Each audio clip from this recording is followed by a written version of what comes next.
Percy Jackson and the Titan's Curse by Rick Riordan. Chapter 1. My rescue operation goes very wrong. The Friday before winter break, my mum packed me an overnight bag and a few deadly weapons and took me to a new boarding school. We picked up my friends Annabeth and Thalia on the way. It was an 8-hour drive from New York to Bar Harbor, Maine. Sleet and snow pounded the highway. Annabeth, Thalia and I hadn't seen each other in months, but between the blizzard and the thought of what we were about to do, we were too nervous to talk much. Except for my mum. She talks more when she's nervous. By the time we finally got to Westover Hall, it was getting dark, and she told Annabeth and Thalia every embarrassing baby story there was to tell about me. Thalia wiped the fog off the car window and peered outside. Oh yeah, this'll be fun. Westover Hall looked like an evil knight's castle. It was all black stone with towers and slit windows and a big set of wooden double doors. It stood on a snowy cliff overlooking this big frosty forest on one side and the grey churning ocean on the other. Are you sure you don't want me to wait? My mother asked. No thanks, Mum, I said. I don't know how long it will take. We'll be okay. But how will you get back? I'm worried, Percy. I hoped I wasn't blushing. It was bad enough I had to depend on my mum to drive me to battles. It's okay, Miss Jackson. Annabeth smiled reassuringly. Her blonde hair was tucked into a ski cap, and her grey eyes were the same colour as the ocean. We'll keep him out of trouble. My mum seemed to relax a little. She thinks Annabeth is the most level-headed demigod ever to hit 8th grade. She's sure Annabeth often keeps me from getting killed. She's right, but that doesn't mean I have to like it. All right, dears, my mum said. Do you have everything you need? Yes, Miss Jackson, Thalia said. Thanks for the ride. Extra sweaters? You have my cell phone number? Mum, your ambrosia and nectar, Percy, and a golden drachma in case you need to contact camp. Mum, seriously, we'll be fine. Come on, guys. She looked a little hurt, and I was sorry about that, but I was ready to be out of that car. If my mum told me one more story about how cute I looked in the bath when I was 3 years old, I was going to burrow into the snow and freeze myself to death. Annabeth and Thalia followed me outside. The wind blew straight through my coat like ice daggers. Once my mother's car was out of sight, Thalia said, Your mum is so cool, Percy. She's pretty okay, I admitted. What about you? You ever get in touch with your mum? As soon as I said it, I wished I hadn't. Thalia was great at giving evil looks. What with the punk clothes she always wears, the ripped-up army jacket, black leather trousers and chain jewellery, the black eyeliner and those intense blue eyes. But the look she gave me now was a perfect evil 10. If that was any of your business, Percy. We'd better get inside, Annabeth interrupted. Grover will be waiting. Thalia looked at the castle and shivered. You're right. I wonder what he found here that made him send the distress call. I stared up at the dark towers of Westover Hall. Nothing good, I guessed. The oak doors groaned open and the three of us stepped into the entry hall in a swirl of snow. All I could say was, Whoa! The place was huge. The walls were lined with battle flags and weapon displays, antique rifles, battle axes, and a bunch of other stuff.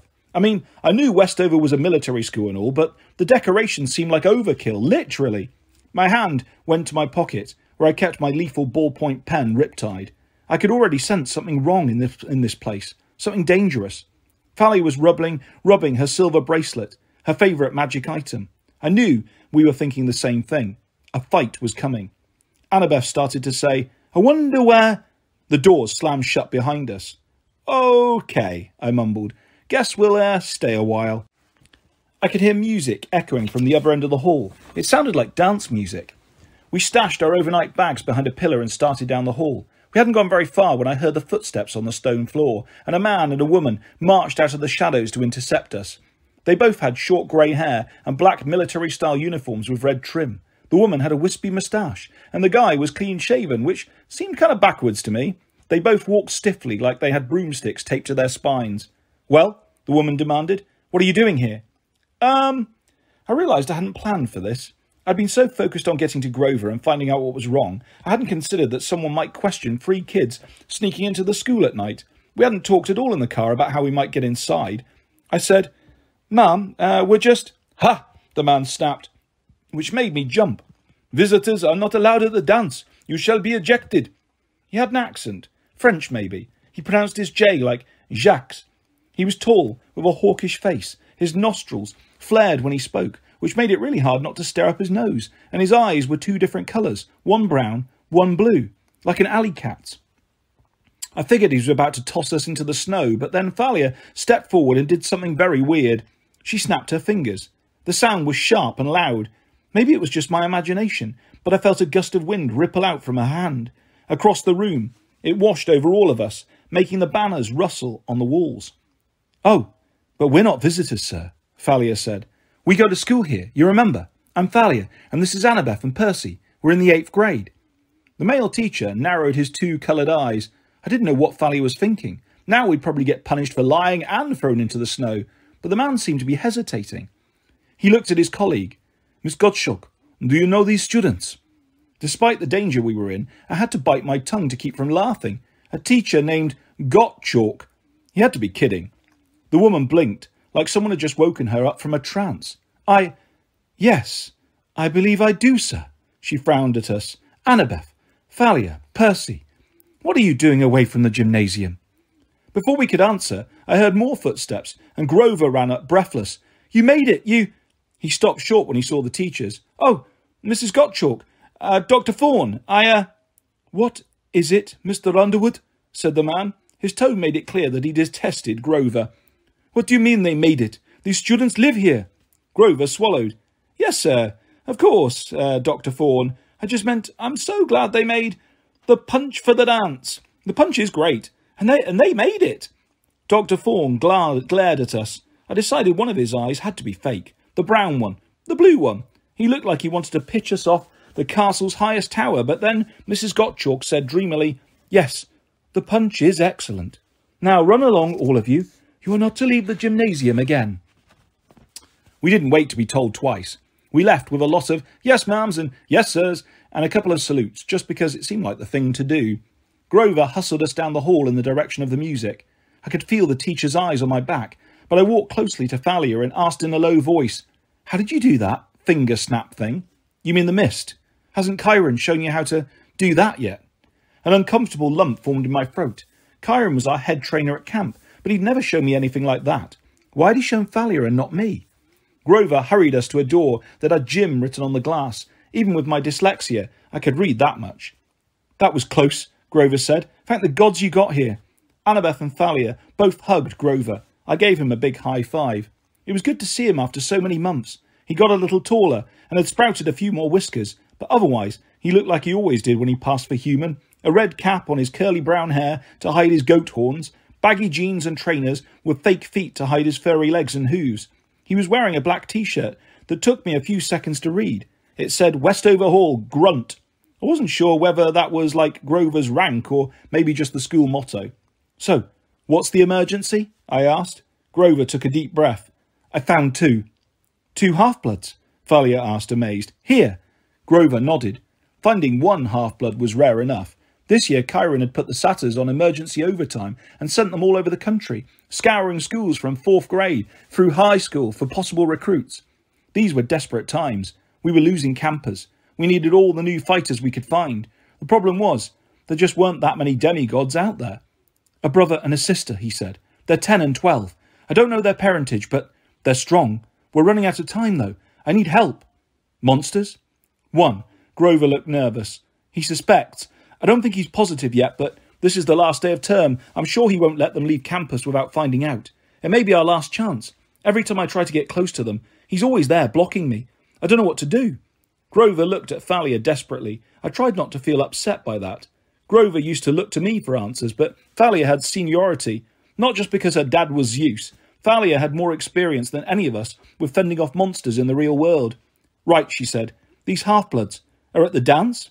Grover nodded. "Then let's dance," Thalia said. "Who's the monster?" "Oh," Grover said, and looked around nervously. You just met him? The vice principal, Dr. Thorne." Weird thing about military schools. The kids go absolutely nuts when there's a special event, and they get to be out of uniform.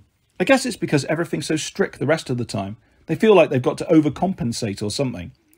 There were black and red balloons all over the gym floor, and guys were kicking them in each other's faces, or trying to strangle each other with the crepe paper streamers taped to the walls. Girls moved around in football huddles, the way they always do, wearing lots of makeup and spaghetti-strapped tops, and brightly coloured trousers and shoes that look like torture devices. Every once in a while they'd surround some poor guy like a pack of piranhas, shrieking and giggling, and when they finally moved on, the guy would have ribbons in his hair and a bunch of lipstick graffiti all over his face. Some of the older guys looked more like me, uncomfortable, hanging out at the edges of the gym and trying to hide, like any minute they might have to fight for their lives. Of course, in my case, it was true. There they are. Grover nodded towards a couple of younger kids, arguing in the bleachers. Bianca and Nico D'Angelo. The girl wore a floppy green cap, like she was trying to hide her face. The boy was obviously her little brother. They both had dark silky hair and olive skin, and they used their hands a lot as they talked. The boy was shuffling some kind of trading cards. His sister seemed to be scolding him about something. She kept looking around like she sensed something was wrong. Annabeth said, "Do they? Have you told them?" Grover shook his head. "You know how it is. That could put them in more danger. Once they realise who they are, their scent becomes stronger." He looked at me, and I nodded. I'd never really understood what half-bloods smell like to monsters and satyrs, but I knew that your scent could get you killed. And the more powerful a demigod you become, the more you smelled like a monster's lunch. "So, let's grab them and get out of here," I said. I started forward, but Thalia put her hand on my shoulder. The vice principal, Dr. Thorne, had slipped out of a doorway near the bleachers and was standing near the D'Angelo siblings. He nodded coldly in our direction. His blue eye seemed to glow. Judging from his expression, I guessed Thorne hadn't been fooled by Thalia's trick with the mist after all. He suspected who we were. He was just waiting to see why we were here. "Don't look at the kids," Thalia ordered. "We have to wait for a chance to get them. We need to pretend we're not interested in them. Throw him off the scent." "How?" "We're 3 powerful half-bloods. Our presence should confuse him. Mingle. Act natural. Do some dancing. But keep an eye on those kids." "Dancing?" Annabeth asked. Thalia nodded. She cocked her ear to the music and made a face. Who chose the Jesse McCartney?" Grover looked hurt. "I did." "Oh my gods, Grover, that is so lame. Can't you play like Green Day or something?" Green who?" "Never mind. Let's dance." "But I can't dance." "You can if I'm leading," Thalia said. "Come on, goat boy." Grover yelped as Thalia grabbed his hand and led him onto the dance floor. Annabeth smiled. "What?" I asked. "Nothing. It's just cool to have Thalia back." Annabeth had grown taller than me last summer, which I found kind of disturbing. She used to wear no jewellery except for her camp half-blood bead necklace, but now she wore little silver earrings shaped like owls, the symbol of her mother, Athena. She pulled off her ski cap, and her long blonde hair tumbled down her shoulders. It made her look older, for some reason. So, I tried to think of something to say. "Act natural," Thalia had told us. "When you're a half-blood on a dangerous mission, what the heck is natural? Design any good buildings lately?" Annabeth's eyes lit up, the way they always did when she talked about architecture. "Oh my gods, Percy, at my new school, I get to make 3D design, and there's this cool computer program." She went on to explain how she designed this huge monument that she wanted to build at Ground Zero in Manhattan. She talked about structural supports and facades and stuff, and tried to listen. I knew she wanted to be a super architect when she grew up. She loves maths and historical buildings and all that, but I hardly understood a word she was saying. The truth was, I was kind of disappointed to hear that she liked her new school so much. It was the first time she'd gone to school in New York. I'd been hoping to see her more often. It was a boarding school in Brooklyn, which she and Thalia were both attending, close enough to Camp Half-Blood that Chiron could keep help if they got into any trouble. Because it was an all-girls school, and I was going to MS 54 in Manhattan. I hardly ever saw them. "Yeah, cool," I said. "You're staying there the rest of the year, huh?" Her face got dark. "Well, maybe. If I don't..." "Hey," Thalia called to us. She was slow dancing with Grover, who was tripping all over himself, kicking Thalia in the shins and looking like he wanted to die. At least his feet were fake. Unlike me, he had an excuse for being clumsy. "Dance, you guys," Thalia ordered. "You look stupid just standing there."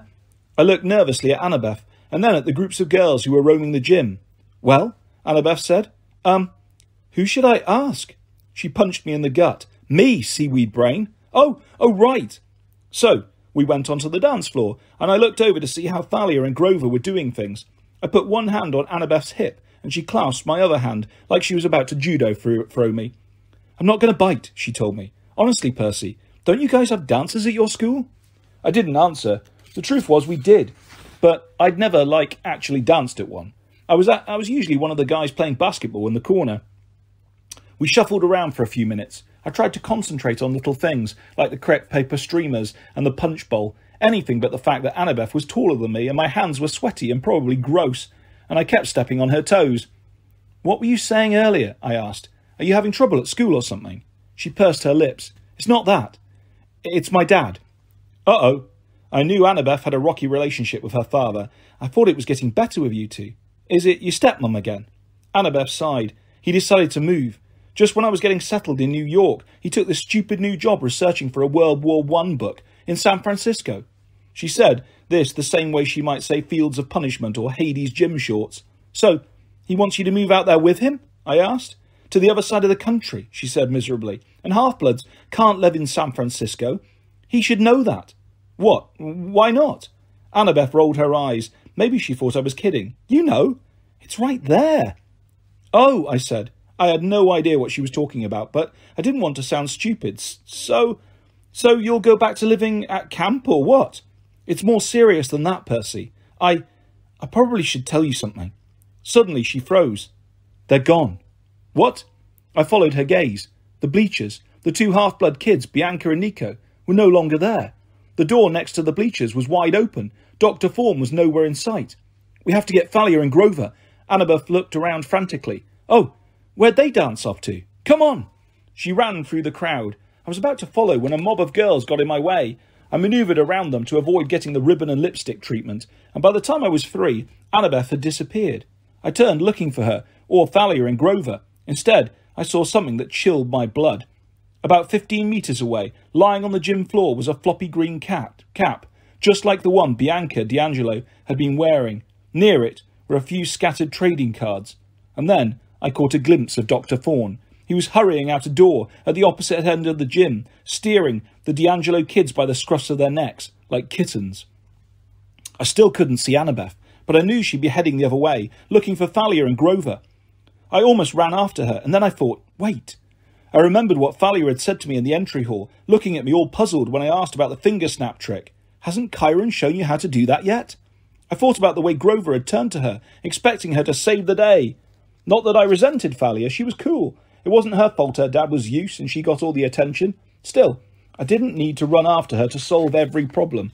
Besides, there wasn't time. The D'Angelos were in danger. They might be long gone by the time I found my friends.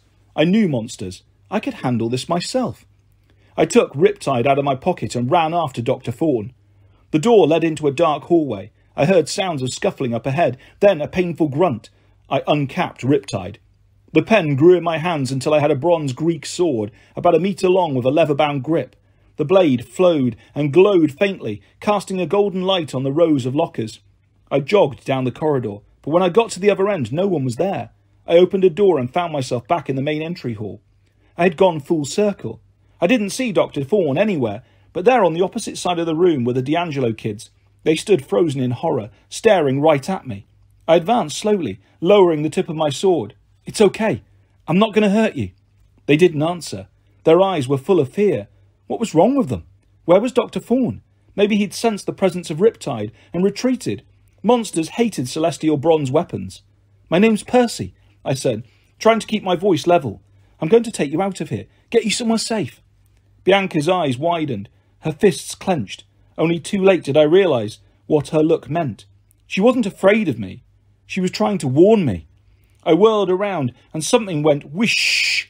Pain exploded in my shoulder. A force like a huge hand yanked me backwards and slammed me into the wall. I slashed with my sword, but there was nothing to hit. A cold laugh echoed through the hall. Yes, Perseus Jackson, Dr. Thorne said. His accent mangled the J in my last name. I know who you are. I tried to free my shoulder. My coat and shirt were pinned to the wall by some kind of spike. A black dagger-like projectile about 1/2 metre long. It had grazed the skin of my shoulder as it passed through my clothes, and the cut burned. I'd felt something like this before. Poison. I forced myself to concentrate. I would not pass out. A dark silhouette now moved towards us. Dr. Thorne stepped into the dim light. He still looked human, but his face was ghoulish. He had perfect white teeth, and his brown, blue eyes reflected the light of my sword. Thank you for coming out of the gym, he said. I hate middle school dances. I tried to swing my sword again, but he was just out of reach. Whoosh! A second projectile shot from somewhere behind Dr. Thorne. He didn't appear to move. It was as if someone invisible was standing behind him, throwing knives. Next to me, Bianca yelped. The second thorn impaled itself in the stone wall 1 millimetre from her face. All 3 of you will come with me, Dr. Fawn said, quietly, obediently. If you make a single noise, if you call out for help to try to fight, I will show you just how accurately I can throw. Chapter 2. The Vice Principal gets a missile launcher. I didn't know what kind of monster Dr. Fawn was, but he was fast. Maybe I could defend myself if I could get my shield activated. All that it would take was a touch of my wristwatch. But defending the D'Angelo kids was another matter. I needed help, and there was only one way I could think to get it. I closed my eyes. "What are you doing, Jackson?" hissed Dr. Fawn. "Keep moving." I opened my eyes and kept shuffling forward. "It's my shoulder," I lied, trying to sound miserable, which wasn't hard. "It burns." "Bah! My poison causes pain. It will not kill you. Walk." Fawn herded us outside and tried to concentrate. I pictured Grover's face. I focused on my feelings of fear and danger. Last summer, Grover had created an empathy link between us. He'd sent me visions in my dreams to let me know when he was in trouble. As far as I knew, we were still linked, but I'd never tried to contact Grover before. I didn't even know if it would work while Grover was awake. "Hey, Grover," I thought. "Fawn's kidnapping us. He's a poisonous, spike-throwing maniac. Help!" Fawn marched us into the woods. We took a snowy path dimly lit by old-fashioned lamplights. My shoulder ached. The wind blowing through my ripped clothes was so cold that I felt like a Percycicle. "There is a clearing ahead," Fawn said. "We will summon your ride." "What ride?" Bianca demanded. Where are you taking us?" "Silence, you insufferable girl." "Don't talk to my sister that way," Nico said. His voice quavered, but I was impressed that he had the guts to say anything at all. Dr. Fawn made a growling sound that definitely wasn't human. It made the hairs on the back of my neck stand up, but I forced myself to keep walking and pretend I was being a good little captive. Meanwhile, I projected my thoughts like crazy, anything to get Grover's attention. "Grover, apples, tin cans, get your furry goat behind out here and bring some heavily armed friends." "Halt," Fawn said. The woods had opened up. We'd reached a cliff overlooking the sea. At least, I sensed the sea was down there, about 100 metres below. I could hear the waves churning, and I could smell the cold, salty froth.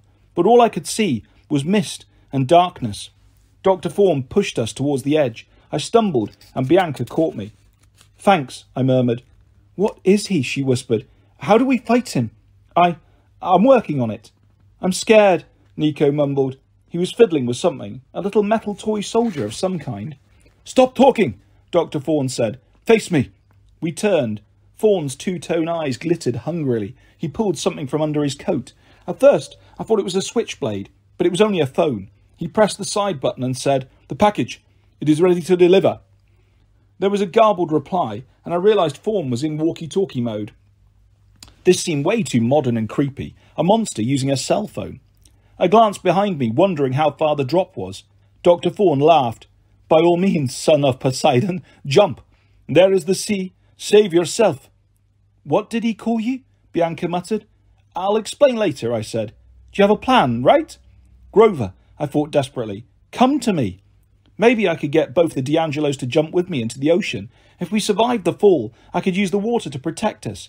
I'd done things like that before. If my dad was in a good mood and listening, he might help. Maybe. "I would kill you before you reached the water," Dr. Fawn said, as if reading my thoughts. "You do not realise who I am, do you?"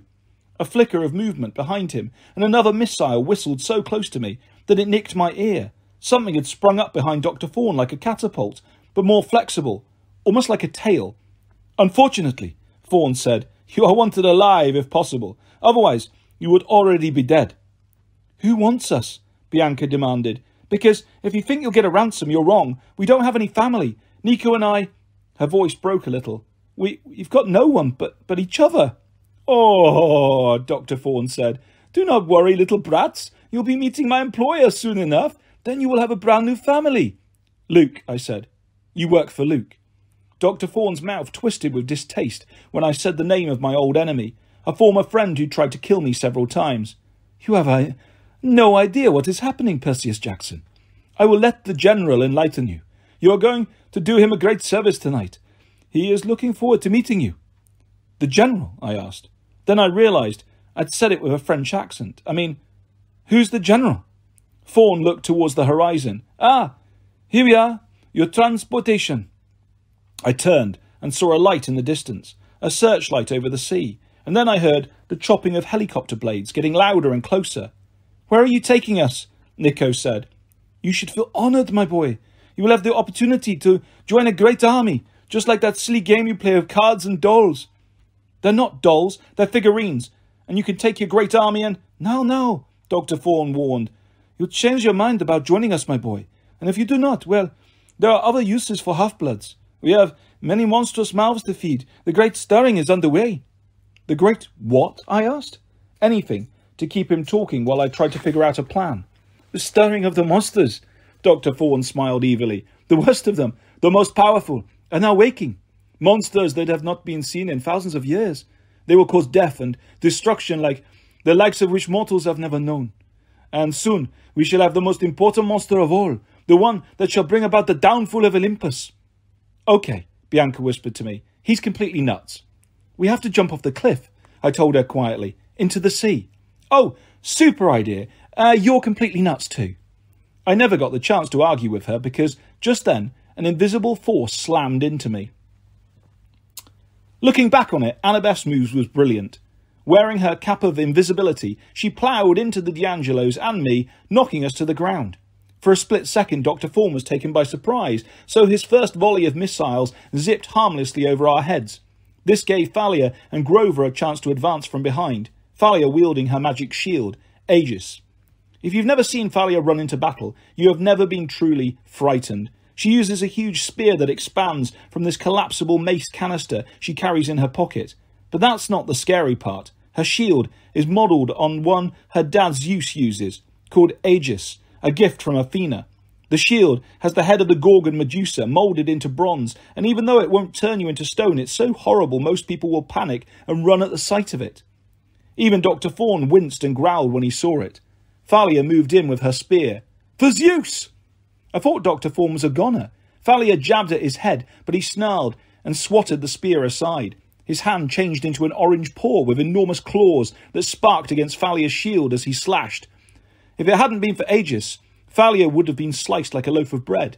As it was, she managed to roll backwards and land on her feet. The sound of the helicopter was getting louder behind me, but I didn't dare look. Dr. Thorne launched another volley of missiles at Thalia, and this time I could see how he did it. He had a tail, a leathery, scorpion-like tail that bristled with spikes at the tip. The missiles deflected off Aegis, but the force of their impact knocked Thalia down. Grover sprang forward. He put his reed pipes to his lips and began to play, a frantic jig that sounded like something pirates would dance to. Grass broke through the snow. Within seconds, rope-thick weeds were wrapping around Dr. Thorne's legs, entangling him. Dr. Thorne roared and began to change. He grew larger until he was in his true form, his face still human, but his body that of a huge lion. His leathery, spiky tail whipped deadly thorns in all directions. "A manticore," Annabeth said, now visible. Her magical New York Yankees cap had come off when she'd ploughed into us. "Who are you people?" Bianca D'Angelo demanded. "And what is that?" "A manticore," Nico gasped. "He's got 3,000 attack power and +5 to saving throws." I didn't know what he was talking about, but I didn't have time to worry about it. The manticore clawed Grover's magic weeds to shreds and then turned towards us with a snarl. "Get down!" Annabeth pushed the D'Angelos flat into the snow. At the last second, I remembered my own shield. I hit my wristwatch and metal plating spiralled out into a thick bronze shield. Not a moment too soon. The thorns impacted against it, which with such force they dented the metal. The beautiful shield, a gift from my brother, was badly damaged. I wasn't sure it would even stop a second volley. I heard a thwack and a yelp, and Grover landed next to me with a thud. "Yield!" the monster roared. "Never!" Thalia yelled from across the field. She charged the monster, and for a second I thought she would run him through. But then there was a thunderous noise and a blaze of light from behind us. The helicopter appeared out of the mist, hovering just beyond the cliffs. It was a sleek, black, military-style gunship with attachments on the sides that looked laser-guided rockets. The helicopter had to be manned by mortals.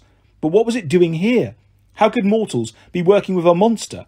The searchlights blinded Thalia, and the manticore swatted her away with its tail. Her shield flew off into the snow. Her spear flew in the other direction. "No!"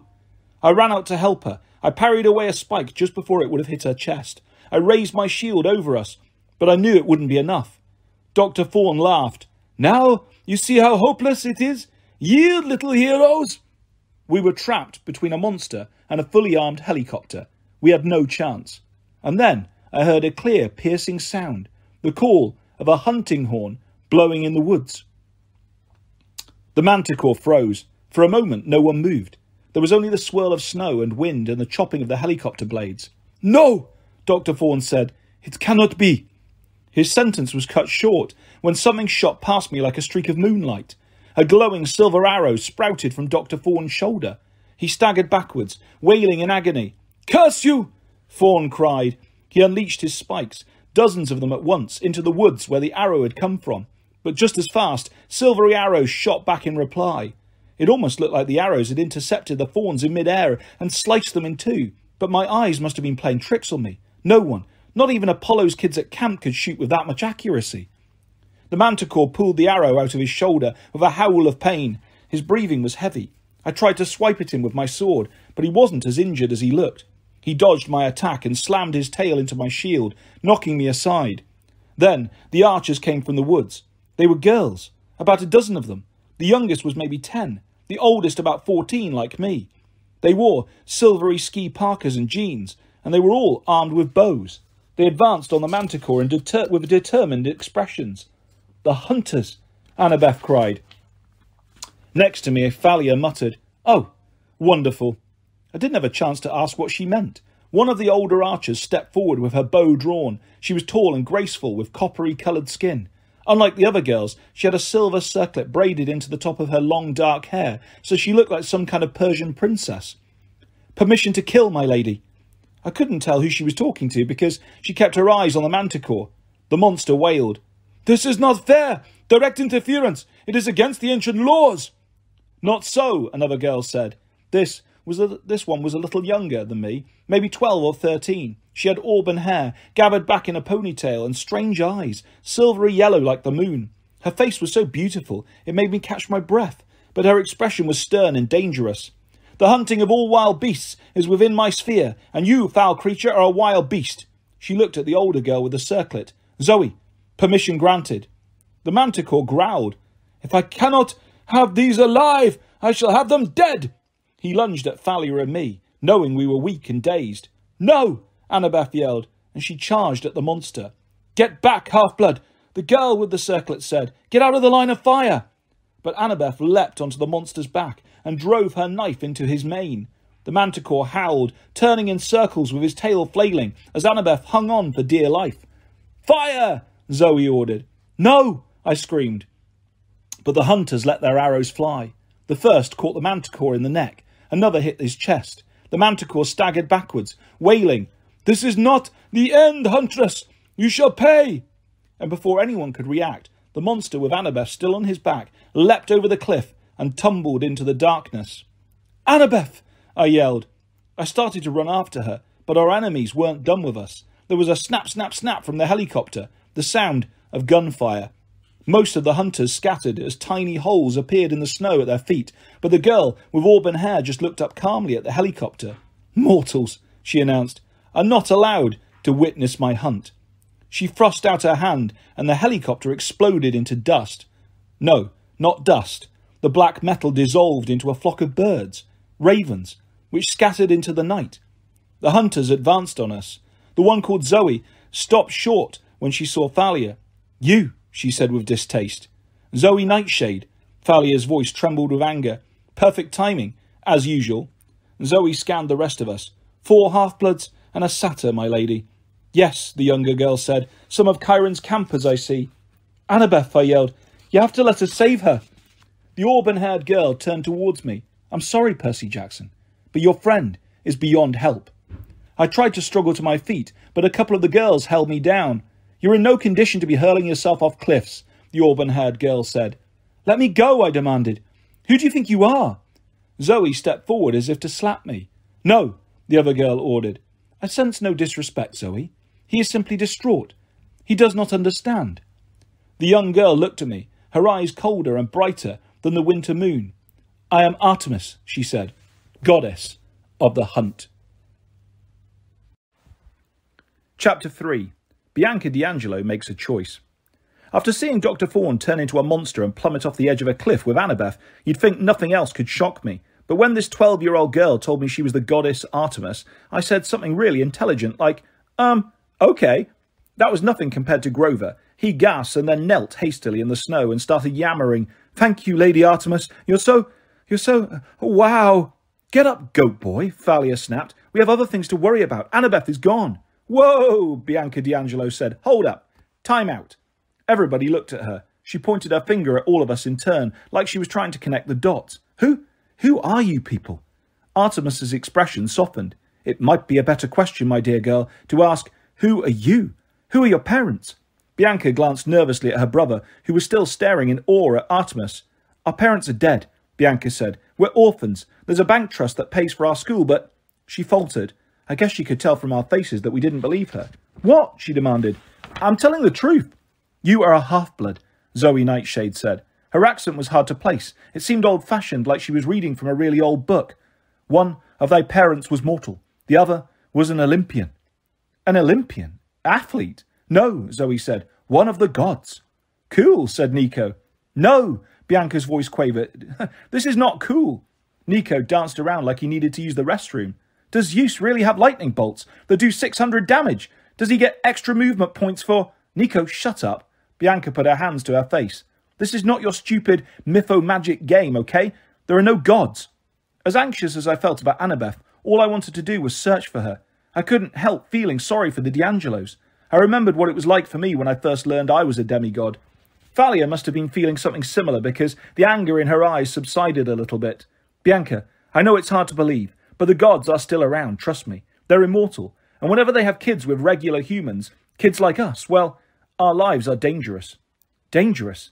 Bianca said, "like the girl who fell." Thalia turned away. Even Artemis looked pained. "Do not despair for Annabeth," the goddess said. "She was a brave maiden. If she can be found, I shall find her." "Then why won't you let us go and look for her?" I asked. "She is gone.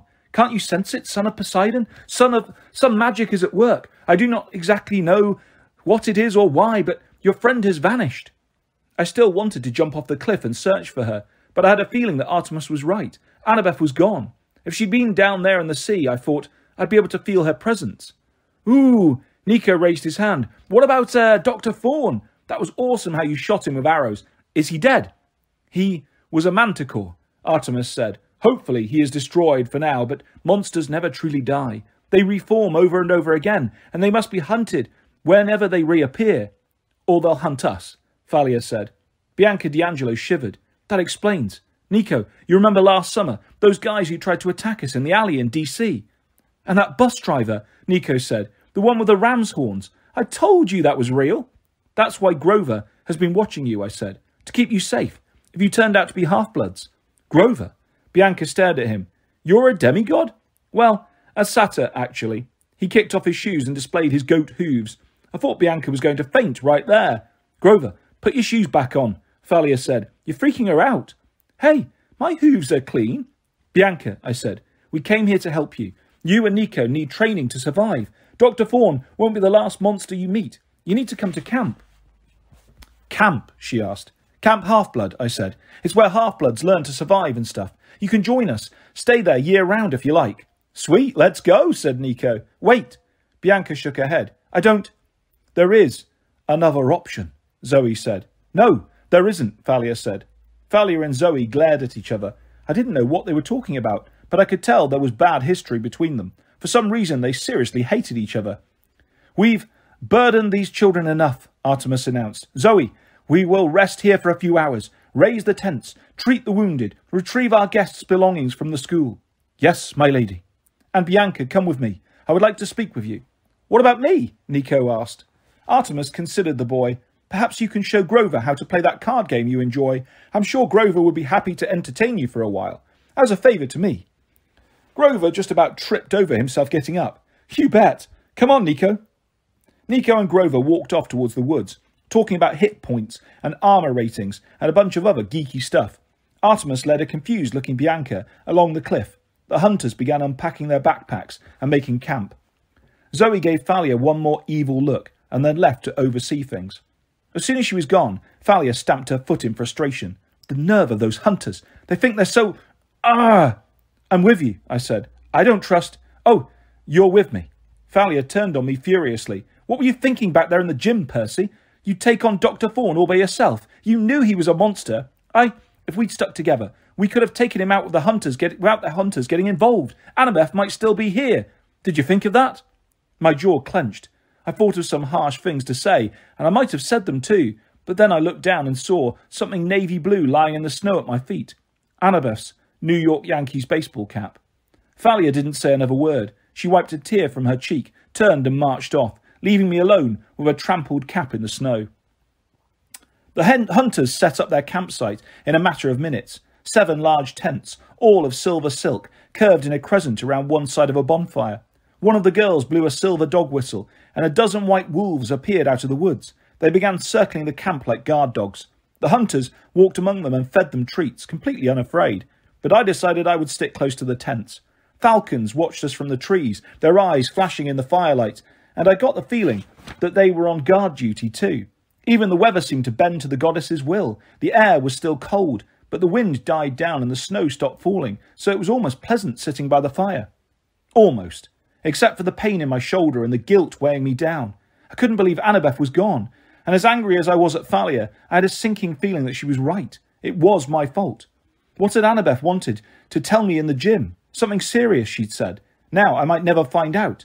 I thought about how we'd danced together for half a song, and my heart felt even heavier. I watched Thalia pacing in the snow at the edge of camp, walking among the wolves without fear. She stopped and looked back at Westover Hall, which was now completely dark, looming on the hillside beyond the woods. I wondered what she was thinking. 7 years ago, Thalia had been turned into a pine tree by her father to prevent her from dying. She'd stood her ground against an army of monsters on top of Half-Blood Hill in order to give her friends Luke and Annabeth time to escape. She'd only been back as a human for a few months now, and once in a while she would stand so motionless, you'd think she was still a tree. Finally, one of the hunters brought me my backpack. Grover and Nico returned from their walk, and Grover helped me fix up my wounded arm. "It's green," Nico said with delight. "Hold still," Grover told me. "Here, eat some ambrosia while I clean that out." I winced as he dressed the wound, but the ambrosia square helped. It tasted like homemade brownie, dissolving in my mouth and sending a warm feeling through my whole body. Between that and the magic salve Grover used, my shoulder felt better within a couple of minutes. Nico rummaged through his own bag, which the hunters had apparently packed for him, though how they'd snuck into Westover Hall unseen, I didn't know. Nico laid out a bunch of figurines in the snow, little battle replicas of Greek gods and heroes.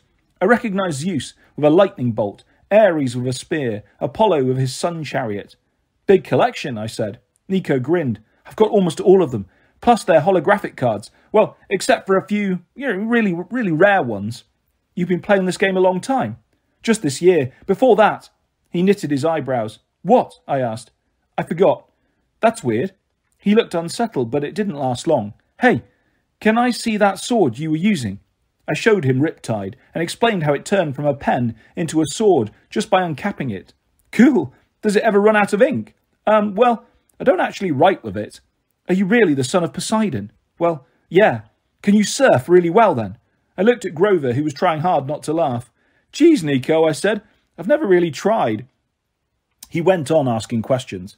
Did I fight a lot with Thalia, since she was a daughter of Zeus? I didn't answer that one. If Annabeth's mother was Athena, the goddess of wisdom, then why didn't Annabeth know better than to fall off a cliff?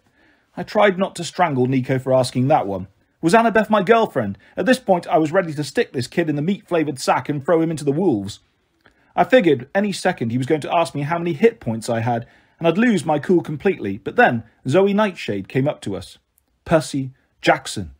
She had dark brown eyes and a slightly upturned nose. With her silver circlet and her proud expression, she looked so much like royalty that I had to resist the urge to sit up straight and say, "Yes, ma'am."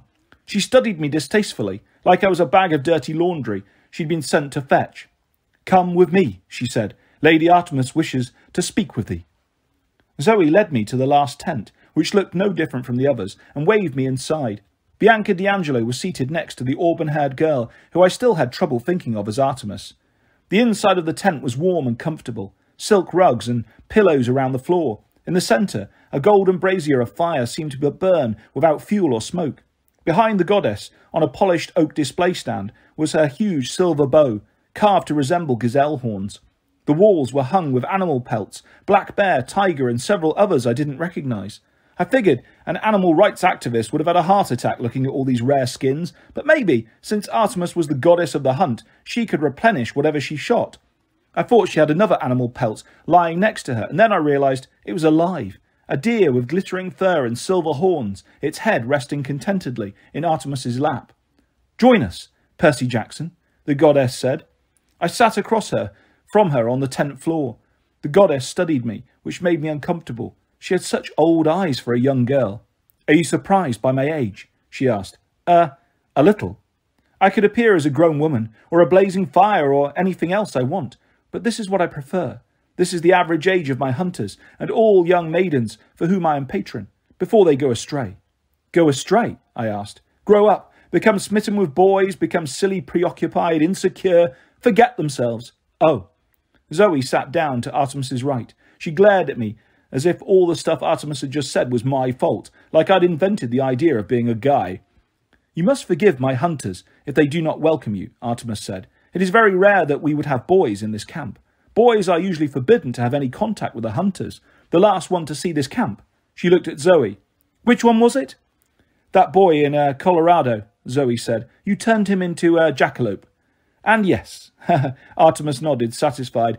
"I enjoy making jackalopes. At my rate, Percy, I've asked you here so that you might tell me more of the manticore. Bianca has reported some of the, disturbing things the monster said, but she may not have understood them. I'd like to hear them from you." And so I told her. When I was done, Artemis put her hand thoughtfully on her silver bow. I feared this was the answer. Zoe sat forward. "The scent, my lady." "Yes. What scent?" I asked. "Things are stirring that I have not hunted in millennia," Artemis murmured. "Prey so old I have nearly forgotten." She stared at me intently. "We came here tonight sensing the manticore, but he was not the one I seek. Tell me again exactly what Dr. Thorne said." I hate middle school dances?" No, after that. "He said somebody called the General was going to explain things to me." Zoe's face paled. She turned to Artemis and started to say something, but Artemis raised her hand. "Go on, Percy," the goddess said. "Well, then Thorne was talking about the great stir pot." "Stirring," Bianca corrected. "Yeah, and he said, soon we shall have the most important monster of all, the one that shall bring about the downfall of Olympus." The goddess was still so still she could have been a statue. "Maybe he was lying," I said. Artemis shook her head. "No, he was not. I've been too slow to see the signs. I must hunt this monster." Zoe looked like she was trying very hard not to be afraid, but she nodded. "We will leave right away, my lady." "No, Zoe, I must do this alone." "But Artemis, this task is too dangerous even for the hunters. You know where I must start my search. You cannot go there with me." As you wish, my lady." "I will find this creature," Artemis vowed, "and I shall bring it back to Olympus by winter solstice. It will be all the proof I need to convince the council of the gods of how much danger we are in." "You know what the monster is?" I asked. Artemis gripped her bow. "Let us pray. I am wrong." "Can goddesses pray?" I asked, because I'd never really thought about that. A flicker of a smile played across Artemis's lips. "Before I go, Percy Jackson, I have a small task for you." "Does it involve getting turned into a jackalope?" "Sadly, no. I want you to escort the hunters back to Camp Half-Blood. They can stay there in safety until I return." "What?" Zoe blurted out. "But Artemis, we hate that place. The last time we stayed there—" "Yes, I know," Artemis said, "but I'm sure Dionysus will not hold a grudge just because of a little, misunderstanding. It's your right to use Cabin 8 whenever you are in need. Besides, I hear they rebuilt the cabins you burned down." Zoe muttered something about foolish campers. "And now, there is one last decision to make." Artemis turned to Bianca. "Have you made up your mind, my girl?" Bianca hesitated. "I'm still thinking about it." "Wait," I said. "Thinking about what?" They've invited me to join the hunt." "What? But you can't. You have to come to Camp Half-Blood, so Chiron can train you. It's the only way you can learn to survive." "It is not the only way for a girl," Zoe said. I couldn't believe I was hearing this. "Bianca, camp is cool. It's got a Pegasus stable and a sword-fighting arena, and, I mean, what do you get by joining the hunters?" "To begin with," Zoe said, "immortality."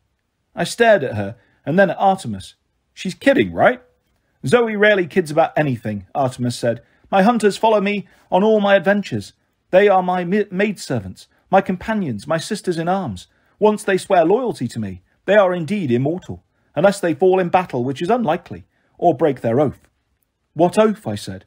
To forswear romantic love forever, Artemis said. To never grow up, never get married, to be a maiden eternally. Like you.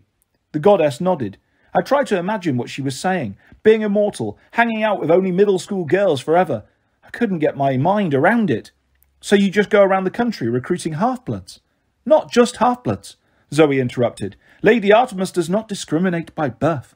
All who honour the goddess may join. Half-bloods, nymphs, mortals. Which are you then? Anger flashed in Zoe's eyes. This is not thy concern, boy. The point is Bianca may join if she wishes. It is her choice. Bianca, this is crazy, I said. What about your brother? Nico can't be a hunter. Certainly not, Artemis agreed. He will go to the camp. Unfortunately, that's the best boys can do. Hey, I protested. You can see him from time to time, Artemis assured Bianca, but you will be free of responsibility. He will have the camp counsellors to take care of him, and you will have a new family. Us. A new family, Bianca repeated dreamily. Free of responsibility. Bianca, you can't do this, I said. It's nuts. She looked at Zoe. Is it worth it? No, Zoe nodded. It is. What do I have to do? Say this, Zoe told her. I pledge myself to the goddess Artemis. I pledge myself to the goddess Artemis. I turn my back on the company of men, accept eternal maidenhood, and join the hunt. Bianca repeated the lines. That's it? Zoe nodded. If Lady Artemis accepts thy pledge, then it is binding. I accept it, Artemis said. The flames in the brazier brightened, casting a silver glow over the room. Bianca looked no different, but she took a deep breath and opened her eyes wide. I feel stronger. Welcome, sister, Zoe said. Remember your pledge, Artemis said. It is now your life. I couldn't speak. I felt like a trespasser and a complete failure. I couldn't believe I'd come all this way and suffered so much only to lose Bianca to some eternal girls' club. Do not despair, Percy Jackson, Artemis said. You will still get to know and show the D'Angelos your camp, and if Nico so chooses, he can stay there. Great, I said, trying not to sound surly. How are we supposed to get there? Artemis closed her eyes. Dawn is approaching. Zoe, break camp. You must go and get to Long Island quickly and safely. I shall summon a ride from my brother. Zoe didn't look very happy about this idea, but she nodded and told Bianca to follow her. As she was leaving, Bianca paused in front of me. I'm sorry, Percy, but I want this. I really, really do.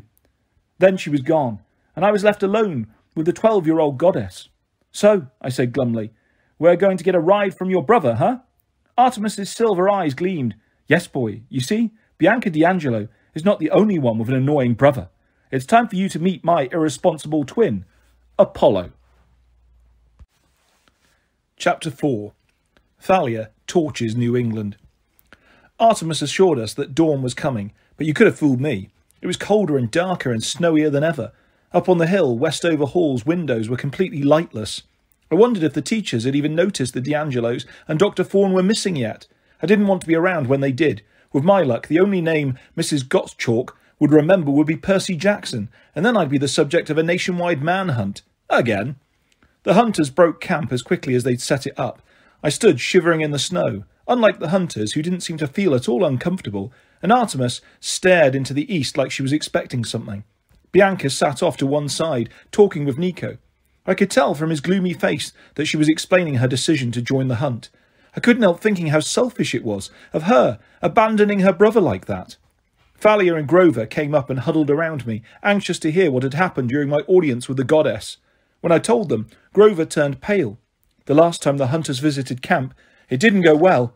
How'd they even show up here, I wondered. I mean, they just appeared out of nowhere. And Bianca joined them? Thalia said, disgusted. It's all Zoe's fault. That stuck-up, no good.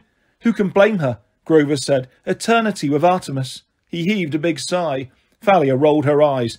You satyrs, you're all in love with Artemis. Don't you get that she'll never love you back? But she's so into nature, Grover swooned. You're nuts, said Thalia. Nuts and berries, Grover said dreamily. Yeah. Finally, the sky began to lighten. Artemis muttered, "About time. He's so lazy during the winter." "You're, waiting for sunrise?" I asked. "For my brother, yes." I didn't want to be rude. I mean, I knew the legends about Apollo, or sometimes Helios, driving a big sun chariot across the sky, but I also knew that the sun was really a star about a zillion miles away. I'd got used to some of the Greek myths being true, but still, I didn't see how Apollo could drive the sun. "It's not exactly as you think," Artemis said, like she was reading my mind. "Oh, okay." I started to relax. "So it's not like he'll be pulling up in a..." There was a sudden burst of light on the horizon, a blast of warmth. "Don't look," Artemis advised. "Not until he parks." Parks? I averted my eyes and saw that the other kids were doing the same. The light and warmth intensified until my winter coat felt like it was melting off me.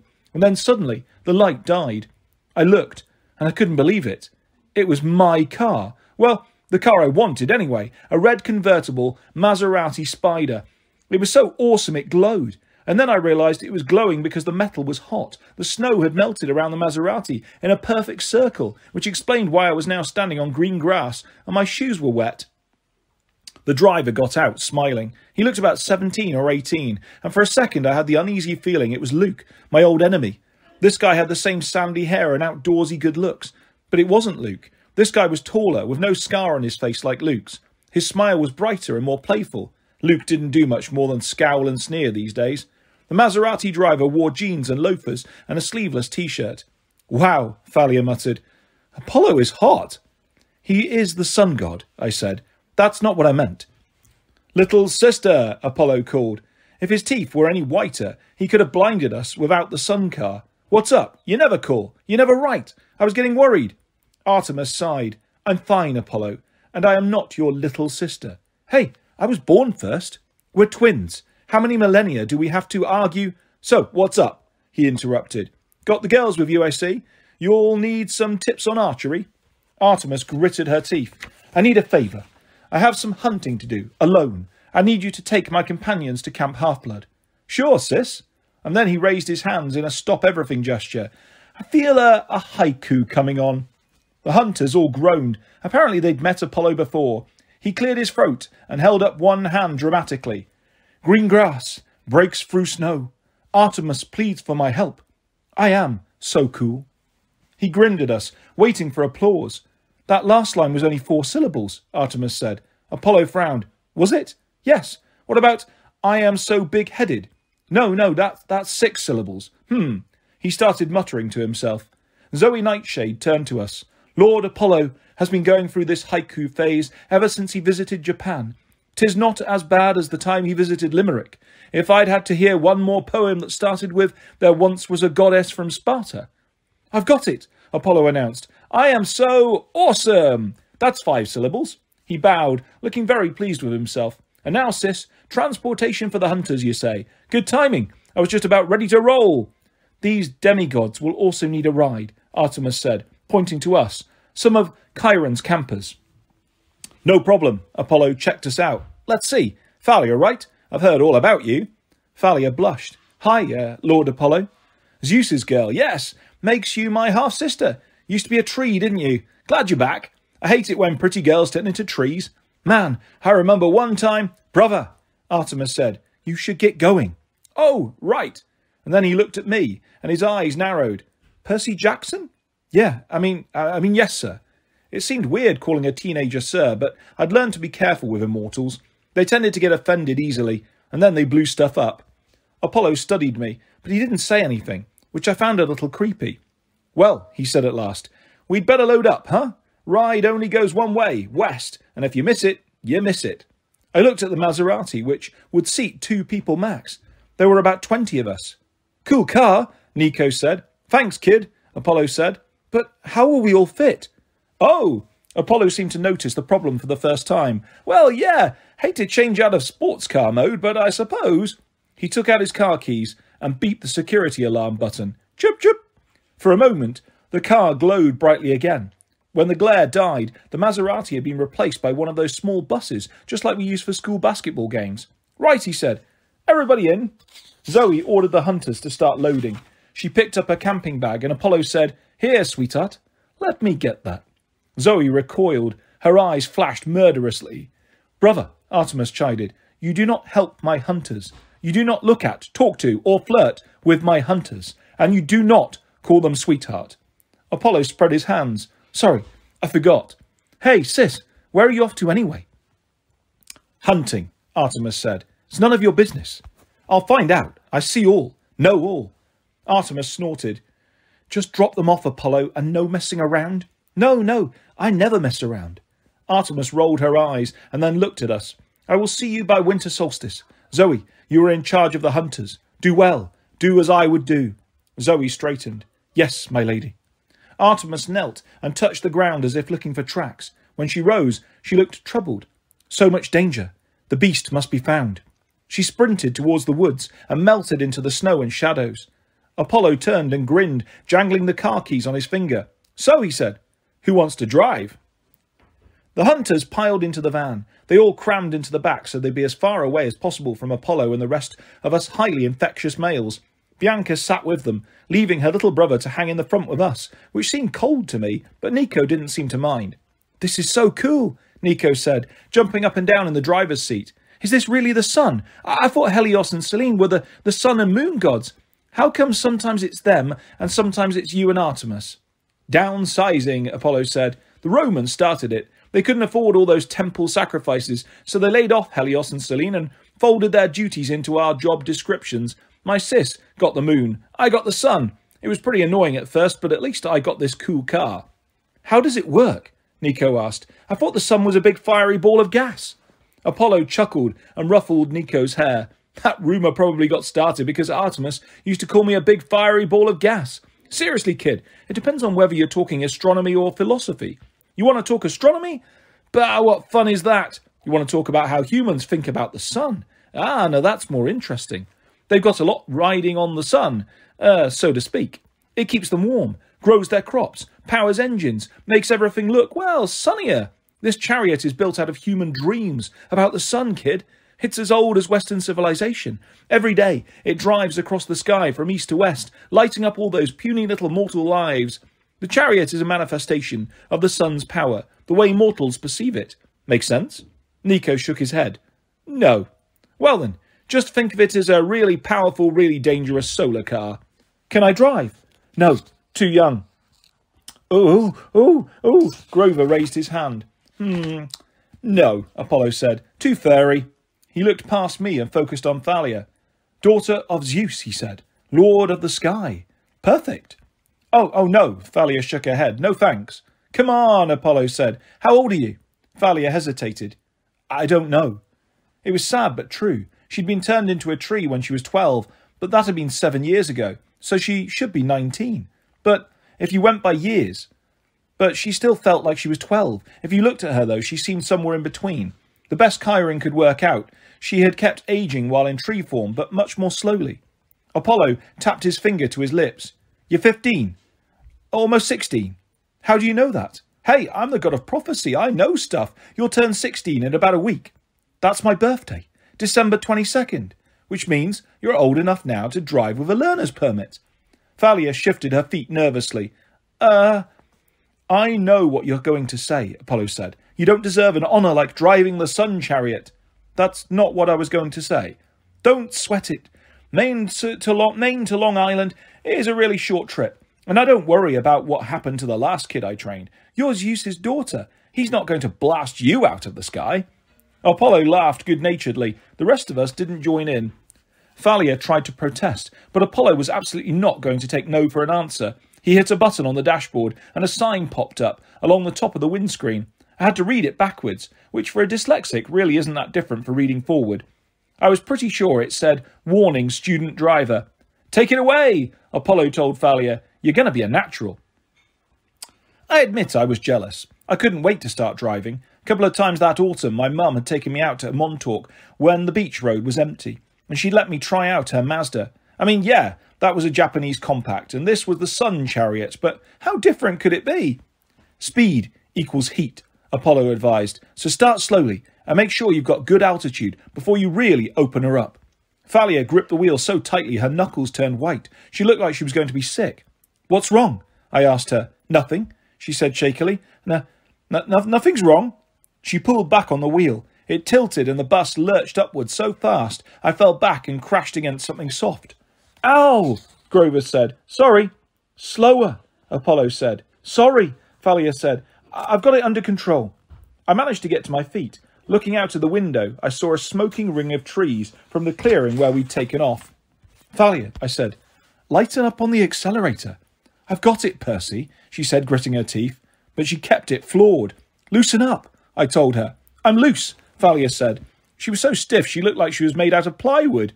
"We need to veer south for Long Island," Apollo said. "Hang a left." Thalia jerked the wheel and again threw me into Grover, who yelped. "The other left," Apollo suggested. I made the mistake of looking out of the window again. We were at aeroplane height now, so high the sky was starting to look black. "Ah," Apollo said, and I got the feeling he was forcing himself to sound calm. "A little lower, sweetheart. Cape Cod is freezing over." Thalia tilted the wheel. Her face was chalk white, her forehead beaded with sweat. Something was definitely wrong. I'd never seen her like this. The bus pitched down, and somebody screamed. Maybe it was me. Now we were heading straight towards the Atlantic Ocean at 1,000 miles an hour, the New England coastline off to our left, and it was getting hot in the bus. Apollo had been thrown somewhere in the back of the bus, but he started climbing up the rows of seats. "Take the wheel," Grover begged him. "No worries," Apollo said. He looked plenty worried. "She just has to learn to..." Whoa! I saw what he was seeing. Down below us was a little snow-covered New England town. At least, it used to be snow-covered. As I watched, the snow melted off the trees and the roofs and the lawns. The white steeple on the church turned brown and started to smoulder. Little blooms of smoke, like birthday candles, were popping up all over the town. Trees and rooftops were catching fire. "Pull up!" I yelled. There was a wild light in Thalia's eyes. She yanked back on the wheel and I held on this time. As we zoomed up, I could see through the back window that the fires in the town were being snuffed out by the sudden blast of cold. "There," Apollo pointed. "Long Island, dead ahead. Let's slow down, dear." "Dead is only an expression." Thalia was thundering towards the coastline of northern Long Island. There was Camp Half-Blood, the valley, the woods, the beach. I could see the dining, pavilion and cabins and the amphitheatre. "I'm under control," Thalia muttered. "I'm under control." We were only a few hundred metres away now. "Brake!" Apollo said. "I can do this. Brake!" Thalia slammed her foot on the brake, and the sun bus pitched forward at a 45-degree angle, slamming into Camp Half-Blood canoe, lake, with a huge floosh. Steam billowed up, sending several frightened naiads scrambling out of the water with half-woven wicker baskets. The bus bobbed to the surface, along with a couple of capsized, half-melted canoes. "Well," said Apollo with a brave smile, "you were right, my dear. You had everything under control. Let's go see if we boiled anyone important, shall we?" Chapter 5. I make an underwater phone call. I'd never seen Camp Half-Blood in winter before, and the snow surprised me. See, the camp has the ultimate magic climate control. Nothing gets inside the borders unless the director, Mr. D, wants it to. I thought it would be warm and sunny, but instead the snow had been allowed to fall lightly. Frost covered the chariot track and the strawberry fields. The cabins were decorated with tiny flickering lights, like Christmas lights, except they seemed to be balls of real fire. More lights glowed in the woods, and weirdest of all, a fire flickered in the attic window of the big house where the oracle dwelt, imprisoned in an old mummified body. I wondered if the spirit of Delphi was roasting marshmallows up there or something. "Whoa," Nico said as he climbed off the bus. "Is that a climbing wall?" "Yeah," I said. "Why is there lava pouring down it?" "Little extra challenge. Come on, I'll introduce you to Chiron. Zoe, have you met—" "I know Chiron," Zoe said stiffly. "Tell him we will be in cabin 8. Hunters, follow me." "I'll show you the way," Grover offered. "We know the way." "Oh, really? It's no trouble. It's easy to get lost here. If you don't—" He tripped over a canoe and came up still talking. "Like my old Daddy Goat used to say. Come on." Zoe rolled her eyes, but I guess she figured there was no getting rid of Grover. The hunters shouldered their packs and their bows and headed off towards the cabins. As Bianca D'Angelo was leaving, she leaned over and whispered something in her brother's ear. She looked at him for an answer, but Nico just scowled and turned away. "Take care, sweethearts," Apollo called after the hunters. He winked at me. "Watch out for those prophecies, Percy. I'll see you soon." "What do you mean?" Instead of answering, he hopped back in the bus. "Later, Thalia," he called, "and, be good." He gave her a wicked smile, as if he knew something she didn't, and then he closed the doors and revved the engine. I turned aside as the sun chariot took off in a blast of heat. When I looked back, the lake was steaming. A red Maserati soared over the woods, glowing brighter and climbing higher until it disappeared in a ray of sunlight. Nico was still looking grumpy. I wondered what his sister had told him. "Who's Chiron?" he asked. "I don't have his figurine." "Our activities director," I said. "He's, well, you'll see." "If those hunter girls don't like him," Nico grumbled, "that's good enough for me. Let's go." The second thing that surprised me about camp was how empty it was. I mean, I knew most half-bloods only trained during the summer. Just the year-rounders would be here, the ones who didn't have homes to go to, or would get attacked by monsters too much if they left. But there didn't seem even to be many of them, either. I spotted Charles Beckendorf from the Hephaestus cabin, stoking the forge outside the camp armoury. The Stoll brothers, Travis and Connor from the Hermes cabin, were picking the lock on the camp's door. A few kids from the Ares cabin were having a snowball fight with the wood nymphs at the edge of the forest. That was about it. Even my old rival from the Ares cabin, Clarice, didn't seem to be around. The big house was decorated with strings of red and yellow fireballs that warmed the porch but didn't seem to set anything alight. Inside, flames crackled in the hearth. The air smelled like hot chocolate. Mr. D, the camp director, and Chiron were playing a quiet game of cards in the parlour. Chiron's brown beard was shaggier for the winter. His curly hair had grown a little longer. He wasn't posing as a teacher this year, so I guess he could afford to be casual. He wore a fuzzy sweater with a hoofprint design on it, and he had a blanket on his lap that almost hid his wheelchair completely. He smiled when he saw us. "Percy! Thalia! Ah, this must be—" "Nico D'Angelo," I said. "He and his sister are half-bloods." Chiron breathed a sigh of relief. "You succeeded, then?" "Well—" His smile melted. "What's wrong? And where is Annabeth?" "Oh dear," Mr. D said in a bored voice. "Not another one lost." I've been trying not to pay attention to Mr. D, but he was kind of hard to ignore in his neon orange leopard skin warm-up suit and his purple running shoes.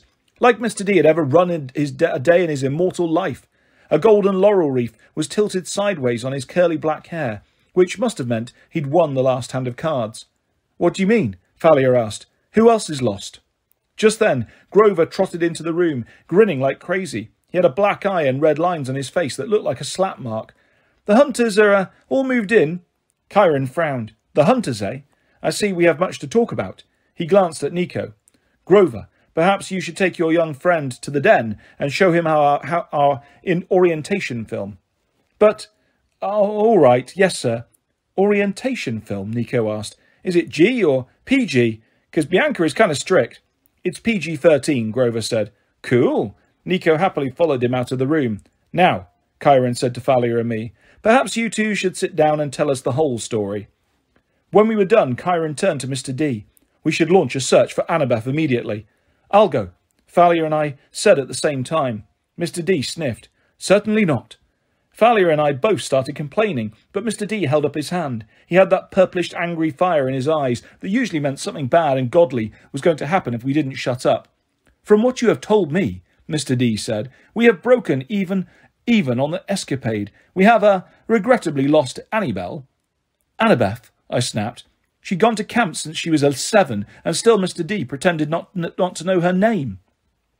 Yes, he said, "and you procured a small annoying boy to replace her. So I see no point risking further half-bloods on a ridiculous rescue. The possibility is very great that this Annie girl is dead." I wanted to strangle Mr. D. It wasn't fair Zeus had sent him here to dry out as camp director for 100 years.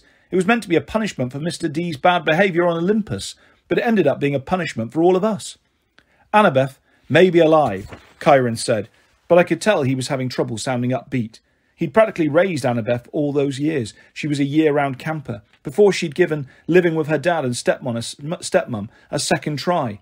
"She's very bright. If our enemies have her, she will try to play for time. She may even pretend to cooperate." "That's right," Thalia said. "Luke would want her alive." "In which case," said Mr. D, "I'm afraid she will have to be smart enough to escape on her own." I got up from the table. "Percy," Chiron's tone was full of warning. In the back of my mind, I knew Mr. D was not somebody to mess with. Even if you were an impulsive ADHD kid like me, he wouldn't give you any slack. But I was so angry I didn't care. "You're glad to lose another camper," I said. "You'd like it if we all disappeared?" Mr. D stifled a yawn. You have a point. Yeah, I growled. Just because you were sent here as a punishment doesn't mean you have to be a lazy jerk. This is your civilization too. Maybe you could try helping out a little. For a second, there was no sound except the crackle of the fire. The light reflected in Mr. D's eyes, giving him a sinister look. He opened his mouth to say something, probably a curse that would blast me to smithereens, when Nico burst into the room, followed by Grover. So cool! Nico yelled, holding his hands out to Chiron. You're a centaur! Chiron managed a nervous smile. Yes, Mr. D'Angelo, if you please. Though I prefer to stay in human form in this wheelchair for first encounters. And whoa! He looked at Mr. D. You're the wine dude! No way! Mr. D turned his eyes away from me and gave Nico a look of loathing. The wine dude? Dionysus, right? Oh, wow! I've got your figurine. My figurine? In my game, Mythomagic, and a holofoiled card too. And even though you've only got like 500 attack points, and everybody thinks you're the lamest god card, I totally think your powers are sweet. Ah, Mr. D seemed truly perplexed, which probably saved my life. Well, that's gratifying. Percy, Chiron said quickly, you and Thalia go down to the cabins. Inform the campers we'll be playing Capture the Flag tomorrow evening. Capture the flag? I asked. But we don't have enough. It is a tradition, Chiron said. A friendly match. Whenever the hunters visit. Yeah, Thalia muttered. I bet it's real friendly. Chiron jerked his head towards Mr. D, who was still frowning as Nico talked about how many defence points all the gods had in his game. Run along now, Chiron told us. Oh, right, Thalia said. Come on, Percy. She hauled me out of the big house before Dionysus could remember that he wanted to kill me. You've already got Ares on your bad side, Thalia reminded me as we trudged towards the cabins. You need another immortal enemy? She was right.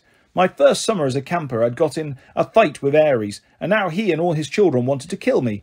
I didn't need to make Dionysus mad, too. Sorry, I said. I couldn't help it. It's just so unfair.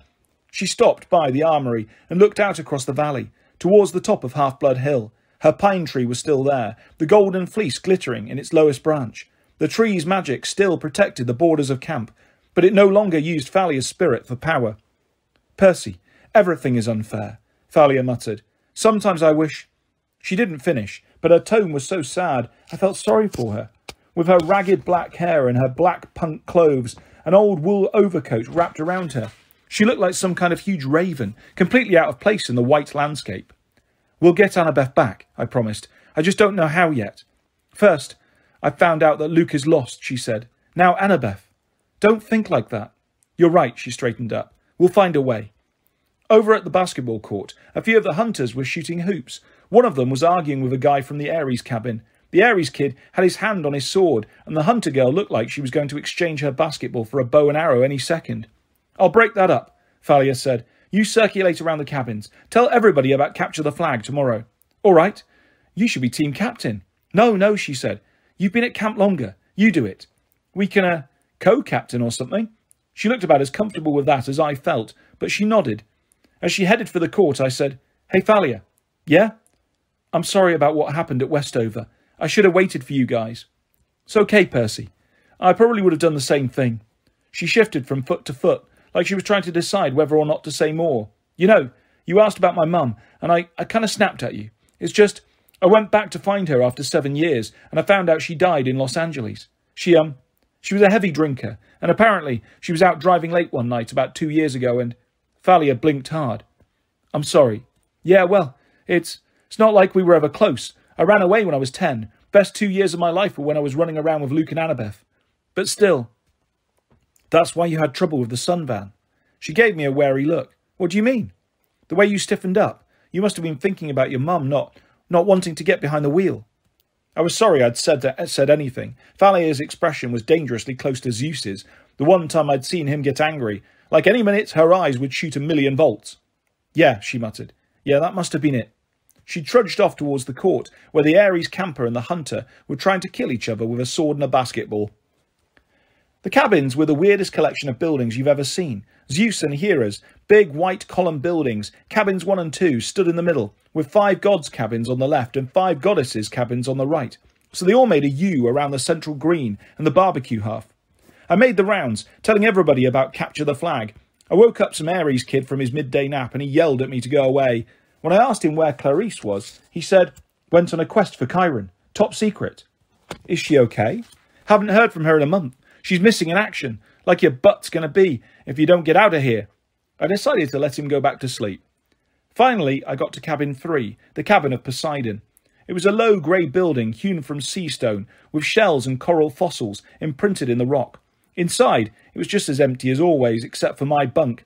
A minotaur horn hung on the wall next to my pillow. I took Annabeth's baseball cap out of my backpack and set it on my nightstand. I'd give it to her when I found her, and I would find her. I took off my wristwatch and activated the shield. It creaked noisily as it spiralled out. Dr. Fawn's spikes had dented the brass in a dozen places. One gash kept the shield from opening all the way, so it looked like a pizza with 2 slices missing.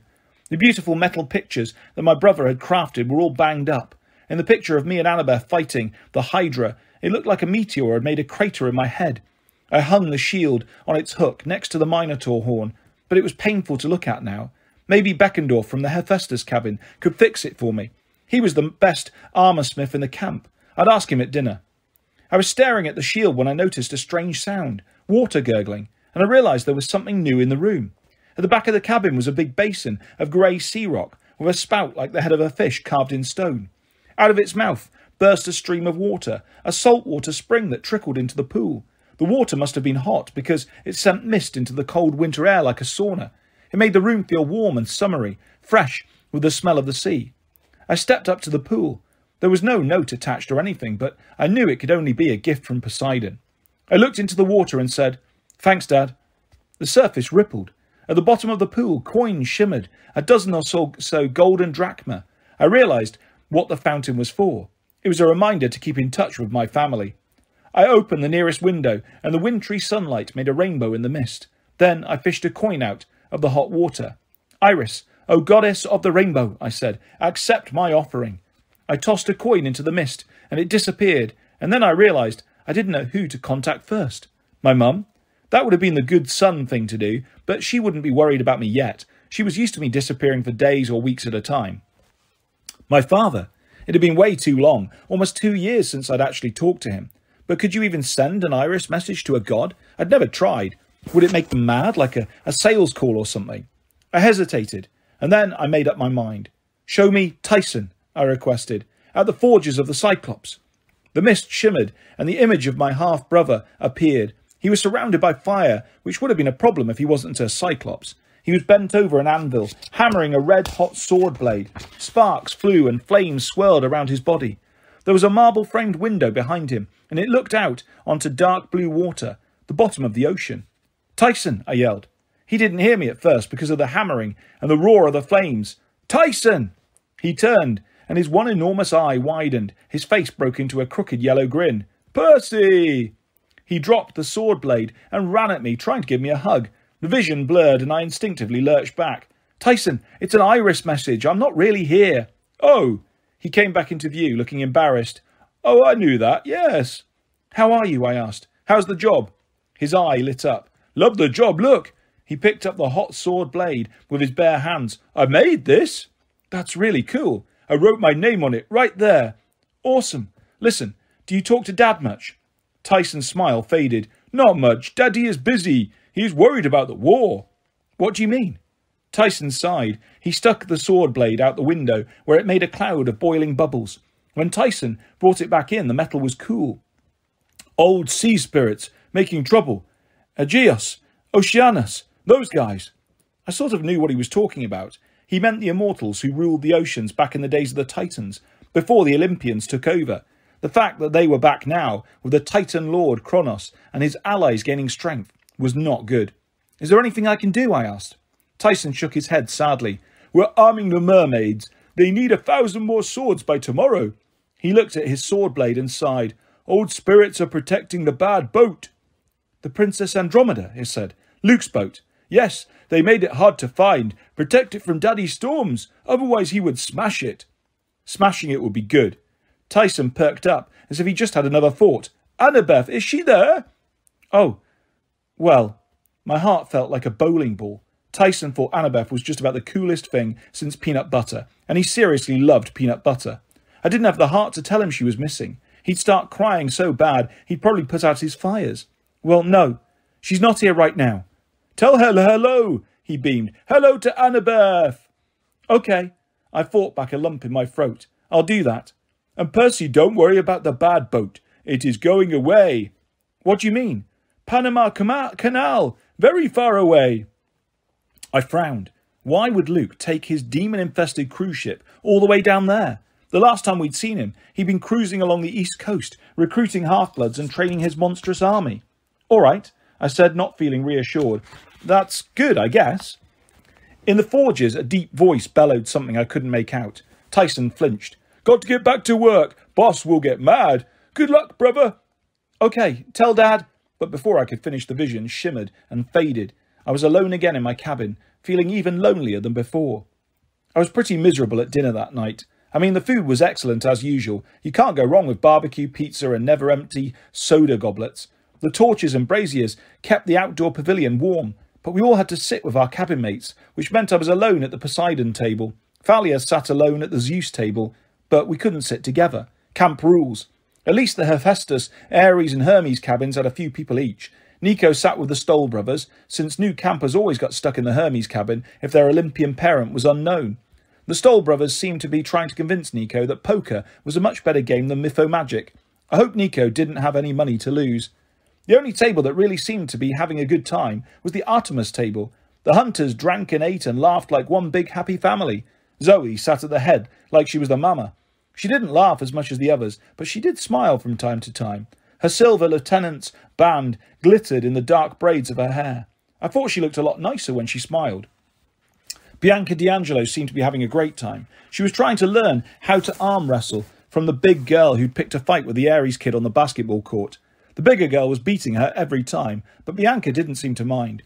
When we finished eating, Chiron made the customary toast to the gods and formally welcomed the hunters of Artemis. The clapping was pretty half-hearted. Then he announced the Goodwill Capture the Flag game for tomorrow night, which got a much better reception. Afterwards, we all trailed back to our cabins for an early winter lights out. I was exhausted, which meant I fell asleep easily. That was the good part. The bad part was I had a nightmare, and even by my standards, it was a whopper. Annabeth was on a dark hillside, shrouded in fog. It almost seemed like the underworld because I immediately felt claustrophobic and I couldn't see the sky above. Just a close, heavy darkness, as if I were in a cave. Annabeth struggled up the hill. Old broken Greek columns of black marble were scattered around, as though something had blasted a huge building to ruins. Fawn, Annabeth cried, where are you? Why did you bring me here? She scrambled over a section of broken wall and came to the crest of the hill. She gasped. There was Luke, and he was in pain. He was crumpled on the rocky ground, trying to rise. The blackness seemed to be thicker around him. Fog swirling hungrily. His clothes were in tatters, and his face was scratched and drenched with sweat. Annabeth, he called. Help me, please. She ran forward. I tried to cry out, he's a traitor, don't trust him. But my voice didn't work in the dream. Annabeth had tears in her eyes. She reached down like she wanted to touch Luke's face, but at the last second she hesitated. What happened? She asked. They left me here, Luke groaned. Please, it's killing me. I couldn't see what was wrong with him. He seemed to be struggling against some invisible curse, as though the fog was squeezing him to death. Why should I trust you? Annabeth asked. Her voice was filled with hurt. You shouldn't, Luke said. I've been terrible to you, but if you don't help me, I'll die. Let him die, I wanted to scream. Luke had tried to kill us in cold blood too many times. He didn't deserve anything from Annabeth. Then the darkness above Luke began to crumble, like a cavern roof in an earthquake. Huge chunks of black rock began falling. Annabeth rushed in just as a crack appeared, and the whole ceiling dropped. She held it somehow, tons of rock. She kept it from collapsing on her and Luke just with her own strength. It was impossible. She shouldn't have been able to do that. Luke rolled free, gasping. Thanks, he managed. Help me hold it, Annabeth groaned. Luke caught his breath. His face was covered in grime and sweat. He rose unsteadily. I knew I could count on you. He began to walk away as the trembling blackness threatened to crush Annabeth. Help me, she pleaded. Oh, don't worry, Luke said. Your help is on the way. It's all part of the plan. In the meantime, try not to die. The ceiling of darkness began to crumble more, pushing Annabeth against the ground. I sat bolt upright in bed, clawing at the sheets. There was no sound in my cabin, except the gurgle of the saltwater spring. The clock on my nightstand read just after midnight. Only a dream. But I was sure of two things. Annabeth was in terrible danger, and Luke was responsible. Chapter 6. An old dead friend comes to visit. The next morning after breakfast, I told Grover about my dream. We sat in the meadow watching the satyrs chase the wood nymphs through the snow. The nymphs had promised to kiss the satyrs if they got caught, but they hardly ever did. Usually the nymph would let the satyr get up a full head of steam, and then she'd turn into a snow-covered tree, and the poor satyr would slam into it headfirst and get a pile of snow dumped on him. When I told Grover my nightmare, he started twirling his finger in his shaggy leg fur. "Her cave ceiling collapsed on her?" he asked. "Yeah. What the heck does that mean?" Grover shook his head. "I don't know, but after what Zoe dreamed..." "Whoa, what do you mean? Zoe had a dream like that?" I don't know exactly. About 3 a.m, she came to the big house and demanded to talk to Chiron. She looked really panicked. "Wait, how do you know this?" Grover blushed. "I was sort of camped outside the Artemis cabin." "What for?" "Just to be, near them." "You're a stalker with hooves." "I am not." "Anyway, I followed her to the big house and hid in a bush and watched the whole thing. She got really upset when Argus wouldn't let her in. It was kind of a dangerous scene." I tried to imagine that. Argus was the head of security for camp, a big blonde dude with eyes all over his body. He rarely showed himself unless something serious was going on. I wouldn't want to place bets on a fight between him and Zoe Nightshade. "What did she say?" I asked. Grover grimaced. "Well, she starts talking really old-fashioned when she gets upset, so it was kind of hard to understand. But something about Artemis being in trouble and needing the hunters. And then she called Argus a boil-brained lout. I think that's a bad thing. And then he called her... Whoa, wait. How could Artemis be in trouble? Finally Chiron came out in his pyjamas and his horsetail in curlers, and he wears curlers in his tail." Grover covered his mouth. "Sorry," I said. "Go on." "Well, Zoe said she needed permission to leave camp immediately. Chiron refused. He reminded Zoe that the hunters were supposed to stay here until they received orders from Artemis. And she said..." Grover gulped. "She said, 'How are we to get orders from Artemis if Artemis is lost?'" "What do you mean, lost? Like she needs directions?" "No, I think she meant gone, taken, kidnapped." "Kidnapped?" I tried to get my head and my mind around the idea. How would you kidnap an immortal goddess? Is that even possible? Well, yeah, it happened to Persephone. But she was like the goddess of flowers. Grover looked offended. "Springtime?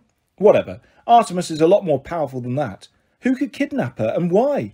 Grover shook his head miserably. "I don't know. Kronos? He can't be that powerful already. Can he?" The last time we'd seen Kronos, he'd been in tiny pieces. Well, we hadn't actually seen him. Thousands of years ago, after the big Titan god war, the gods had sliced him to bits with his own scythe and scattered his remains in Tartarus, which is like the gods' bottomless recycling bin for their enemies. 2 summers ago, Kronos had tricked us to the very edge of the pit and almost pulled us in. Then last summer, on board Luke's demon cruise ship, we'd seen a golden coffin, where Luke claimed he was summoning the Titan Lord out of the abyss, bit by bit, every time someone new joined their cause. Kronos could influence people with dreams and trick them. But I didn't see how he could physically overcome Artemis if he was still like a pile of evil bark mulch. "I don't know," Grover said. "I think somebody would know if Kronos had reformed. The gods would be more nervous. But still, it's weird. Yeah, you having a nightmare the same night as Zoe. It's almost like..." "They're connected," I said. Over in the frozen meadow, a satyr skidded on his hooves as he chased after a red-headed tree nymph. She giggled and held out her arms as he ran towards her. Pop! She turned into a Scotch pine, and he kissed the trunk at top speed. "Ah, love," Grover said dreamily. I thought about Zoe's nightmare, which she'd had only a few hours after mine. "I've got to talk to Zoe," I said. Before you do." Grover took something out of his coat pocket. It was a 3-fold display, like a travel brochure. "You remember what you said, about how it was weird the hunters just happened to show up at Westover Hall? I think they might have been scouting us." "Scouting us? What do you mean?" He gave me the brochure. It was about the hunters of Artemis. The front read, "A wise choice for your future." Inside were pictures of young maidens doing hunter stuff, chasing monsters, shooting bows. There were captions like health benefits, immortality, and what it means for you, and a boy free tomorrow. "I found that in Annabeth's backpack," Grover said. I stared at him. I don't understand." "Well, it seems to me maybe Annabeth was thinking about joining." I'd like to say I took the news well. The truth was, I wanted to strangle the hunters of Artemis, one eternal maiden at a time. The rest of the day, I tried to keep busy, but I was worried sick about Annabeth. I went to javelin throwing class, but the Ares camper in charge yelled at me after I got distracted and threw the javelin at the target before he got out of the way. I apologised for the hole in his trousers, but he still sent me packing. I visited the Pegasus stables, but Selina Beauregard from the Aphrodite cabin was having an argument with one of the hunters, and I decided I'd better not get involved. After that, I sat in the empty chariot stands and sulked. Down at the archery fields, Chiron was conducting target practice. I knew he'd be the best person to talk to. Maybe he could give me some advice. But something held me back. I had a feeling Chiron would try to protect me, like he always did. He might not tell me everything he knew. I looked in the other direction. At the top of Half-Blood Hill, Mr. D and Argus were feeding the baby dragon that guarded the Golden Fleece. Then it occurred to me, no one would be in the big house. There was someone else. Something else. I could ask for guidance. My blood was humming in my ears as I ran into the house and took the stairs. I'd only done this once before, and I still had nightmares about it. I opened the trapdoor and stepped into the attic. The room was dark and dusty and cluttered with junk, just like I remembered. There were shields with monster bites out of them, and swords bent in the shapes of demon heads, and a bunch of taxidermy, like a stuffed harpy, and a bright orange python. Over by the window, sitting on a three-legged stool, was the shriveled-up mummy of an old lady in a tie-dyed hippie dress. The Oracle. I made myself walk towards her. I waited for green mist to billow from the mummy's mouth, like it had before, but nothing happened. "Hi," I said. What's up?" I winced at how stupid that sounded. Not much could be up when you're dead and stuck in the attic, but I knew the spirit of the Oracle was in there somewhere. I could feel a cold presence in the room, like a coiled sleeping snake. "I have a question," I said a little louder. "I need to know about Annabeth. How can I save her?" No answer. The sun slanted through the dirty attic window, making the dust motes dance in the air. I waited longer. Then I got angry. I was being stonewalled by a corpse. "All right," I said. "Fine. I'll figure out myself." I turned and bumped into a big stable full of souvenirs. It seemed more cluttered than the last time I was here. Heroes stored all kinds of stuff in the attic. Quest trophies they no longer wanted to keep in their cabins, or stuff that held painful memories. I knew Luke had stored a dragon claw somewhere up here, the one that had scarred his face. There was a broken sword hilt labelled, "This broken Leroy got killed. 1999. Then I noticed a pink silk scarf with a label attached to it. I picked up the tag and tried to read it. Scarf of the goddess Aphrodite. Recovered at Waterland, Denver, Co. By Annabeth Chase and Percy Jackson. I stared at the scarf. I'd totally forgotten about it. 2 years ago, Annabeth had ripped this scarf out of my hands and said something like, "Oh no, no love magic for you." I'd just assumed she'd thrown it away, and yet here it was. She'd kept it all this time, and why had she stashed it in the attic? I turned to the mummy. She hadn't moved, but the shadows across her face made it look like she was smiling gruesomely. I dropped the scarf and tried not to run towards the exit. The night after dinner, I was seriously ready to beat the hunters at Capture the Flag. It was going to be a small game. Only 13 hunters, including Bianca D'Angelo, and about the same number of campers. Zoe Nightshade looked pretty upset. She kept glancing resentfully at Chiron, like she couldn't believe he was making her do this. The other hunters didn't look too happy either. Unlike last night, they weren't laughing or joking around. They just huddled together in the dining pavilion, whispering nervously to each other as they strapped on their armour. Some of them even looked like they'd been crying. I guess Zoe had told them about her nightmare. On our team, we had Beckendorf and 2 other Hephaestus guys, a few from the Ares cabin, though it still seemed strange that Clarice wasn't around, the Stoll brothers and Nico from Hermes' cabin, and a few Aphrodite kids. It was weird that the Aphrodite cabin wanted to play. Usually they sat on the sidelines, chatted and checked their reflections in the river and stuff. But when they heard we were fighting the hunters, they were raring to go. "I'll show them. Love is worthless," Selina Beauregard grumbled as she strapped on her armour. "I'll pulverise them." That left Thalia and me. "I'll take the offence," Thalia volunteered. "You take defence." "Oh," I hesitated, because I'd been about to say the exact same thing, only reversed. "Don't you think with your shield and all, you'd be better defence?"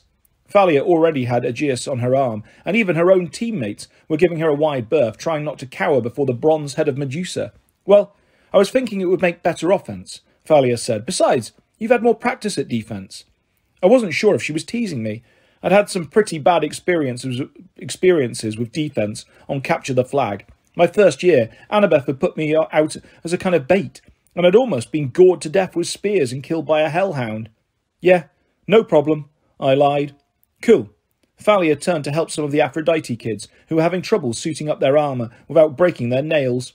Nico D'Angelo ran up to me with a big grin on his face. Percy, this is awesome! His blue feathered bronze helmet was falling in his eyes and his breastplate was about 6 sizes too big. I wondered if there was any way I'd look that ridiculous when I first arrived. Unfortunately, I probably had. Nico lifted his sword with effort. Do we get to kill the other team? Well, no. But the hunters are immortal, right? That's only if you don't fall in battle. Besides, it would be awesome if we just, resurrected as soon as we were killed, so we could keep fighting and... Nico, this is serious. Real swords. These can hurt. He stared at me a little disappointed, and I realised that I just sounded like my mother. Whoa, not a good sign. I patted Nico on the shoulder. Hey, it's cool, just follow the team. Stay out of Zoe's way. We'll have a blast. Chiron's hoof thundered on the pavilion floor. Heroes, he called. You know the rules. The river is the boundary line. Blue team, Camp Half-Blood, shall take the westwards. Hunters of Artemis, red team, shall take the eastwards. I will serve as referee and battlefield medic. No intentional maiming, please. All magic items are allowed. To your positions! Sweet, Nico whispered next to me. What kind of magic items? Do I get one? I was about to break it to him that he didn't, when Thalia said, Blue team, follow me. They cheered and followed, had to run to catch up, and tripped over somebody's shield, so I didn't look much like a co-captain, more like an idiot. We set our flag at the top of Zeus's fist. It's the cluster of boulders in the middle of the West Woods that, if you look at it just the right way, looks like a huge fist sticking out of the ground. If you look at it from any other side, it looks like a pile of enormous deer droppings, but Chiron wouldn't let us call the place the poop pile, especially after it being named for Zeus, who doesn't have much of a sense of humour. Anyway, it was a good place to set the flag. The top boulder was 6 metres tall and really hard to climb, so the flag was clearly visible, like the rules said it had to be, and it didn't matter that the guards weren't allowed to stand within 10 metres of it. I set Nico on guard duty with Beckendorf and the Stoll brothers, figuring he'd be safely out of the way. We'll send out a decoy to the left, Thalia told the team. Selina, you lead that. Got it. Take Laurel and Jason. They're good runners. Make a wide arc around the hunters. Attract as many as you can. I'll take the main raiding party round to the right and catch them by surprise. Everybody nodded. It sounded good, and Thalia said it with such confidence you couldn't help but believe it would work. Thalia looked at me. Anything to add, Percy?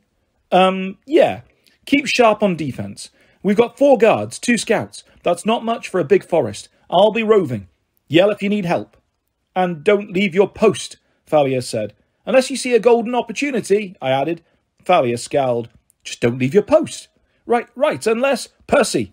She touched my arm and shocked me. I mean, everybody can give static shocks in the winter, but when Thalia does, it hurts. I guess it's because her dad is the god of lightning. She's been known to fry off people's eyebrows. Sorry, Thalia said, though she didn't sound particularly sorry. Now, is everybody clear? Everybody nodded. We broke into our smaller groups. The horn sounded, and the game began. Selina's group disappeared into the woods on the left. Thalia's group gave it a few seconds and then darted off towards the right. I waited for something to happen. I climbed Zeus's fist and had a good view over the forest. I remembered how the hunters had stormed out of the woods when they fought the manticore, and I was prepared for something like that. One huge charge that could overwhelm us. But nothing happened. I caught a glimpse of Selina and her new scouts. They ran through a clearing, followed by 5 of the hunters, leading them deep into the woods and away from Thalia. The plan seemed to be working, and then I spotted another clump of hunters heading to the right, bows ready. They must have spotted Thalia. What's happening? Nico demanded, trying to climb up next to me. My mind was racing. Thalia would never get through, but the hunters were divided. With that many on either flank, their centre had to be wide open, if I moved fast. I looked at Beckendorf. Can you guys hold the fort? Beckendorf snorted. Of course. I'm going in. The Stoll brothers and Nico cheered as I raced towards the boundary line. I was running at top speed and I felt great. I leapt over the creek into enemy territory. I could see their silver flag up ahead, only one guard, who wasn't even looking in my direction. I heard fighting to my left and right, somewhere in the woods. I had it made. The guard turned at the last minute. It was Bianca D'Angelo. Her eyes widened as I slammed into her and she went sprawling in the snow. Sorry, I yelled. I ripped down the silver silk flag from the tree and took off. I was 10 metres away before Bianca managed to yell for help. I thought I was home free. Zip! A silvery cord raced across my ankles and fastened to the tree next to me. A tripwire, fired from a bow. Before I could even think about stopping, I went down hard, sprawling in the snow. "Percy!" Thalia yelled, off to my left. "What are you doing?"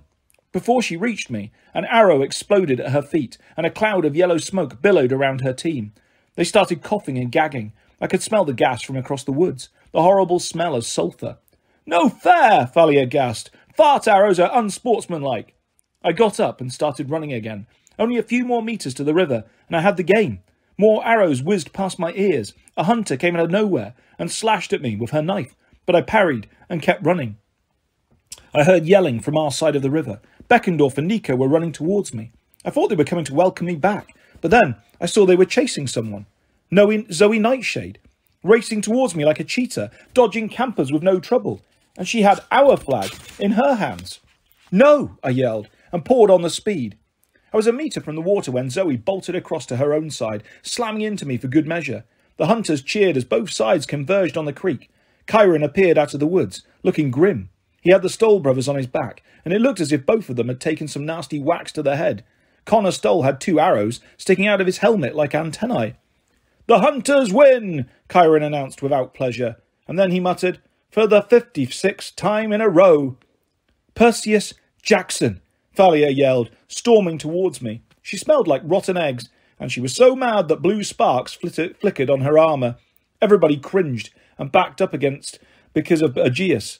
It took all my willpower not to cower.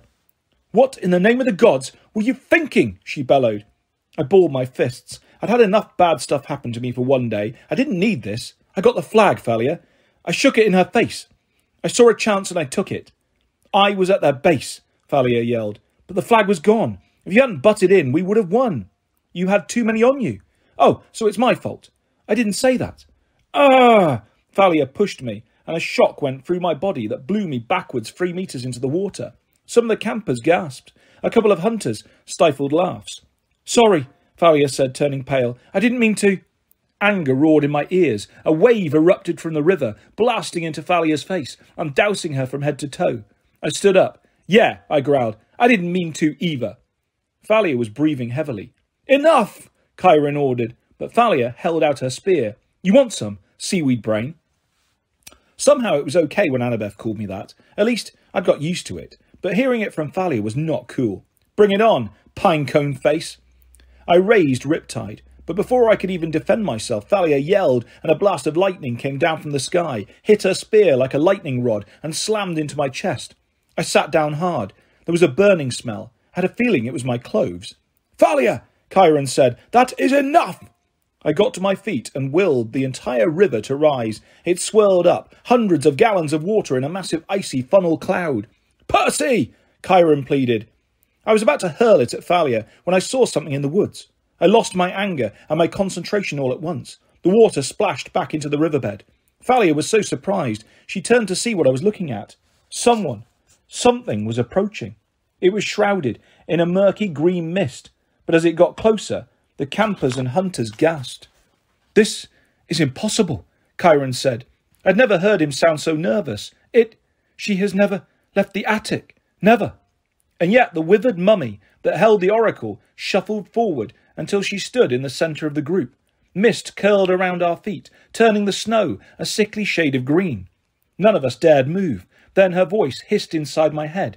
Apparently, everyone could hear it because several clutched their hands over their ears. "I am the spirit of Delphi," the voice said, "speaker of the prophecies of Phoebus Apollo, slayer of the mighty Python." The oracle regarded me with its cold, dead eyes, and then she turned unmistakably towards Zoe Nightshade. "Approach, seeker, and ask." Zoe swallowed. "What must I do to help my goddess?" The oracle's mouth opened, and green mist poured out. I saw the vague image of a mountain, and a girl standing at the barren peak. It was Artemis, but she was wrapped in chains, fettered to the rocks. She was kneeling, her hands raised as if to fend off an attacker, and it looked like she was in pain. The oracle spoke. 5 shall go west to the goddess in chains. 1 shall be lost in the land without rain. The bane of Olympus shows the trail. Campers and hunters combined prevail. The Titan's curse must one withstand, and 1 shall perish by a parent's hand. Then, as we were watching, the mist swirled and retreated like a great green serpent in the mummy's mouth. The oracle sat down on a rock and became as still as she had been in the attic, as if she might sit by this creek for 100 years. Chapter 7. Everybody hates me, but the horse. The least the oracle could have done was walk back to the attic by herself. Instead, Grover and I were elected to carry her. I didn't figure that was because we were the most popular. "Watch her head," Grover warned as we went up the stairs. But it was too late. Bonk! I whacked her mummified face against the trapdoor frame and dust flew. "Oh, man." I set her down and checked for damage. "Did I break anything?" "I can't tell," Grover admitted. We hauled her up and set her on her tripod stool, both of us huffing and sweating. Who knew a mummy could weigh so much? I assumed she wouldn't talk to me, and I was right. I was relieved when we finally got out of there and slammed the attic door shut. "Well," Grover said, "that was gross." I knew he was trying to keep things light for my sake, but I still felt really down. The whole camp would be mad at me for losing the game to the hunters, and then there was the new prophecy from the oracle. It was like the spirit of Delphi had gone out of her way to exclude me. She'd ignored my question and walked half a mile to talk to Zoe, and she'd said nothing, not even a hint about Annabeth. "What will Chiron do?" I asked Grover.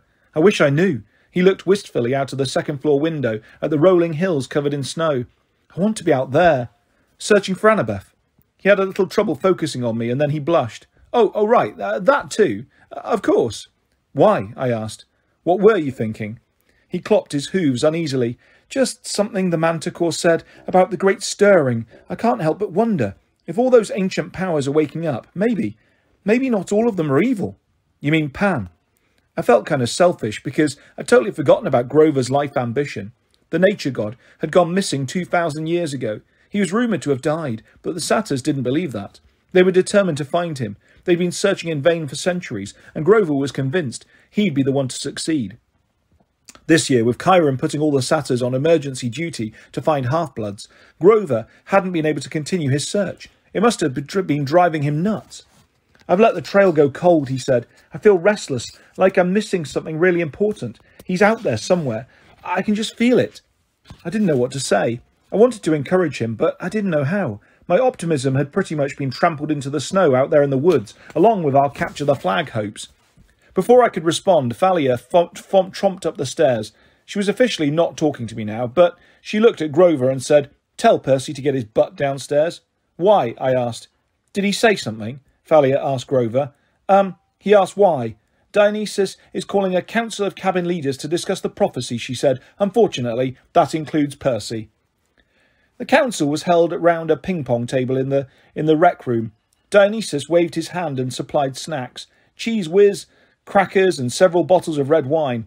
Then Chiron reminded him that wine was against his restrictions and most of us were underage. Mr. D sighed. With a snap of his fingers, the wine turned to Diet Coke. Nobody drank that either. Mr. D and Chiron, in wheelchair form, sat at one end of the table. Zoe and Bianca D'Angelo, who had kind of become Zoe's personal assistant, took the other end. Thalia and Grover and I sat along the right, and the other head councillors, Beckendorf, Selina Beauregard, and the Stoll brothers sat on the left. The Aries kids were supposed to send a representative too, but all of them had got broken limbs, accidentally, during Capture the Flag, courtesy of the hunters. They were resting up in the infirmary. Zoe started the meeting off on a positive note. "This is pointless." "Cheese whiz?" Grover gasped. He began scooping up crackers and ping-pong balls and spraying them with topping. "There is no time for talk," Zoe continued. "Our goddess needs us. The hunters must leave immediately." "And go where?" Chiron asked. "West," Bianca said. I was amazed at how different she looked after just a few days with the hunters. Her dark hair was braided like Zoe's now, so you could actually see her face. She had a splash of freckles across her nose, and her dark eyes vaguely reminded me of someone famous, but I couldn't think who. She looked like she'd been working out, and her skin glowed faintly, like the other hunters, as if she'd been taking showers in liquid moonlight. "You heard the prophecy. 5 shall go west, to the goddess in chains. We can get 5 hunters and go." "Yes," Zoe agreed. "Artemis is being held hostage. We must find her and free her." "You're missing something as usual," Thalia said. "Campers and hunters combined prevail. We're supposed to do this together." "No," Zoe said. "The hunters do not need thy help." "Your," Thalia grumbled. "Nobody has said thy in like 300 years. Zoe, get with the times." Zoe hesitated, like she was trying to form the word correctly. We do not need your help. Thalia rolled her eyes. Forget it. I fear the prophecy says you do need our help, Chiron said. Campers and hunters must cooperate. Or do they? Mr. D mused, swirling his Diet Coke under his nose like it had a fine bouquet. One shall be lost. One shall perish. That sounds rather nasty, doesn't it? What if you fail because you try to cooperate? Mr. D, Chiron sighed, with all due respect, whose side are you on?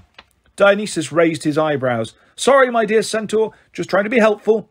We're supposed to work together, Thalia said stubbornly. I don't like it either, Zoe, but you know prophecies. You want to fight against one? Zoe grimaced, but I could tell Thalia had scored a point. We must not delay, Chiron warned. Today is Sunday. This very Friday, December the 21st, is the winter solstice. Oh, joy, Dionysus muttered. Another dull annual meeting. Artemis must be present at the solstice, Zoe said. She has been one of the most vocal on the council, arguing for action against Cronos' minions. If she is absent, the gods will decide nothing. We will lose another year of war preparations. Are you suggesting that the gods have trouble acting together, young lady? Dionysus asked. Yes, Lord Dionysus. Mr. D nodded. Just checking. You're right, of course. Carry on.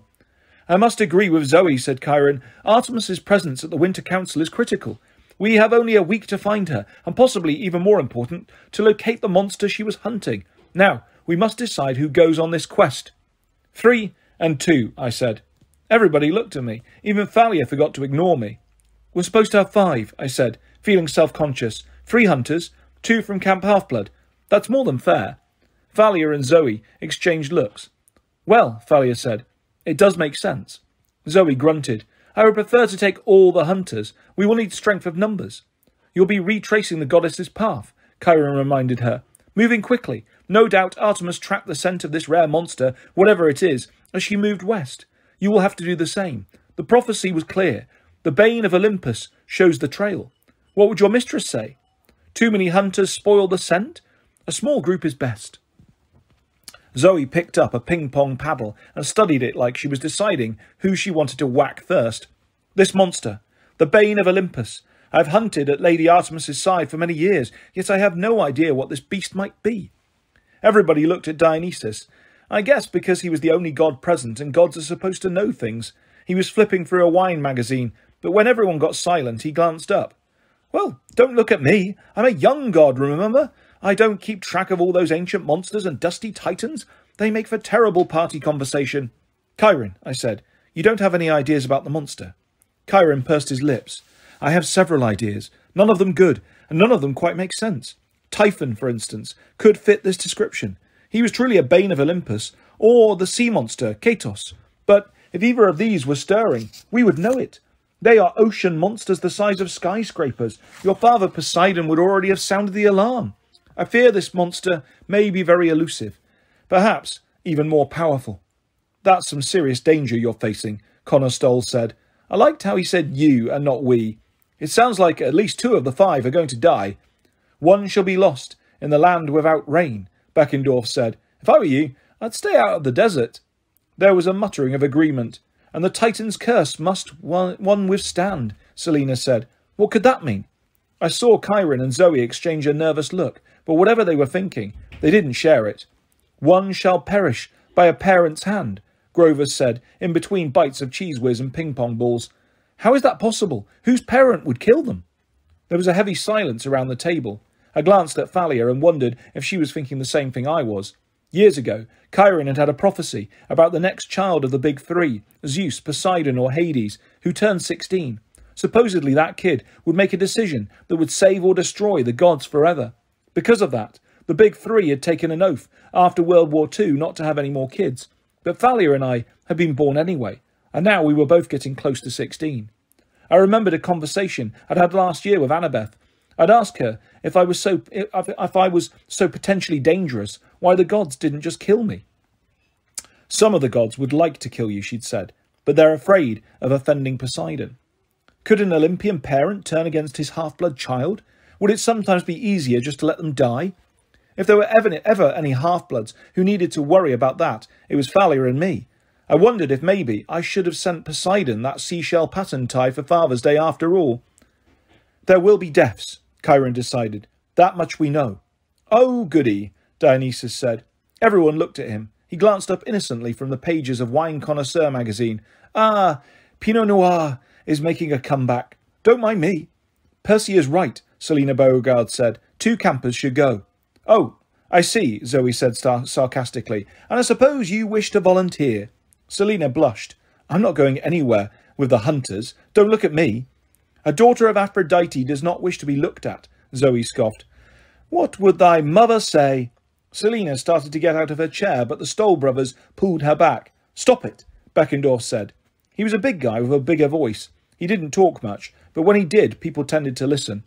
"Let's start with the hunters. Which 3 of you will go?" Zoe stood. "I shall go, of course, and I will take Phoebe. She is our best tracker." "The big girl who likes to hit people on the head?" Travis Stoll asked cautiously. Zoe nodded. "The one who put the arrows in my helmet?" Connor added. "Yes," Zoe snapped. "Why?" "Oh, nothing," Travis said. "Just we have a T-shirt for her from the camp store." He held up a big silver T-shirt that said Artemis the Moon Goddess Hunting Tour 2002 with a huge list of national parks and stuff underneath. "It's a collector's item. She was admiring it. You want to give it to her?" I knew the Stolls were up to something. They always were. But I guess Zoe didn't know them as well as I did. She just sighed and took the T-shirt. "As I was saying, I will take Phoebe, and I wish Bianca to go." Bianca looked stunned. "Me? But I'm so new. I wouldn't be any good." "You will do fine," Zoe insisted. "There is no better way to prove thyself." Bianca closed her mouth. I felt kind of sorry for her. I remembered my first quest when I was 12. I felt totally unprepared. A little honoured, maybe, but a lot resentful and plenty scared. I figured the same things were running around in Bianca's head right now. "And for campers?" Chiron asked. His eyes met mine, but I couldn't tell what he was thinking. "Me!" Grover stood up so fast he bumped the ping-pong table. He brushed cracker crumbs and ping-pong ball scraps off his lap. "Anything to help Artemis." Zoe wrinkled her nose. "I think not, Satyr. You are not even a half-blood." "But he is a camper," Thalia said. "And he's got a Satyr's senses and woodland magic. Can you play a tracker's song yet, Grover?" "Absolutely." Zoe wavered. I didn't know what a tracker's song was, but apparently Zoe thought it was a good thing. "Very well," Zoe said. "And the second camper?" "I'll go." Thalia stood and looked around, daring anyone to question her. Now, okay, maybe my math skills weren't the best, but it suddenly occurred to me that we'd reached the number 5 and I wasn't in the group. "Whoa, wait a sec," I said. "I want to go too." Thalia said nothing. Chiron was still studying me, his eyes sad. "Oh," Grover said, suddenly aware of the problem. "Whoa, yeah, I forgot. Percy has to go. I didn't mean... I'll stay. Percy should go in my place." "He cannot," Zoe said. "He is a boy. I won't have hunters travelling with a boy." "You travelled here with me," I reminded her. "That was a short-term emergency, and it was ordered by the goddess. I will not go across country and fight many dangers in the company of a boy." "What about Grover?" I demanded. Zoe shook her head. "He does not count. He's a satyr. He is not technically a boy." "Hey!" Grover protested. "I have to go," I said. "I need to be on this quest." "Why?" Zoe asked. "Because of thy friend Annabeth?" I felt myself blushing. I hated that everyone was looking at me. "No. I mean, partly. I just feel like I'm supposed to go." Nobody rose to my defence. Mr. D looked bored, still reading his magazine. Selina, the Stoll brothers, and Beckendorf were staring at the table. Bianca gave me a look of pity. "No," Zoe said flatly. I insist upon this. I will take a satyr if I must, but not a male hero." Chiron sighed. "The quest is for Artemis. The hunters should be allowed to approve their companions." My ears were ringing as I sat down. I knew Grover and some of the others were looking at me sympathetically, but I couldn't meet their eyes. I just sat there as Chiron concluded the council. "So be it," he said. "Thalia and Grover will accompany Zoe, Bianca, and Phoebe. You shall leave at first light, and may the gods," he glanced at Dionysus, "present company included, we hope, be with you." I didn't show up for dinner that night, which was a mistake, because Chiron and Grover came looking for me.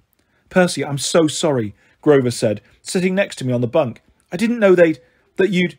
Honest." He started to sniffle, and I figured if I didn't cheer him up, he'd either start bawling or chewing up my mattress. He tends to eat inanimate objects whenever he gets upset. "It's okay," I lied. "Really, it's fine." Grover's lower lip trembled. "I wasn't even thinking. I was so focused on helping Artemis, but I promise I'll look everywhere for Annabeth. If I can find her, I will." I nodded and tried to ignore the big crater that was opening in my chest. Grover, Chiron said, perhaps you'd let me have a word with Percy. Sure, he sniffled. Chiron waited. Oh, Grover said, you mean alone? Sure, Chiron. He looked at me miserably. See, nobody needs a goat. He trotted out the door, blowing his nose on his sleeve. Chiron sighed and knelt on his horse legs. Percy, I don't pretend to understand prophecies. Yeah, I said. Well, maybe that's because they don't make any sense. Chiron gazed at the saltwater spring gurgling in the corner of the room. Thalia would not have been my first choice to go on this quest. She's too impetuous. She acts without thinking. She is too sure of herself. Would you have chosen me? Frankly, no, he said. You and Thalia are much alike. Thanks a lot. He smiled. The difference is that you are less sure of yourself than Thalia. That could be good or bad, but one thing I can say, both of you together would be a dangerous thing. We could handle it. The way you handled it at the creek tonight? I didn't answer. He'd nailed me. Perhaps it is for the best, Chiron mused. You can go home to your mother for the holidays. If we need you, we can call. Yeah, I said. Maybe. I pulled Riptide out of my pocket and set it on my nightstand. It didn't seem that I'd be using it for anything but writing Christmas cards. When he saw the pen, Chiron grimaced. It's no wonder Zoe doesn't want you along, I suppose. Not while you're carrying that particular weapon. I didn't understand what he meant. Then I remembered something he told me a long time ago, when he first gave me the magic sword. It has a long and tragic history, which we need not go into. I wanted to ask him about that, but then he pulled a golden drachma from his saddlebag and tossed it to me. Call your mother, Percy. Let her know you're coming home in the morning. And for what it's worth, I almost volunteered for the quest myself. I would have gone, if not for the last line. One shall perish by a parent's hand. Yeah, I didn't need to ask. I knew Chiron's dad was Kronos, the evil Titan Lord himself. The line would make perfect sense if Chiron went on the quest. Kronos didn't care for anyone, including his own children. Chiron, I said, you know what this Titan's curse is, don't you? His face darkened. He made a claw over his heart and pushed outwards, an ancient gesture for warding off evil. Let us hope the prophecy does not mean what I think. Now, good night, Percy, and your time will come. I'm convinced of that. There's no need to rush. He said your time the way people did when they meant your death. I didn't know if Chiron meant it that way, but the look in his eyes made me scared to ask. I stood at the saltwater spring, rubbing Chiron's coin in my hand and trying to figure out what to say to my mum. I really wasn't in the mood to have one more adult tell me that doing nothing was the greatest thing I could do, but I figured my mum deserved an update. Finally, I took a deep breath and threw in the coin. Oh, goddess, accept my offering. The mist shimmered. The light from the bathroom was just enough to make a faint rainbow. Show me Sally Jackson, I said. Upper East Side, Manhattan. And there in the mist was a scene I did not expect. My mum was sitting at our kitchen table with some guy.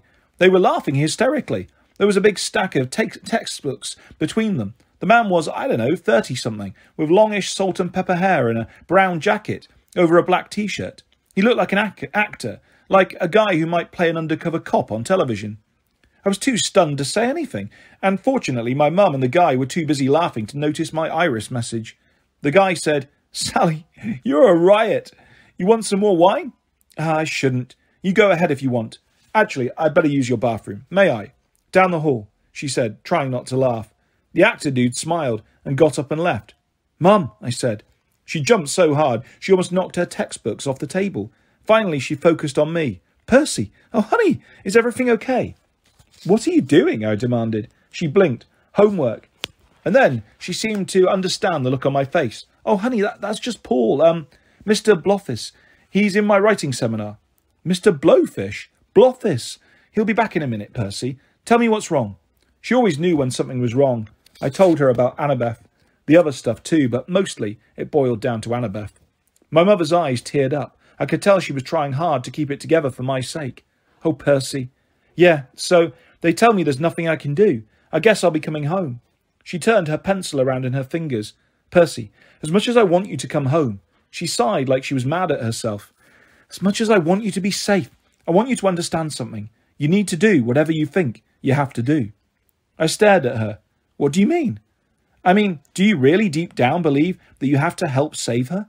Do you think it's the right thing to do? Because I know one thing about you, Percy. Your heart is always in the right place. Listen to it. You're telling me to go? My mother pursed her lips. I'm telling you that you're getting too old for me to tell you what to do. I'm telling you that I'll support you, even if what you decide to do is dangerous. I can't believe I'm saying this. Mum! The toilet flushed down the hall in our apartment. I don't have much time, my mum said. Percy, whatever you decide, I love you. And I know you'll do what's best for Annabeth. How can you be sure? Because she'd do the same for you. And with that, my mother waved her hand over the mist, and the connection dissolved, leaving me with one final image of her new friend, Mr. Blowfish, smiling down at her. I don't remember falling asleep, but I remember the dream. I was back in that barren cave, the ceiling heavy and low above me. Annabeth was kneeling under the weight of a dark mass, like a pile of boulders. She was too tired even to cry out. Her legs trembled. Any second, I knew she would run out of strength, and the cavern ceiling would collapse on top of her. How is our mortal guest? A male voice boomed. It wasn't Kronos. Kronos' voice was raspy and metallic, like a knife scraped across stone. I'd heard it taunting me many times before in my dreams. This was a deeper and lower, like a bass guitar. Its force made the ground vibrate. Luke emerged from the shadows. He ran to Annabeth, knelt beside her, then looked back at the unseen man. She's fading. We must hurry. The hypocrite, like he really cared what happened to her. The deep voice chuckled. It belonged to someone in the shadows, at the edge of my dream. And then a meaty hand thrust someone forward into the light. Artemis, her hands and feet bound in celestial bronze chains. I gasped. Her silvery dress was torn and tattered. Her face and arms were cut in several places, and she was bleeding. Ica, the golden blood of the gods. You heard the boy, said the man in the shadows. Decide. Artemis's eyes flashed with anger. I didn't know why. She just didn't will the chains to burst or make herself disappear, but she didn't seem able to. Maybe the chains prevented her, or some magic about this dark, horrible place. The goddess looked at Annabeth, and her expression changed to concern and outrage. How dare you torture a maiden like this? She will die soon, Luke said. You can save her. Annabeth made a weak sound of protest. My heart felt like it was being twisted into a knot. I wanted to run to her, but I couldn't move. Free my hands, Artemis said. Luke brought out his sword, Backbiter. With one expert strike, he broke the goddess's handcuffs. Artemis ran to Annabeth and took the burden from her shoulders. Annabeth collapsed on the ground and lay there shivering. Artemis staggered, trying to support the weight of the black rocks. The man in the shadows chuckled. You are as predictable as you were easy to beat, Artemis. You surprised me, the goddess said, straining under her burden. It will not happen again. Indeed it will not, the man said. Now you are out of the way for good. I knew you would not resist helping a young maiden. That is, after all, your speciality, my dear. Artemis groaned. You know nothing of mercy, you swine. On that, the man said, we can agree. Luke, you may kill the girl now. No, Artemis shouted. Luke hesitated. She may yet be useful, sir. Further bait. But you truly believe that? Yes, General. They will come for her, I'm sure. The man considered. And then the Draconid can guard her here. Assuming she does not die from her injuries, you may keep her alive until winter solstice. After that, if our sacrifice goes as planned, her life will be meaningless. The lives of all mortals will be meaningless. Luke gathered up Annabeth's listless body and carried her away from the goddess. You will never find the monster you seek, Artemis said. Your plan will fail. How little you know, my young goddess, the man in the shadows said. Even now your darling attendants begin their quest to find you. They shall play directly into my hands. Now, if you'll excuse me, we have a long journey to make. We must greet your hunters and make sure their quest is challenging. The man's laughter echoed in the darkness, shaking the ground until it seemed the whole cavern ceiling would collapse. I woke with a start. I was sure I'd heard a loud banging. I looked around the cabin. It was dark outside. The salt spring still gurgled. No other sounds but the hoot of an owl in the woods and the distant surf on the beach. In the moonlight, on my nightstand was Annabeth's New York Yankees cap. I stared at it for a second and then, bang, bang! Someone or something was pounding on my door. I grabbed Riptide and got out of bed. Hello? I called. Thump, thump. I crept to the door. I uncapped the blade, flung open the door and found myself face to face with a black Pegasus. Whoa, boss! Its voice spoke in my mind as it clopped away from the sword blade. I don't want to be horse kebab. Its black wings spread in alarm, and the wind buffeted me back a step. Blackjack, I said, relieved but a little irritated. It's the middle of the night. Blackjack huffed. Ain't either, boss. It's 5 in the morning. What you still sleeping for?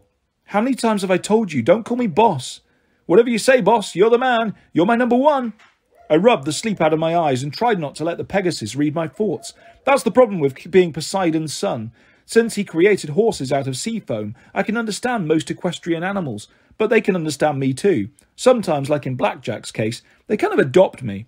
See, Blackjack had been a captive on board Luke's ship last summer, until we'd caused a little distraction that allowed him to escape.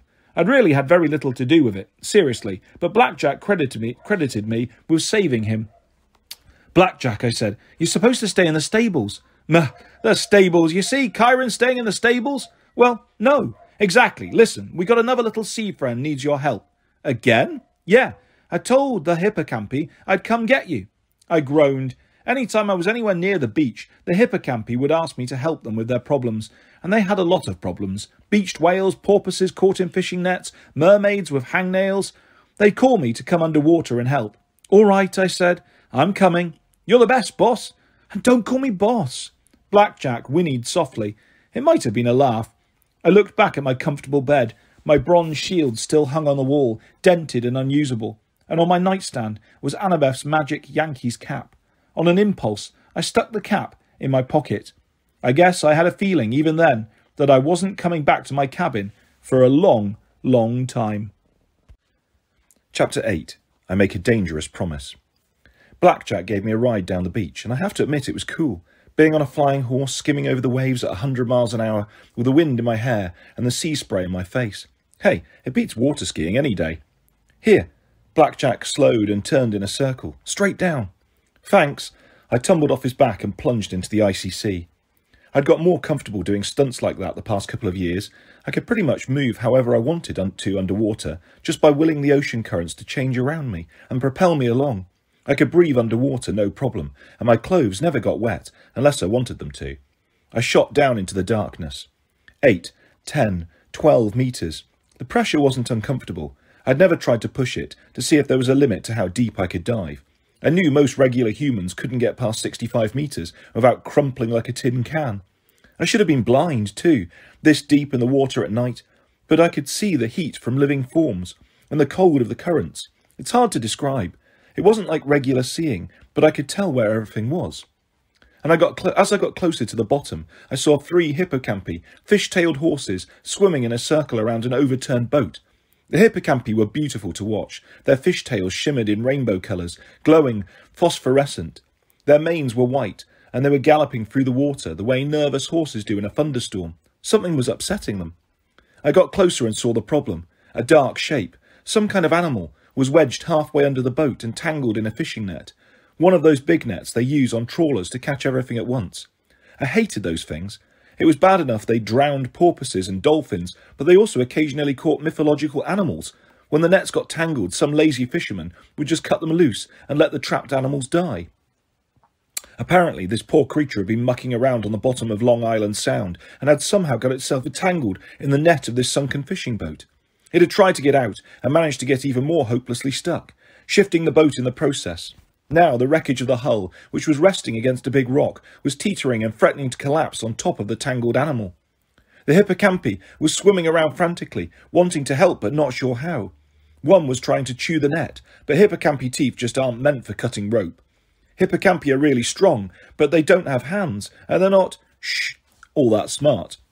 "Free it, Lord," a hippocampus said when it saw me. The others joined in, asking the same thing. I swam in for a closer look at the tangled creature. At first, I thought it was a young hippocampus. I had rescued several of them before, but then I heard a strange sound, something that did not belong underwater. I got next to the thing and saw that it was a cow. I mean, I'd heard of sea cows, like manatees and stuff, but this really was a cow with the back end of a serpent. The front half was a calf, a baby, with black fur and big sad brown eyes and a white muzzle, and its back half was a black and brown snaky tail, with fins running down the top and bottom, like an enormous eel. "Whoa, little one," I said. "Where did you come from?" The creature looked at me sadly. But I couldn't understand its thoughts. I only speak horse. "We don't know what it is, Lord," one of the hippocampus said. "Many strange things are stirring." "Yeah," I murmured. "So I've heard." I uncapped Riptide, and the sword grew to full length in my hands, its bronze blade gleaming in the dark. The cow serpent freaked out and started struggling against the net, its eyes full of terror. "Whoa," I said. "I'm not going to hurt you. Just let me cut the net." But the cow serpent thrashed around and got even more tangled. The boat started to tilt, stirring up the muck on the sea bottom and threatening to topple onto the cow serpent. The hippocampi whinnied in a panic and thrashed in the water, which didn't help. Okay, I said. I put away the sword and started speaking as calmly as I could so the hippocampi and the cow serpent would stop panicking. I didn't know if it was possible to get stampeded underwater, but I didn't really want to find out. It's cool. No sword, see? No sword. Calm thoughts. Seagrass. Mama cows. Vegetarianism. I doubted the cow serpent understood what I was saying, but it responded to the tone of my voice. The hippocampi were still skittish, but they stopped swirling around me quite so fast. "Free it, Lord," they pleaded. "Yeah," I said. "I got that part. I'm thinking." But how could I free the cow serpent when she, I decided it was probably a she, panicked at the sight of a blade? It was like she'd seen swords before and knew how dangerous they were. "All right," I told the hippocampi. "I need all of you to push exactly the same way I tell you." First, we started with the boat. It wasn't easy, but with the strength of 3 horsepower, we managed to shift the wreckage, so it was no longer threatening to collapse on the baby cow serpent. Then I went to work on the net, untangling it section by section, getting lead weights and fishing hooks straightened out, yanking out knots around the cow serpent's hooves. It took forever. I mean, it was worse than the time I'd had to untangle all my video game controller wires. The whole time, I kept talking to the cowfish, telling her everything was okay, while she mooed and moaned. "It's okay, Bessie," I said. Don't ask me why I started calling her that. It just seemed like a good cow name. Good cow. Nice cow. Finally, the net came off, and the cow serpent zipped through the water and did a happy somersault. The hippocampi whinnied with joy. "Thank you, Lord." Mrrr. The cow serpent nuzzled me and gave me the big brown eyes. "Yeah," I said, "that's okay. Nice cow. Well, stay out of trouble." Which reminded me, I'd been underwater how long? An hour at least? I had to get back to my cabin before Argus or the harpies discovered I was breaking curfew. I shot to the surface and broke through. Immediately, Blackjack zoomed down and let me catch hold of his neck. He lifted me into the air and took me back towards the shore. "Success, boss?" "Yeah, we rescued a baby, something or other. Took forever. Almost got stampeded." "Good deeds are always dangerous, boss. You saved my sorry mane, didn't you?" I couldn't help thinking about Annabeth in my dream, crumpled and lifeless in Luke's arms. Here I was rescuing baby monsters, but I couldn't save my friend. As Blackjack flew back towards my cabin, I happened to glance at the dining pavilion. I saw a figure, a boy, hunkered down behind a Greek column, like he was hiding from someone. It was Nico. But it wasn't even dawn yet. Nowhere near time for breakfast. What was he doing up there? I hesitated. The last thing I wanted was more time for Nico to tell me about his mytho-magic game. But something was wrong. I could tell by the way he was crouching. "Blackjack," I said, "set me down over there, will you? Behind that column." I almost blew it. I was coming up the steps behind Nico. He didn't see me at all. He was behind a column, peeking around the corner, all his attention focused on the dining area. I was 2 meters away from him, and I was about to say, "What are you doing?" really loud, when it occurred to me that he was pulling a Grover. He was spying on the hunters. There were voices, 2 girls talking at one of the dining tables. At this ungodly hour of the morning? Well, unless you're the goddess of dawn, I guess. I took Annabeth's cap out of my pocket and put it on. I didn't feel any different, but when I raised my arms I couldn't see them. I was invisible. I crept up to Nico and sneaked around him. I couldn't see the girls very well in the dark, but I knew their voices, Zoe and Bianca. It sounded like they were arguing. "It cannot be cured," Zoe was saying. "Not quickly, at any rate." "But how did it happen?" Bianca asked. "A foolish prank," Zoe growled. "Those Stoll boys from the Hermes cabin. Centaur blood is like acid. Everyone knows that. They sprayed the inside of that Artemis Hunting Tour t-shirt with it." "That's terrible." "She will live," Zoe said, "but she'll be bedridden for weeks with horrible hives. There is no way she can go. It's up to me. And thee." "But the prophecy," Bianca said. "If Phoebe can't go, we only have 4. We'll have to pick another." "There is no time," Zoe said. "We must leave at first light. That's immediately. Besides, the prophecy said we would lose one." "In the land without rain," Bianca said. "But that can't be here." "It might be," Zoe said, though she didn't sound convinced. "The camp has magic borders. Nothing, not even weather, is allowed in without permission. It could be a land without rain." But Bianca, hear me."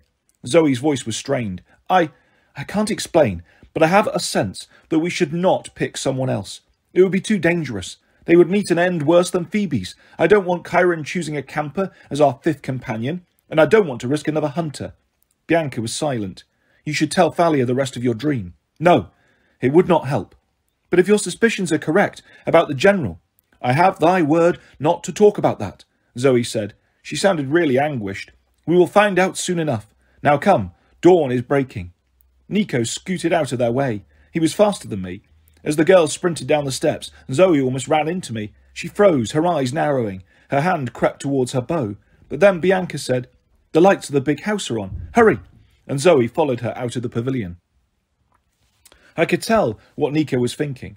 He took a deep breath and was about to run after his sister when I took off the invisibility cap and said, "Wait!" He almost slipped on the icy steps as he spun around to find me. "Where did you come from?" "I've been here the whole time. Invisible." He mouthed the word invisible. "Wow, cool. How did you know Zoe and your sister were here?" He blushed. "I heard them walk by the Hermes cabin. I don't sleep too well at camp, so I heard footsteps and them whispering, and so I kind of followed." "And now you're thinking about following them on the quest," I guessed. "How did you know that?" "Because if it was my sister, I'd probably be thinking the same thing. But you can't." He looked defiant. "Because I'm too young?" "Because they won't let you. They'll catch you and send you back here, and yeah, because you're too young. You remember the Manticore? There will be lots more like that, more dangerous. Some of the heroes will die." His shoulders sagged. He shifted from foot to foot. "Maybe you're right, but you can go for me." "Say what?" "You can turn invisible. You can go." "The hunters don't like boys," I reminded him. "If they find out, don't let them find out. Follow them invisibly. Keep an eye on my sister. You have to, please. Nico." "You're planning to go away anyway, aren't you?" I wanted to say no, but he looked me in the eyes, and I somehow couldn't lie to him. "Yeah," I said. "I have to find Annabeth. I have to help, even if they don't want me to." "I won't tell on you," he said, "but you have to promise to keep my sister safe." That's a big thing to promise, Nico, on a trip like this. Besides, she's got Zoe, Grover and Thalia." "Promise," he insisted. "I'll do my best. I promise that." "Get going then," he said. "Good luck." It was crazy. I wasn't packed. I had nothing but the cap and the sword and the clothes I was wearing. I was supposed to be going home to Manhattan this morning. "Tell Chiron." "I'll make something up." Nico smiled crookedly. "I'm good at that. Go on." I ran, putting on Annabeth's cap. As the sun came up, I turned invisible. I hit the top of Half-Blood Hill in time to see the camp's van disappearing down the farm road. Probably Argus taking the quest group into the city. After that, they would be on their own. I felt a twinge of guilt, and stupidity too. How was I supposed to keep up with them? Run? Then I heard the beating of huge wings. Blackjack landed next to me. He began casually nuzzling a few tufts of grass that stuck through the ice. "If I was guessing, boss, I'd say you need a getaway horse. You interested?" A lump of gratitude stuck in my throat, but I managed to say, "Yeah, let's fly." Chapter 9. I learn how to grow zombies. The thing about flying on a Pegasus during the daytime is that if you're not careful, you can cause a serious traffic accident on the Long Island Expressway. I had to keep Blackjack up in the clouds, which were fortunately pretty low in the winter. We darted around trying to keep the white Camp Half-Blood van in sight, and if it was cold on the ground, it was seriously cold in the air, with icy rain stinging my skin. I was wishing I'd brought some of that Camp Half-Blood orange thermal underwear they sold in the camp store, but after the story about Phoebe and the Centaur blood t-shirt, I wasn't sure I trusted their products anymore. We lost the van twice, but I had a pretty good sense that they would go into Manhattan first, so it wasn't too difficult to pick up their trail again. Traffic was bad with the holidays and all. It was mid-morning before they got into the city. I landed Blackjack near the top of the Chrysler building and watched the white camp van, thinking it would pull into the Greyhound station, but it just kept driving. "Where's Argus taking them?" I muttered. "Oh, Argus ain't driving, boss," Blackjack told me. "That girl is." "Which girl?" "The hunter girl with the silver crown thing in her hair. Zoe. That's the one. Hey, look, there's a donut shop. Can we hit the drive-thru?" I tried explaining to Blackjack that driving a flying horse through the drive-thru would give every cop in the donut shop a heart attack, but he didn't seem to get it. Meanwhile, the van kept snaking its way towards the Lincoln Tunnel. It had never even occurred to me that Zoe could drive. I mean, she didn't look 16. Then again, she was immortal. I wondered if she had a New York licence, and if so, what her birth date said. Well, I said, let's get after them. We were about to leap off the Chrysler building when Blackjack whinnied in alarm and almost threw me. Something was curling around my leg like a snake. I reached for my sword, but when I looked down, there was no snake. Vines, grapevines, had sprouted from the cracks between the stones of the building. They were wrapping around Blackjack's legs, lashing down my ankles so he couldn't move. Going somewhere? Mr. D asked. He was leaning against the building with his feet levitating in the air, his leopard-skin warm-up suit and black hair whipping around in the wind. God alert! Blackjack yelled. It's the wine dude! Mr. D sighed in exasperation. The next person or horse who calls me the wine dude will end up in a bottle of Merlot. Mr. D. I tried to keep my voice calm as the grapevines continued to wrap around my legs. What do you want? Oh, what do I want? You thought perhaps that the immortal, all-powerful director of camp would not notice you leaving without permission? Well, maybe. I should throw you off this building, minus the flying horse, and see how heroic you sound on the way down. I balled my fists. I knew I should keep my mouth shut, but Mr. D was about to kill me or haul me back to camp in shame, and I couldn't stand either idea. Why do you hate me so much? What did I ever do to you? Purple flames flickered in his eyes. You're a hero, boy. I need no other reason. I have to go on the quest. I've got to help my friends. That's something you wouldn't understand. Boss, Blackjack said nervously, seeing as how we're wrapped in vines 300 metres in the air, you might want to talk nice. The grapevines coiled tighter around me. Below us, the white van was getting further and further away. Soon, it would be out of sight. Did I ever tell you about Ariadne? Mr. D asked. Beautiful young princess of Crete. She liked helping her friends too. In fact, she helped a young hero named Theseus, also a son of Poseidon. She gave him a ball of magical thread that let him find his way out of the labyrinth. And do you know how Theseus rewarded her? The answer I wanted to give was, I don't care, but I didn't figure that would make Mr. D finish his story any faster. They got married, I said. Happily ever after, the end. Mr. D sneered. Not quite. Theseus said he would marry her. He took her aboard his ship and sailed for Athens. Halfway back on a little island called Naxos, what's the word you mortals use today? He dumped her. I found her there, alone, heartbroken, crying her eyes out. She had given up everything, left everything she knew behind, to help a dashing young hero who tossed her away like a broken sandal. That's wrong, I said. But that was thousands of years ago. What's that got to do with me? Mr. D regarded me coldly. I fell in love with Ariadne, boy. I healed her broken heart, and when she died, I made her my immortal wife in Olympus. She waits for me even now. I shall go back to her when I am done with this infernal century of punishment at your ridiculous camp. I stared at him. You're married, but I thought you got in trouble for chasing a wood nymph. My point is, you heroes never change. You accuse us gods of being vain. You should look at yourselves.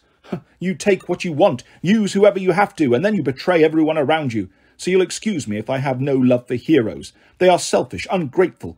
Ask Ariadne, or Medea, for that matter. Ask Zoe Nightshade. What do you mean, asked Zoe?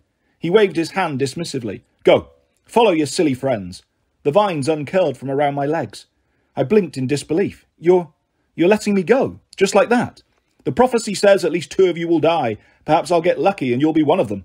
But mark my words, son of Poseidon, live or die, you will prove no better than the other heroes. With that, Dionysus snapped his fingers. His image folded up like a paper display. There was a pop, and he was gone, leaving a faint scent of grapes that was quickly blown away by the wind. Too close, Blackjack said. I nodded, though I almost would have been less worried if Mr. D had hauled me back to camp. The fact that he'd let me go meant he really believed we stood a fair chance of crashing and burning on this quest. Come on, Blackjack, I said, trying to sound upbeat. I'll buy you some donuts in New Jersey. As it turned out, I didn't buy Blackjack donuts in New Jersey. Zoe drove south like a crazy person, and we were into Maryland before she finally pulled over at a service station. Blackjack nearly tumbled out of the sky. He was so tired. I'll be okay, boss, he panted. Just catching my breath. Stay here, I told him. I'm going to scout. Stay here. I can do that. I put on my cap of invisibility and walked over to the convenience store. It was difficult not to sneak. I had to keep reminding myself that nobody could see me. It was hard, too, because I had to remember to get out of people's way so they wouldn't slam into me. I thought I'd go inside and warm up, maybe get a cup of hot chocolate or something. I had a little change in my pocket. I could leave it on the counter. I was wondering if the cup would turn invisible when I picked it up, or if I'd have to deal with a floating hot chocolate problem, when my whole plan was ruined by Zoe, Thalia, Bianca and Grover all coming out of the store. Grover, are you sure? Thalia was saying. Well, pretty sure. 99%. Okay, 85%. And you did this with acorns? Bianca asked, like she couldn't believe it. Grover looked offended. It's a time-honoured tracking spell. I mean, I'm pretty sure I did it right. DC is about 60 miles from here, Bianca said. Nico and I... She frowned. We used to live there. That's strange. I'd forgotten. I dislike this, Zoe said. We should go straight west. The prophecy said west. Oh, like your tracking skills are better, Thalia growled. Zoe stepped towards her. You challenge my skills, you scullion. You know nothing of being a hunter. Oh, scullion, you're calling me a scullion. What the heck is a scullion? Whoa, you two, Grover said nervously. Come on, not again. Grover's right, Bianca said. DC is our best bet. Zoe didn't look convinced, but she nodded reluctantly. Very well, let us keep moving. You're going to get us arrested driving, Thalia grumbled. I look closer to 16 than you do. Perhaps, Zoe snapped, but I have been driving since automobiles were invented. Let us go. As Blackjack and I continued south, following the van, I wondered whether Zoe had been kidding. I didn't know exactly when cars were invented, but I figured that was like prehistoric times, back when people watched black and white TV and hunted dinosaurs. How old was Zoe, and what had Mr. D been talking about? What bad experiences she had with heroes? As we got closer to Washington, Blackjack started slowing down and dropping altitude. He was breathing heavily. You okay? I asked him. Fine, boss. I could take on an army. You don't sound so good. And suddenly I felt guilty because I'd been running the Pegasus for half a day, non-stop, trying to keep up with highway traffic. Even for a flying horse, that had to be rough. Don't worry about me, boss. I'm a tough one. I figured he was right, but I also figured Blackjack would run himself into the ground before he complained, and I didn't want that. Fortunately, the van started to slow down. It crossed the Potomac River into central Washington. I started thinking about air patrols and missiles and stuff like that. I didn't know exactly how all those defences worked. I wasn't sure if Pegasi even showed up on your typical military radar, but I didn't want to find out by getting shot out of the sky. Set me down there, I told Blackjack. That's close enough. Blackjack was so tired he didn't complain. He dropped towards the Washington Monument and set me on the grass. The van was only a few blocks away. Zoe had parked at the curb. I looked at Blackjack. I want you to go back to camp. Get some rest. Graze. I'll be fine. Blackjack cocked his head sceptically. You sure, boss? You've done enough already, I said. I'll be fine, and thanks a ton. A ton of hay, maybe, Blackjack mused. That sounds good. All right, but be careful, boss. I got a feeling they didn't come here to meet anything friendly and handsome like me. I promised to be careful, and then Blackjack took off, circling twice around the monument before disappearing into the clouds. I looked over at the white van. Everybody was getting out. Grover pointed towards one of the big buildings lining the mall. Thalia nodded, and the four of them trudged off into the cold wind. I started to follow, but then I froze. A block away, the door of a black sedan opened. A man with a grey military haircut got out. He was wearing dark shades and a black overcoat. Now, maybe in Washington you'd expect guys like that to be everywhere, but it dawned on me that I'd seen this same car a couple of times on the highway going south. It had been following the van. The guy took out his cell phone and said something into it, and then he looked around like he was making sure the coast was clear and started walking down the mall in the direction of my friends. The worst of it was, when he turned towards me, I recognised his face. It was Dr. Fawn, the manticore from Westover Hall. Invisibility cap on, I followed Fawn from a distance. My heart was pounding. If he had survived that fall from the cliff, then Annabeth must have too. My dreams had been right. She was alive and being held prisoner. Fawn kept well back from my friends, careful not to be seen. Finally, Grover stopped in front of a big building that said Air and Space Museum, the Smithsonian. I'd been here 1,000,000 years ago with my mum, but everything had looked so much bigger then. Thalia checked the door. It was open, but there weren't many people going in. Too cold, and it was school holidays. They slipped inside. Dr. Fawn hesitated. I wasn't sure why, but he didn't go into the museum. He turned and headed across the mall. I made a split-second decision and followed him. Fawn crossed the street and climbed the steps of the Museum of Natural History. There was a big sign on the door. At first I thought it said closed for pirate event. Then I realised pirate must be private. I followed Dr. Fawn inside, through a huge chamber full of mastodons and dinosaur skeletons. There were voices up ahead, coming from behind a set of closed doors. 2 guards stood outside. They opened the doors for Fawn, and I had to sprint to get inside before they closed them again.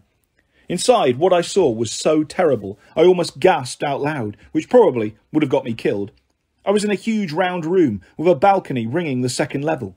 At least a dozen mortal guards stood on the balcony, plus 2 monsters, reptilian women, with double snake trunks instead of legs. I'd seen them before. Annabeth had called them Scythian Dracanae.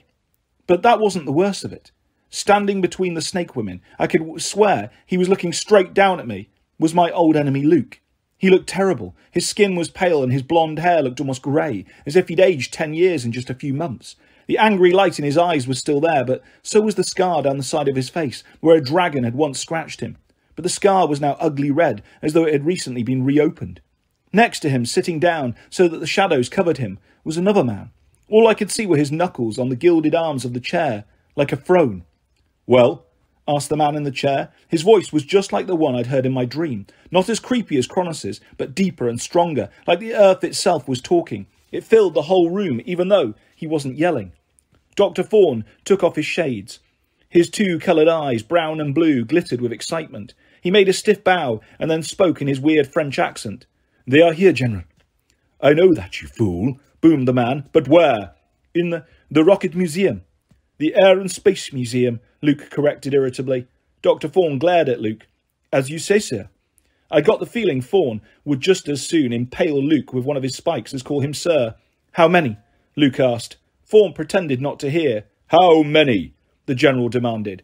"4, General," Thorne said. "The satyr, Grover Underwood, and the girl with the spiky black hair and the, how do you say, punk clothes and the horrible shield." "Thalia," Luke said. "And 2 other girls, hunters. One wears a silver circlet." "That one I know," the General growled. Everyone in the room shifted uncomfortably.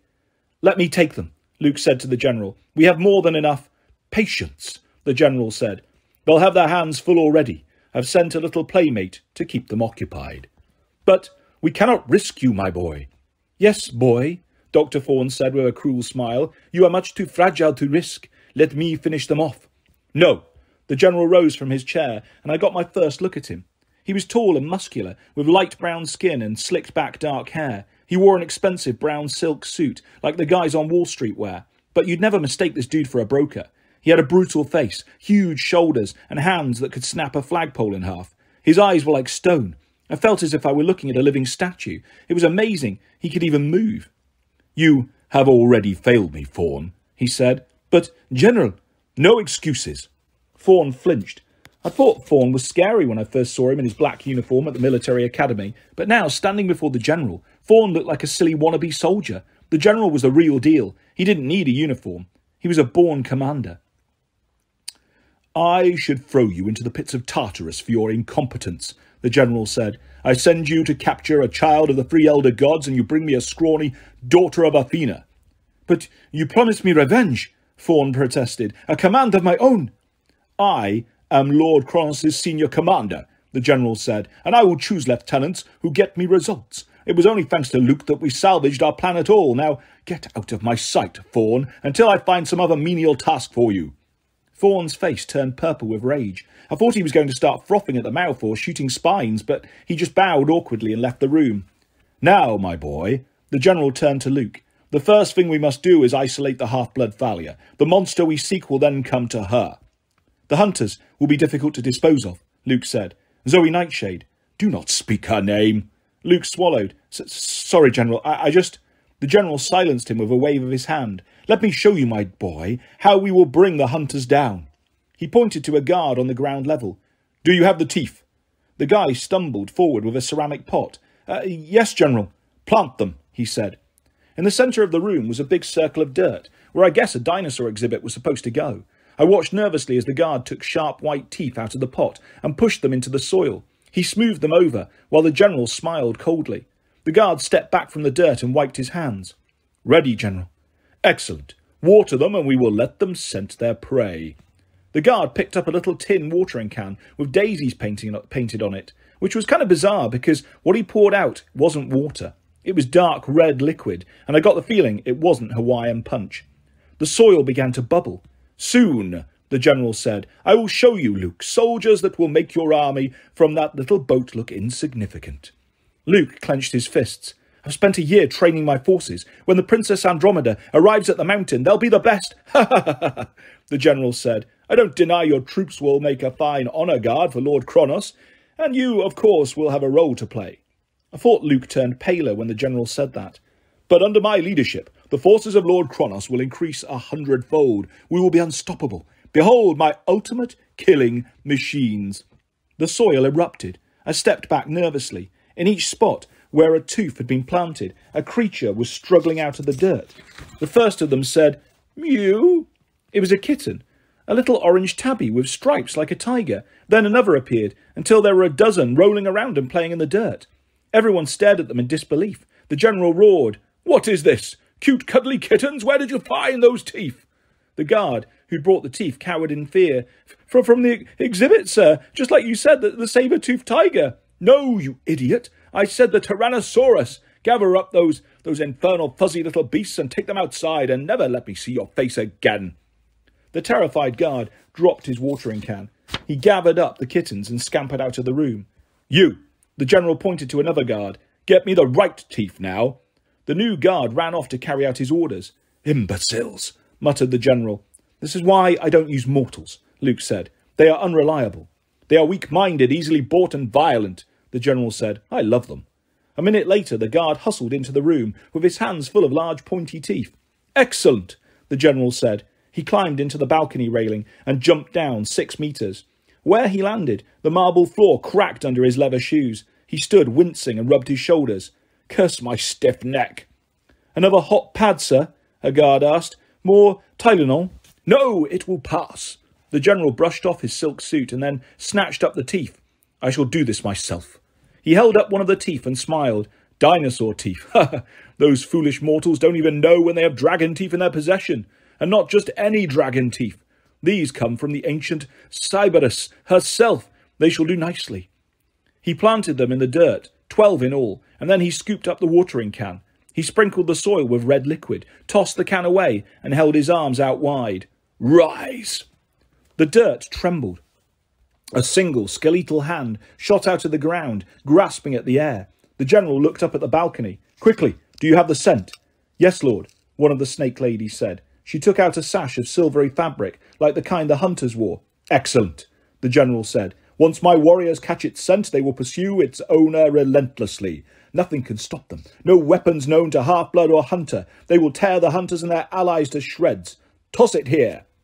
As he said that, skeletons erupted from the ground. There were 12 of them, one for each tooth the general had planted. They were nothing like Halloween skeletons, or the kind you might see in cheesy movies. These were growing flesh as I watched, turning into men, but men with dull grey skin, yellow eyes and modern clothes, skin-tight grey vests, camo trousers and combat boots. If you didn't look too closely, you could almost believe they were human, but their flesh was transparent and their bones shimmered underneath like X-ray images. One of them looked straight at me, regarding me coldly, and I knew that no cap of invisibility would fool it. The snake lady released the scarf, and it fluttered down towards the general's hand. As soon as he gave it to the warriors, they would hunt Zoe and the other hunters until they were extinct. I didn't have time to think. I ran and jumped with all my might, ploughing into the warriors and snatching the scarf out of the air. "What's this?" bellowed the general. I landed at the feet of a skeleton warrior, who hissed. "An intruder!" the general growled. "One cloaked in darkness. Seal the doors." "It's Percy Jackson," Luke yelled. "It has to be." I sprinted for the exit, but heard a ripping sound and realised the skeleton warrior had taken a chunk out of my sleeve. When I glanced back, he was holding the fabric up to his nose, sniffing the scent, handing it around to his friends. I wanted to scream, but I couldn't. I squeezed through the door just as the guard slammed it shut behind me, and then I ran. Chapter 10. I break a few rocket ships. I tore across the Mall, not daring to look behind me. I burst into the Air and Space Museum and took off my invisibility cap once I was through the admissions area. The main part of the museum was one huge room with rockets and aeroplanes hanging from the ceiling. 3 levels of balconies curled around, so you could look at the exhibits from all different heights. The place wasn't crowded, just a few families and a couple of tour groups of kids, probably doing one of those holiday school trips. I wanted to yell at them all to leave, but I figured that would only get me arrested. I had to find Thalia and Grover and the hunters. Any minute the skeleton dudes were going to invade the museum, and I didn't think they would settle for an audio tour. I ran into Thalia, literally. I was barreling up the ramp to the top floor balcony and slammed into her, knocking her into an Apollo space capsule. Grover yelped in surprise. Before I could regain my balance, Zoe and Bianca had arrows notched, aimed at my chest. Their bows had just appeared out of nowhere. When Zoe realised who I was, she didn't seem anxious to lower her bow. "You! How dare you show thy face here?" "Percy," Grover said. "Thank goodness." Zoe glared at him and he blushed. Gosh, you're not supposed to be here." "Luke," I said, trying to catch my breath. "He's here." The anger in Thalia's eyes immediately melted. She put her hand on her silver bracelet. "Where?" I told them about the Natural History Museum, Dr. Thorne, Luke and the General. "The General is here." Zoe looked stunned. "That is impossible. You lie." "Why should I lie? Look, there's no time. Skeleton warriors." "What?" Thalia demanded. "How many?" 12, I said, "and that's not all. That guy, the General, he said he was sending something, a playmate to distract you over here, a monster." Thalia and Grover exchanged looks. "We were following Artemis's trail," Grover said. "I was pretty sure it led here. Some powerful monster scent. She must have stopped here looking for the mystery monster, but we haven't found anything yet." "Zoe," Bianca said nervously, "if it is the General." "It cannot be," Zoe snapped. "Percy must have seen an iris message or some other illusion." "Illusions don't crack marble floors," I told her. Zoe took a deep breath, trying to calm herself. I didn't know why she was taking it so personally, or how she knew this General guy, but I figured now wasn't the time to ask. "If Percy is telling the truth about the skeleton warriors," she said, "we have no time to argue. They are the worst, the most horrible. We must leave now." "Good idea," I said. "I was not including thee, boy," Zoe said. "You are not part of this quest." "Hey, I'm trying to save your lives." "You shouldn't have come, Percy," Thalia said grimly. "But you're here now. Come on, let's get back to the van." "This is not thy decision," Zoe snapped. Thalia scowled at her. "You're not the boss here, Zoe. I don't care how old you are. You're still a conceited little brat." "You never had any wisdom when it came to boys," Zoe growled. "You never could leave them behind." Thalia looked like she was about to hit Zoe, and then everyone froze. I heard a growl so loud I thought one of the rocket engines was starting up. Below us, a few adults screamed.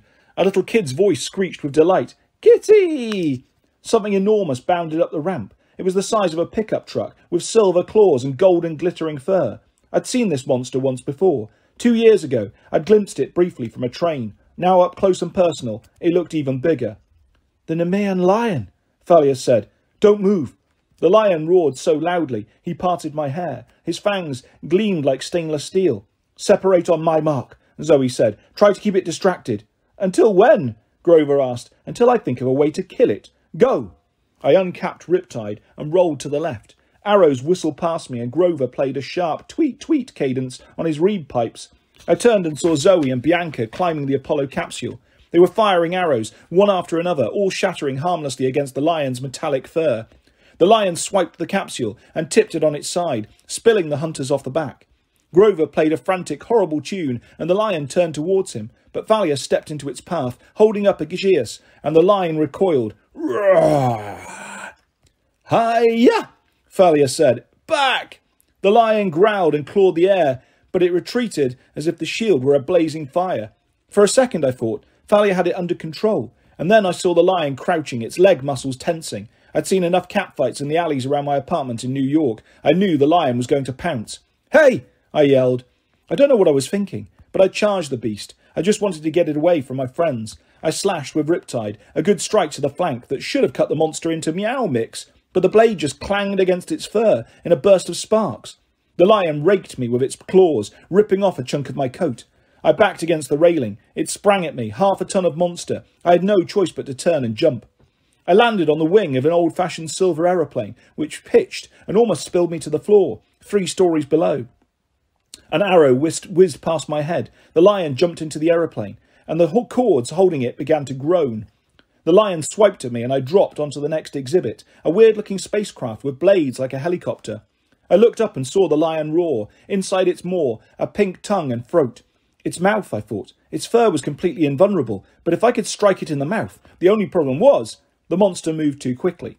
Between its claws and fangs, I couldn't get close without getting sliced to pieces. "Zoe!" I shouted. "Target the mouth!" The monster lunged. An arrow zipped past me, missing completely, and dropped from the spaceship onto the top of the floor exhibit, a huge model of the Earth. I slid down Russia and dropped off the equator. The Nemean lion growled and steadied itself on the spacecraft, but its weight was too much. One of the cords snapped and the display swung down like a pendulum. The lion leapt off onto the model Earth's North Pole. "Grover!" I yelled. "Clear the area!" Groups of kids were running around screaming. Grover tried to coil them away from the monster just as the other cord on the spaceship snapped and the exhibit crashed to the floor. Thalia dropped off the second floor railing and landed across from me, on the other side of the globe. The lion regarded us both, trying to decide which of us to kill first. Zoe and Bianca were above us, bows ready, but they kept having to move around to get a good angle. "No clear shot," Zoe yelled. Get it to open its mouth more." The lion snarled from the top of the globe. I looked around. Options. I needed. The gift shop. I had a vague memory from my trip here as a little kid. Something I'd made my mum buy me, and I'd regretted it. If they still sold that stuff. "Thalia," I said, "keep it occupied." She nodded grimly. "Hiya!" She pointed her spear, and a spidery arc of blue electricity shot out, zapping the lion in the tail. Roar! The lion turned and pounced. Thalia rolled out of its way, holding up ages to keep the monster at bay, and I ran for the gift shop. "This is no time for souvenirs, boy," Zoe yelled. I dashed into the shop, knocking over rows of T-shirts, jumping over tables full of glow-in-the-dark planets and space ooze. The sales lady didn't protest. She was too busy cowering behind her cash register. There, on the far wall, glittery silver packets, whole racks of them. I scooped up every kind I could find and ran out of the shop with an armful. Zoe and Bianca were still showering arrows on the monster, but it was no good. The lion seemed to know better than to open its mouth too much. It snapped at Thalia, slashing with its claws. It even kept its eyes narrowed to tiny slits. Thalia jabbed at the monster and backed up. The lion pressed her. "Percy," she called, "whatever you're going to do." The lion roared and swatted like a cat toy, sending her flying into the side of a Titan rocket. Her head hit the metal, and she slid to the floor. "Hey!" I yelled at the lion. I was too far away to strike, so I took a risk. I hurled Riptide like a throwing knife. It bounced off the lion's side, but that was enough to get the monster's attention. It turned towards me and snarled. There was only one way to get close enough. I charged, and as the lion leapt to intercept me, I chucked a space food pouch into its maw. A chunk of cellophane wrapped freeze-dried strawberry parfait. The lion's eyes got wide and it gagged like a cat with a hairball. I couldn't blame it. I remembered feeling the same way when I tried to eat space food as a kid. The stuff was just plain nasty. "Zoe, get ready," I yelled. Behind me I could hear people screaming. Grover was playing another horrible song on his pipes.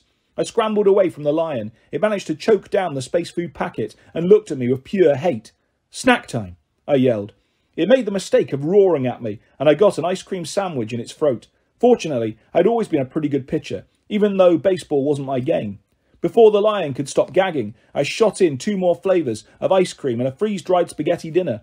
The lion's eyes bulged and bugged. It opened its mouth wide and reared up on its back paws, trying to get away from me. "Now!" I yelled. Immediately, arrows sprouted from the lion's maw. 2, 4, 6. The lion thrashed wildly, turned and fell backwards. And then it was still. Alarms wailed throughout the museum. People were flocking to the exits. Security guards were running around in a panic with no idea what was going on. Grover knelt at Thalia's side and helped her up. She seemed okay, just a little dazed. Zoe and Bianca dropped from the balcony and landed next to me. Zoe eyed me cautiously. That was an interesting strategy. "Hey, it worked." She didn't argue. The lion seemed to be melting, the way dead monsters do sometimes, until there was nothing left but its glittering fur coat, and even that seemed to be shrinking to the size of a normal lion's pelt. "Take it," Zoe told me. I stared at her. "What, the lion's fur? Isn't that like an animal rights violation or something?" "It is a spoil of war," she told me. "It is rightly thine." "You killed it," I said. She shook her head, almost smiling. "I think thy ice cream sandwich did that.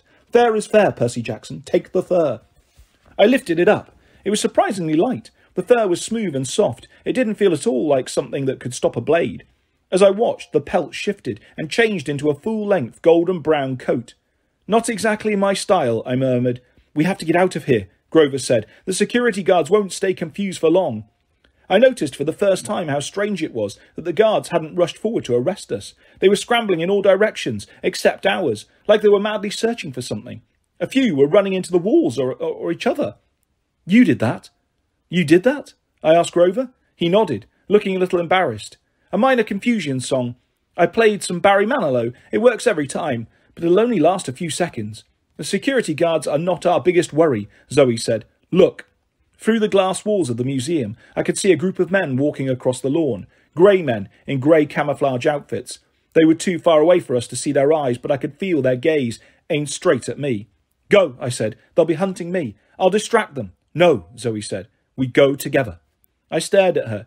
But you said you are part of this quest now, Zoe said grudgingly. I do not like it, but there is no changing fate. You are the 5th quest member, and we are not leaving anyone behind. Chapter 11. Grover gets a Lamborghini. We were crossing the Potomac when we spotted the helicopter. It was a sleek black military model, just like the one we'd seen at Westover Hall, and it was coming straight towards us. They know the van, I said. We have to ditch it. Zoe swerved into the fast lane. The helicopter was gaining. Maybe the military will shoot it down, Grover said hopefully. The military probably thinks it's one of theirs, I said. How can the general use mortals anyway? Mercenaries, Zoe said bitterly. It is distasteful, but many mortals will fight for any cause as long as they are paid. But don't these mortals see who they're working for? I asked. Don't they notice all the monsters around them? Zoe shook her head. I do not know how much they see through the mist. I doubt it would matter to them if they knew the truth. Sometimes mortals can be more horrible than monsters. The helicopter kept coming, making a lot better time than we were through DC traffic. Thalia closed her eyes and prayed hard. Hey, Dad, a lightning bolt would be nice about now, please. But the sky stayed grey and snowy, no sign of a helpful thunderstorm. There, Bianca said, that parking lot. We'll be trapped, Zoe said. Trust me, Bianca said. Zoe shot across 2 lanes of traffic and into a mild parking lot on the south bank of the river. We left the van and followed Bianca down some steps. Subway entrance, Bianca said. Let's go south. Alexandria. Anything, Thalia agreed. We bought tickets and got through the turnstiles, looking behind us for any signs of pursuit.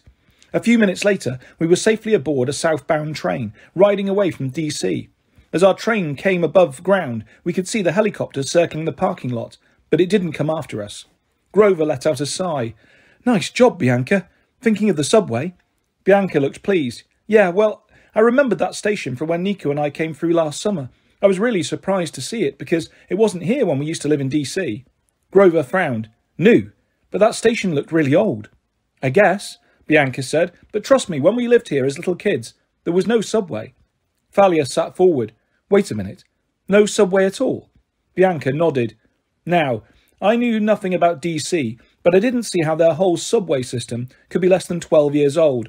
I guess everyone else was thinking the same thing, because they looked pretty confused. Bianca, Zoe said. How long ago? Her voice faltered. The sound of the helicopter was getting louder again. We need to change trains, I said. Next station. Over the next half hour, all we thought about was getting away safely. We changed trains twice. I had no idea where we were going, but after a while we lost the helicopter.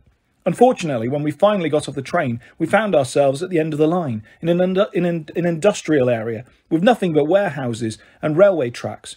And snow. Lots of snow.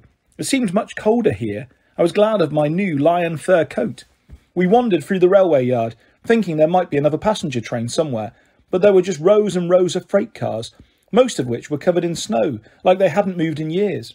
A homeless guy was standing at a trash can fire. We must have looked pretty pathetic because he gave us a toothless grin and said, "You'll need to get warmed up. Come on over." We huddled around his fire. Thalia's teeth were chattering. She said, "Well, this is great." "My hooves are frozen," Grover complained. "Feet," I corrected, for the sake of the homeless guy. "Maybe we should contact camp," Bianca said. "Chiron." "No," Zoe said. "They cannot help us any more. We must finish this quest ourselves."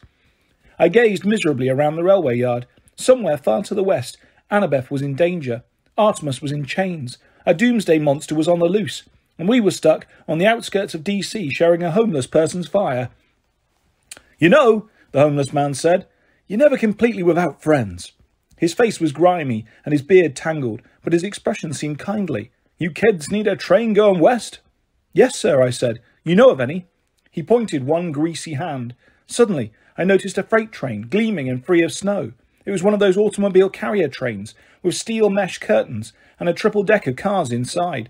The side of the freight train said, Sun West Line.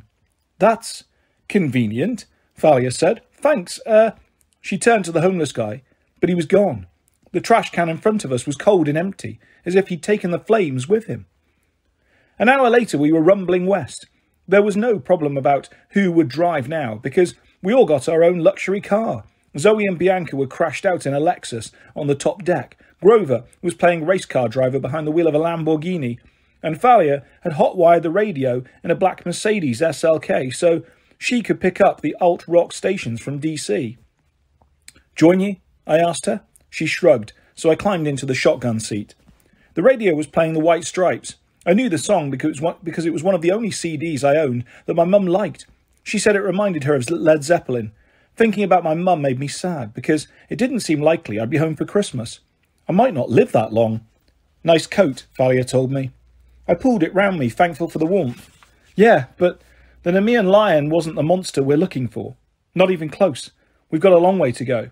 Whatever this mystery monster is, the general said it would come for you. They wanted to isolate you from the group, so the monster will appear and battle you one-on-one."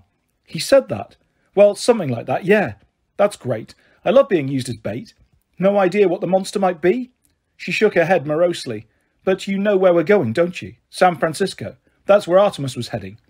I remembered something Annabeth had said at the dance, how her dad was moving to San Francisco, and there was no way she could go. Half-bloods couldn't live there. "Why?" I asked. "What's so bad about San Francisco?"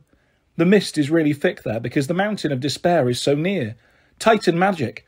What's left of it still lingers. Monsters are attracted to that area like you wouldn't believe." "What's the Mountain of Despair?"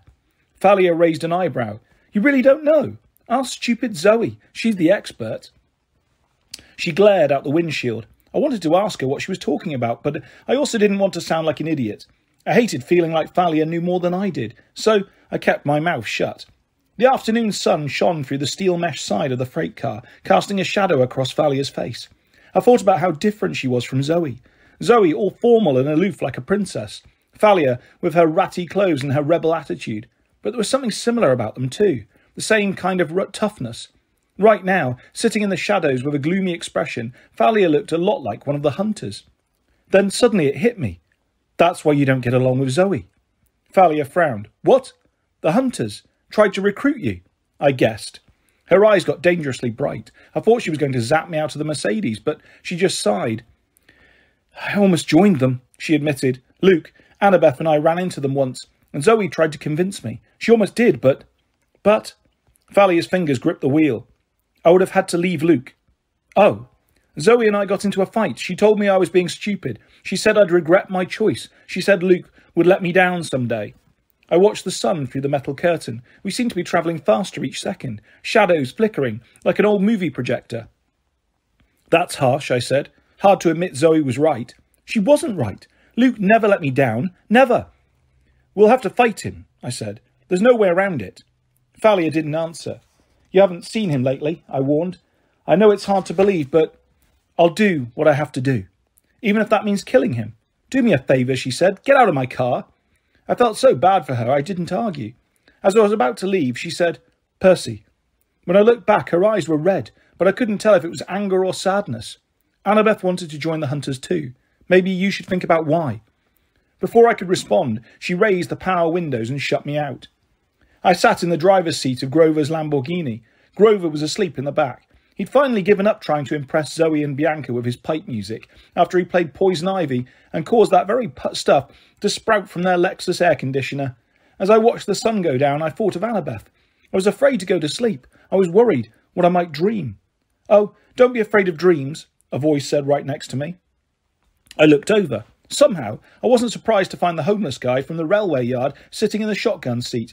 His jeans were so worn out, they were almost white. His coat was ripped, with stuffing coming out. He looked kind of like a teddy bear that had been run over by a truck. "If it weren't for dreams," he said, "I wouldn't know half the things I know about the future. They're better than Olympus tabloids." He cleared his throat and then held up his hands dramatically.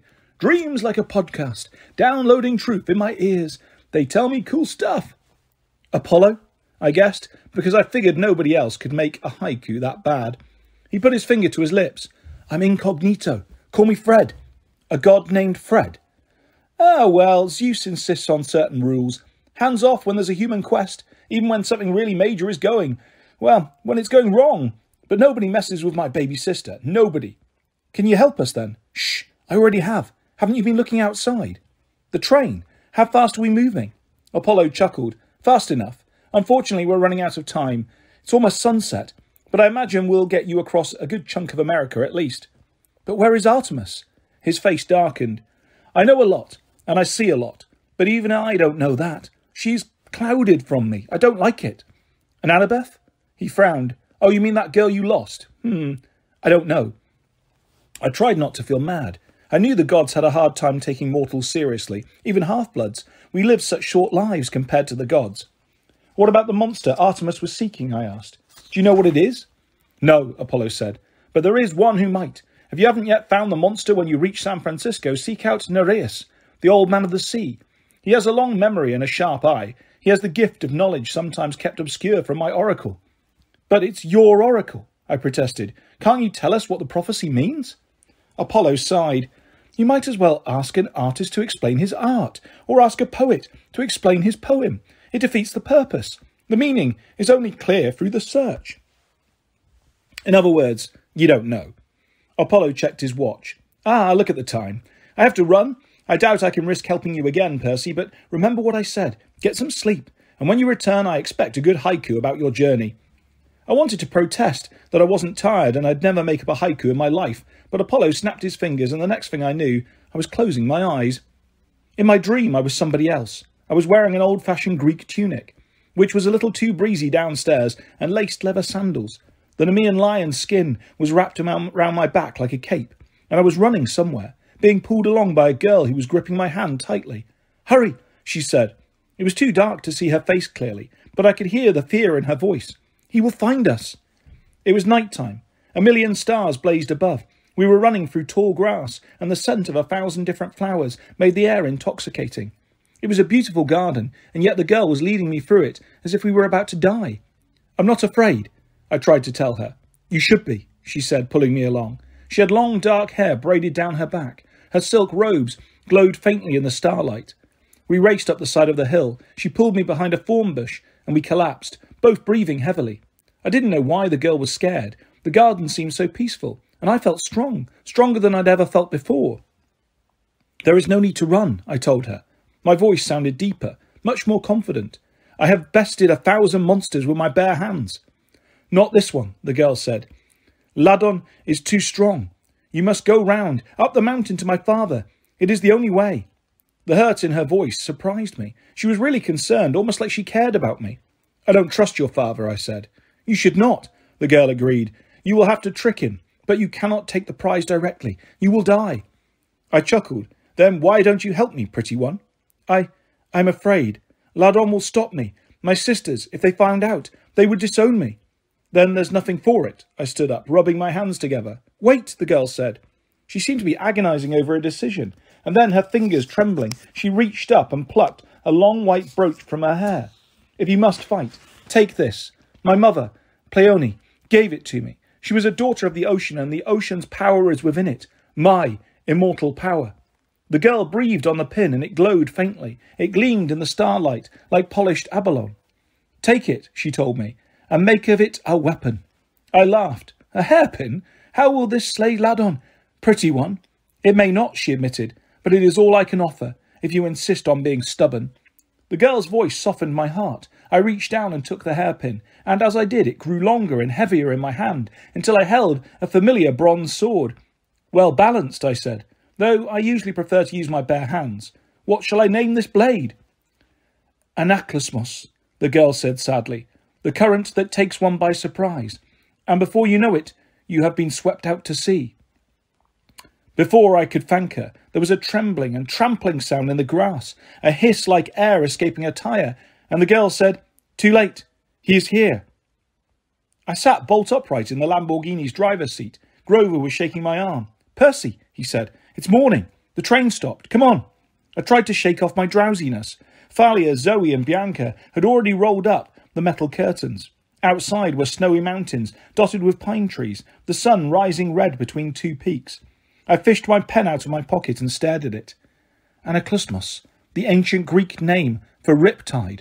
A different form, but I was sure it was the same blade I'd seen in my dream. And I was sure of something else too.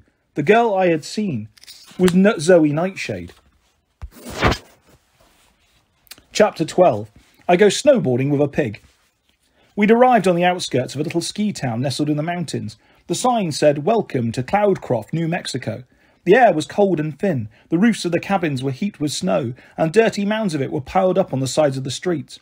Tall pine trees loomed over the valley, casting pitch-black shadows through the morning, though the morning was sunny. Even with my lion-skin coat, I was freezing by the time we got to Main Street, which was about half a mile from the train tracks. As we walked, I told Grover about my conversation with Apollo the night before, how he'd told me to seek out Nereus in San Francisco. Grover looked uneasy. "That's good, I guess, but we've got to get there first." I tried not to get too depressed about our chances. I didn't want to send Grover into a panic, but I knew we had another huge deadline looming, aside from saving Artemis in time for her Council of the Gods. The general had said Annabeth would only be kept alive until the winter solstice. That was Friday, only 4 days away, and he'd said something about a sacrifice. I didn't like the sound of that at all. We stopped in the middle of town. You could pretty much see everything from there. A school, a bunch of tourist stores and cafes, some ski cabins and a grocery store. "Great," Thalia said, looking around. "No bus station, no taxis, no car rental, no way out." "There's a coffee shop," said Grover. "Yes," Zoe said. "Coffee is good." "And pastries," Grover said dreamily. "And wax paper." Thalia sighed. "Fine. How about you two go get us some food? Percy, Bianca and I will check in the grocery store. Maybe they can give us directions." We agreed to meet back in front of the grocery store in 15 minutes. Bianca looked a little uncomfortable coming with us, but she did. Inside the store, we found out a few valuable things about Cloudcroft. There wasn't enough snow for skiing. The grocery store sold rubber hats for $1 each, and there was no easy way in or out of the town unless you had your own car. "You could call for a taxi from Alamogordo," the clerk said doubtfully. "That's down at the bottom of the mountains, but it would take at least an hour to get there. Cost several $100s. The clerk looked so lonely. I bought a rubber hat, and then we headed back outside and stood on the porch. "Wonderful," Thalia grumped. "I'm going to walk down the street, see if anybody in the other shops has a suggestion." "But the clerk said—" "I know," she told me. "I'm checking anyway." I let her go. I knew how it felt to be restless. All half-bloods had attention deficit problems because of our inborn battlefield reflexes. We couldn't stand just waiting around. Also, I had a feeling Thalia was still upset over our conversation last night about Luke. Bianca and I stood together awkwardly. I mean, I was never very comfortable talking one-on-one with girls anyway, and I'd never been alone with Bianca before. I wasn't sure what to say, especially now that she was a hunter and everything. "Nice rat," she said at last. I set it on the porch railing. Maybe it would attract more business for the store. "So, how do you like being a hunter so far?" I asked. She pursed her lips. "You're not still mad at me for joining, are you?" "Nah, long as, you know." "You're happy."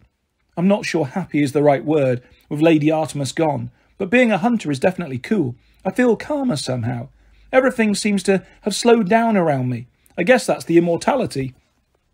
I stared at her, trying to see the difference. She did seem more confident than before, more at peace. She didn't hide her face under a green cap anymore.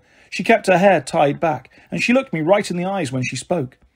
With a shiver, I realised that 500 or 1,000 years from now, Bianca D'Angelo would look exactly the same as she did today. She might be having a conversation like this with some other half-blood, long after I was dead, but Bianca would still look 12 years old. "Nico didn't understand my decision," Bianca murmured. She looked at me like she wanted assurance it was okay.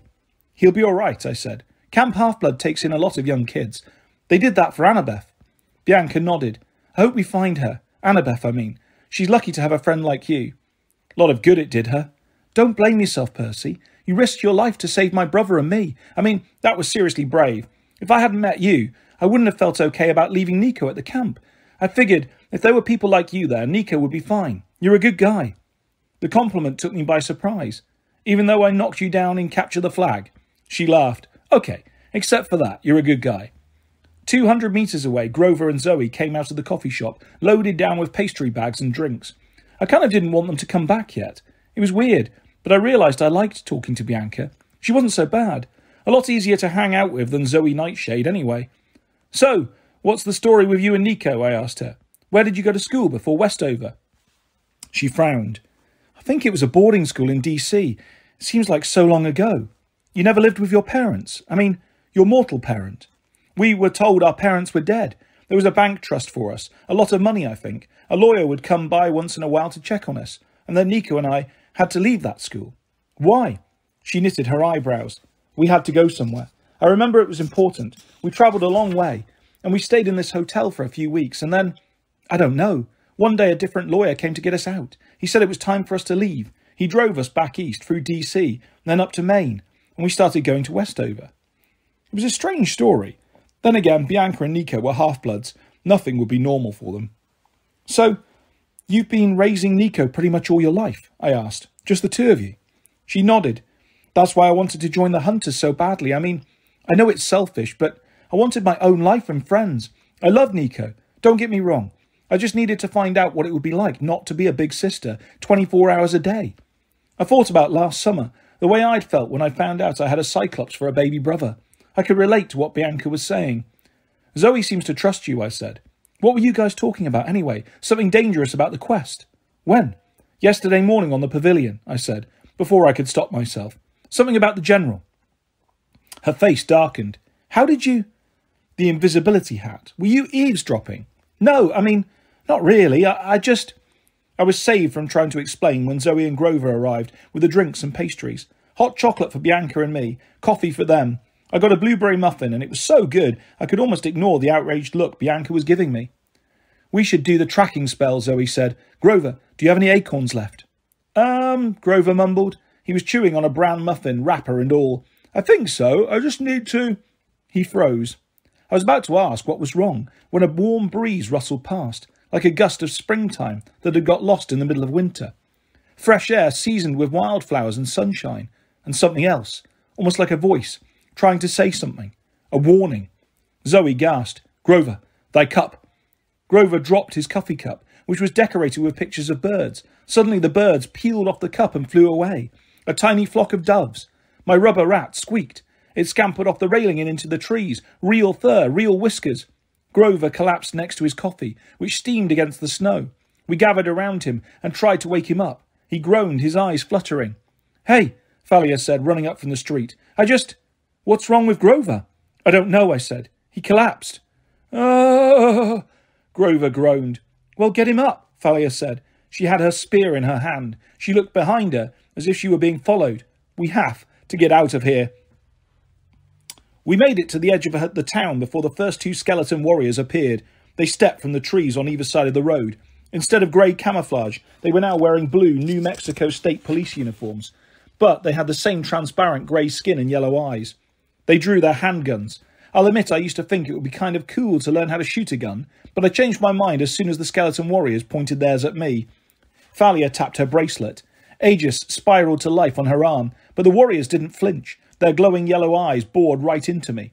I drew Riptide, though I wasn't sure what good it would do against guns. Zoe and Bianca drew their bows, but Bianca was having trouble because Grover kept swooning and leaning against her. Back up, Thalia said. We started to, but then I heard a rustling of branches. Two more skeletons appeared on the road behind us. We were surrounded. I wondered where the other skeletons were. I'd seen a dozen at the Smithsonian. Then one of the warriors raised a cell phone to his mouth and spoke into it. Except he wasn't speaking. He made a clattering, clicking sound, like dry teeth on bone. Suddenly I understood what was going on. The skeletons had split up to look for us. These skeletons were now calling their brethren. Soon we'd have a full party on our hands. It's near, Grover moaned. It's here, I said. No, he insisted. The gift from the wild. I didn't know what he was talking about, but I was worried about his condition. He was in no shape to walk, much less fight. We'll have to go one-on-one, Thalia said. 4 of them, 4 of us. Maybe they'll ignore Grover that way. Agreed, said Zoe. The wild, Grover moaned. A warm wind blew through the canyon, rustling the trees, but I kept my eyes on the skeletons. I remembered the general gloating over Annabeth's fate. I remembered the way Luke had betrayed her. And I charged. The first skeleton fired. Time slowed down.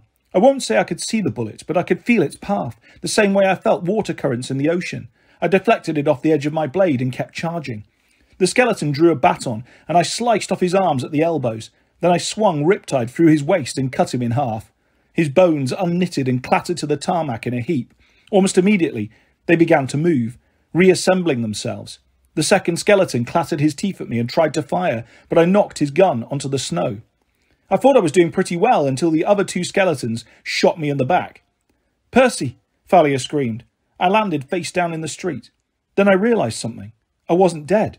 The impact of the bullets had been dull, like a push from behind, but they hadn't hurt me. The Nemean lion's fur. My coat was bulletproof. Thalia charged the second skeleton, and Zoe and Bianca started firing arrows at the third and fourth.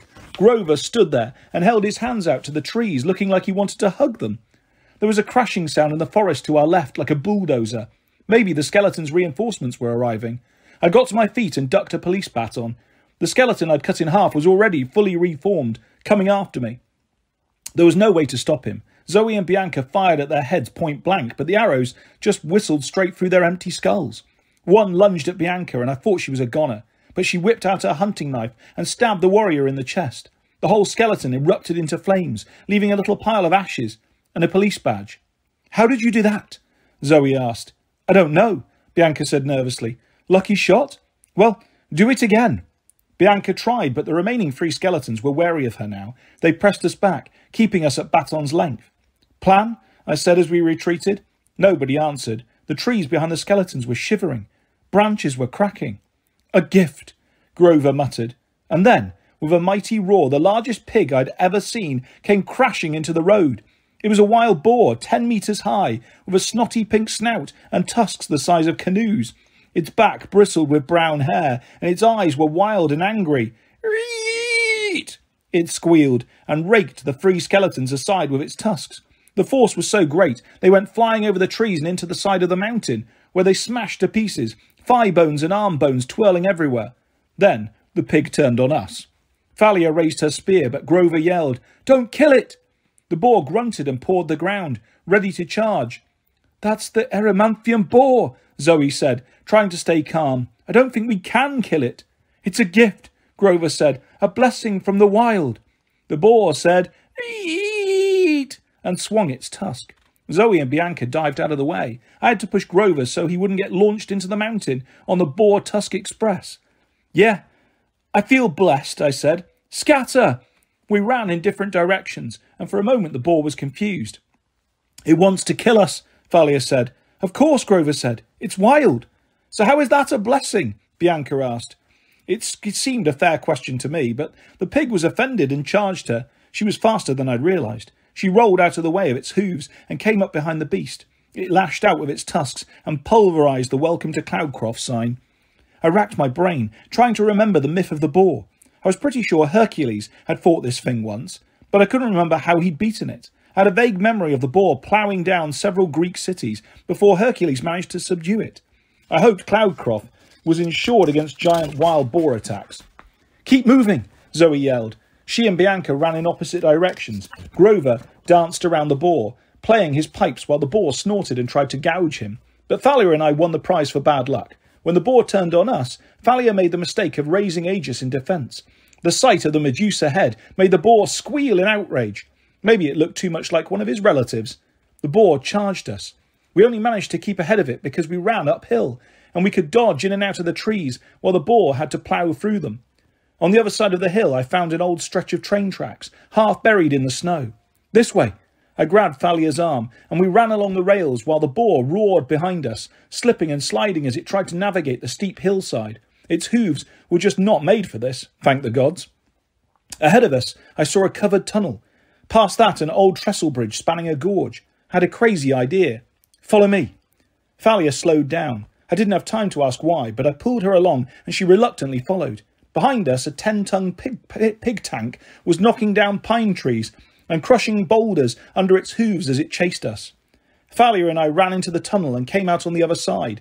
"No!" Thalia screamed. She turned as white as ice. We were at the edge of the bridge. Below, the mountain dropped away into a snow-filled gorge about 20 metres below. The boar was right behind us.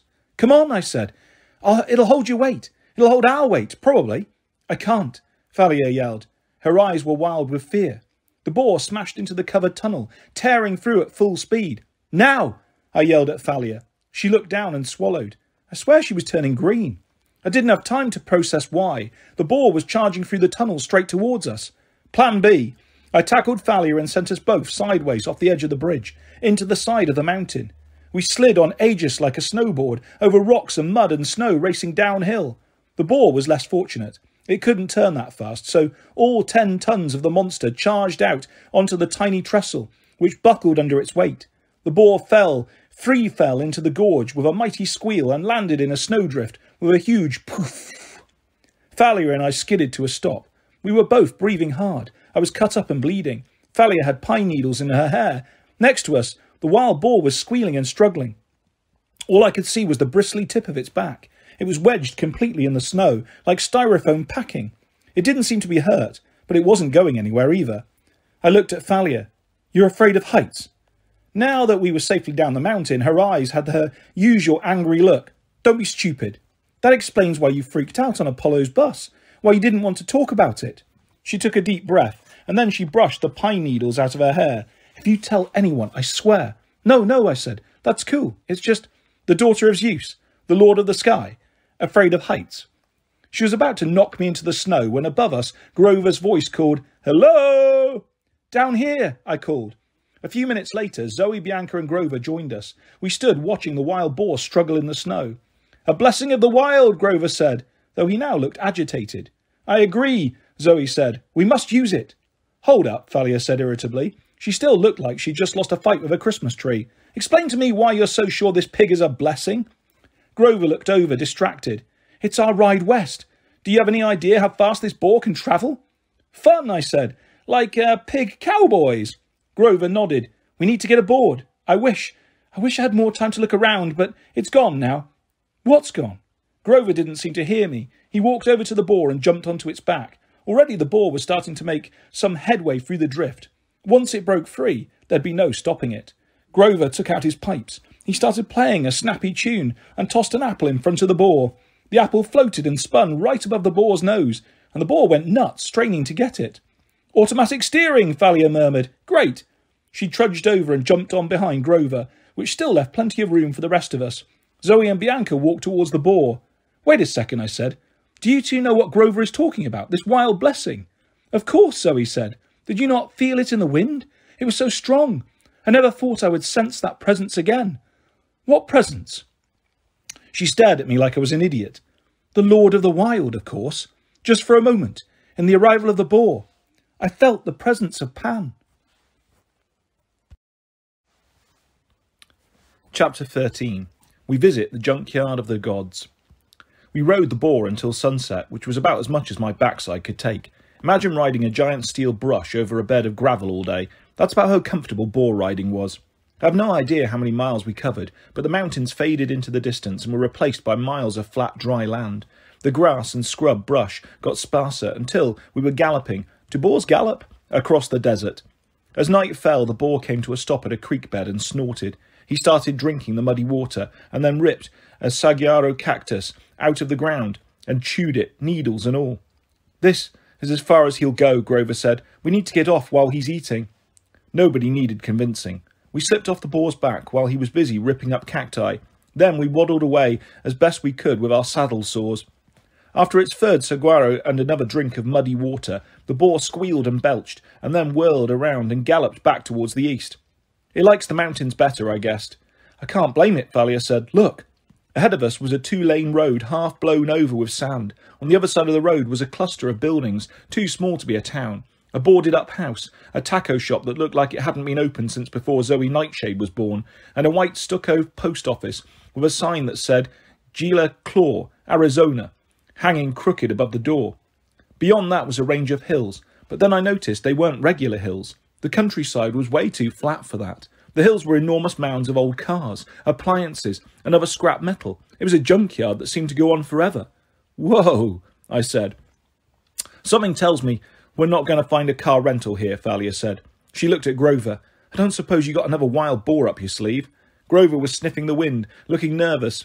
He fished out his acorns and threw them into the sand, and then played his pipes. They rearranged themselves in a pattern that made no sense to me, but Grover looked concerned. "That's us," he said. "Those 5 nuts right there." "Which one is me?" I asked. "The little deformed one," Zoe suggested. "Oh, shut up." "That cluster right there," Grover said, pointing to the left. "That's trouble." "A monster?"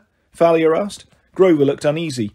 "I don't smell anything, which doesn't make sense, but the acorns don't lie. Our next challenge—" He pointed straight towards the junkyard. With the sunlight almost gone now, the hills of metal looked like something on an alien planet. We decided to camp for the night and try the junkyard in the morning. None of us wanted to go dump diving in the dark. Zoe and Bianca produced 5 sleeping bags and foam mattresses out of their backpacks. I don't know how they did it, because the packs were tiny, but they must have been enchanted to hold more stuff. I'd noticed their bows and quivers were also magic. I never really thought about it, but when the hunters needed them, they just appeared slung over their backs, and when they didn't, they were gone. The night got chilly fast, so Grover and I collected old boards from the ruined house, and Thalia zapped them with an electric shock to start a campfire. Pretty soon we were about as comfy as you can get in a run-down ghost town in the middle of nowhere. The stars are out, Zoe said. She was right. There were millions of them with no city lights to turn the sky orange. Amazing, Bianca said. I've never actually seen the Milky Way. This is nothing, Zoe said. In the old days, there were more. Whole constellations have disappeared because of human light pollution. You talk like you're not human, I said. Zoe raised an eyebrow. I am a hunter. I care what happens to the wild places of the world. Can the same be said for thee? For you, Thalia corrected, not thee. But you use you for the beginning of a sentence. And for the end, Thalia said. Though, no thou, no thee, just... Zoe threw up in her hands in exasperation. I hate this language. It changes too often. Grover sighed. He was still looking up at the stars like he was thinking about the light pollution problem. If only Pan were here, he would set things right. Zoe nodded sadly. Maybe it was the coffee, Grover said. I was drinking coffee and the wind came. Maybe if I drank more coffee. I was pretty sure coffee had nothing to do with what had happened in Cloudcroft, but I didn't have the heart to tell Grover. I thought about the rubber rat and the paper birds that had suddenly come alive when the wind blew. Grover, do you really think that was Pan? I mean, I know you want it to be. He sent us help, Grover insisted. I don't know how or why, but it was his presence. After this quest is done, I'm going back to New Mexico and drinking a lot of coffee. It's the best lead we've got in 2,000 years. I was so close. I didn't answer. I didn't want to squash Grover's hopes. What I want to know, Thalia said, looking at Bianca, is how you destroyed one of the zombies. There are lots more out there somewhere. We need to figure out how to fight them.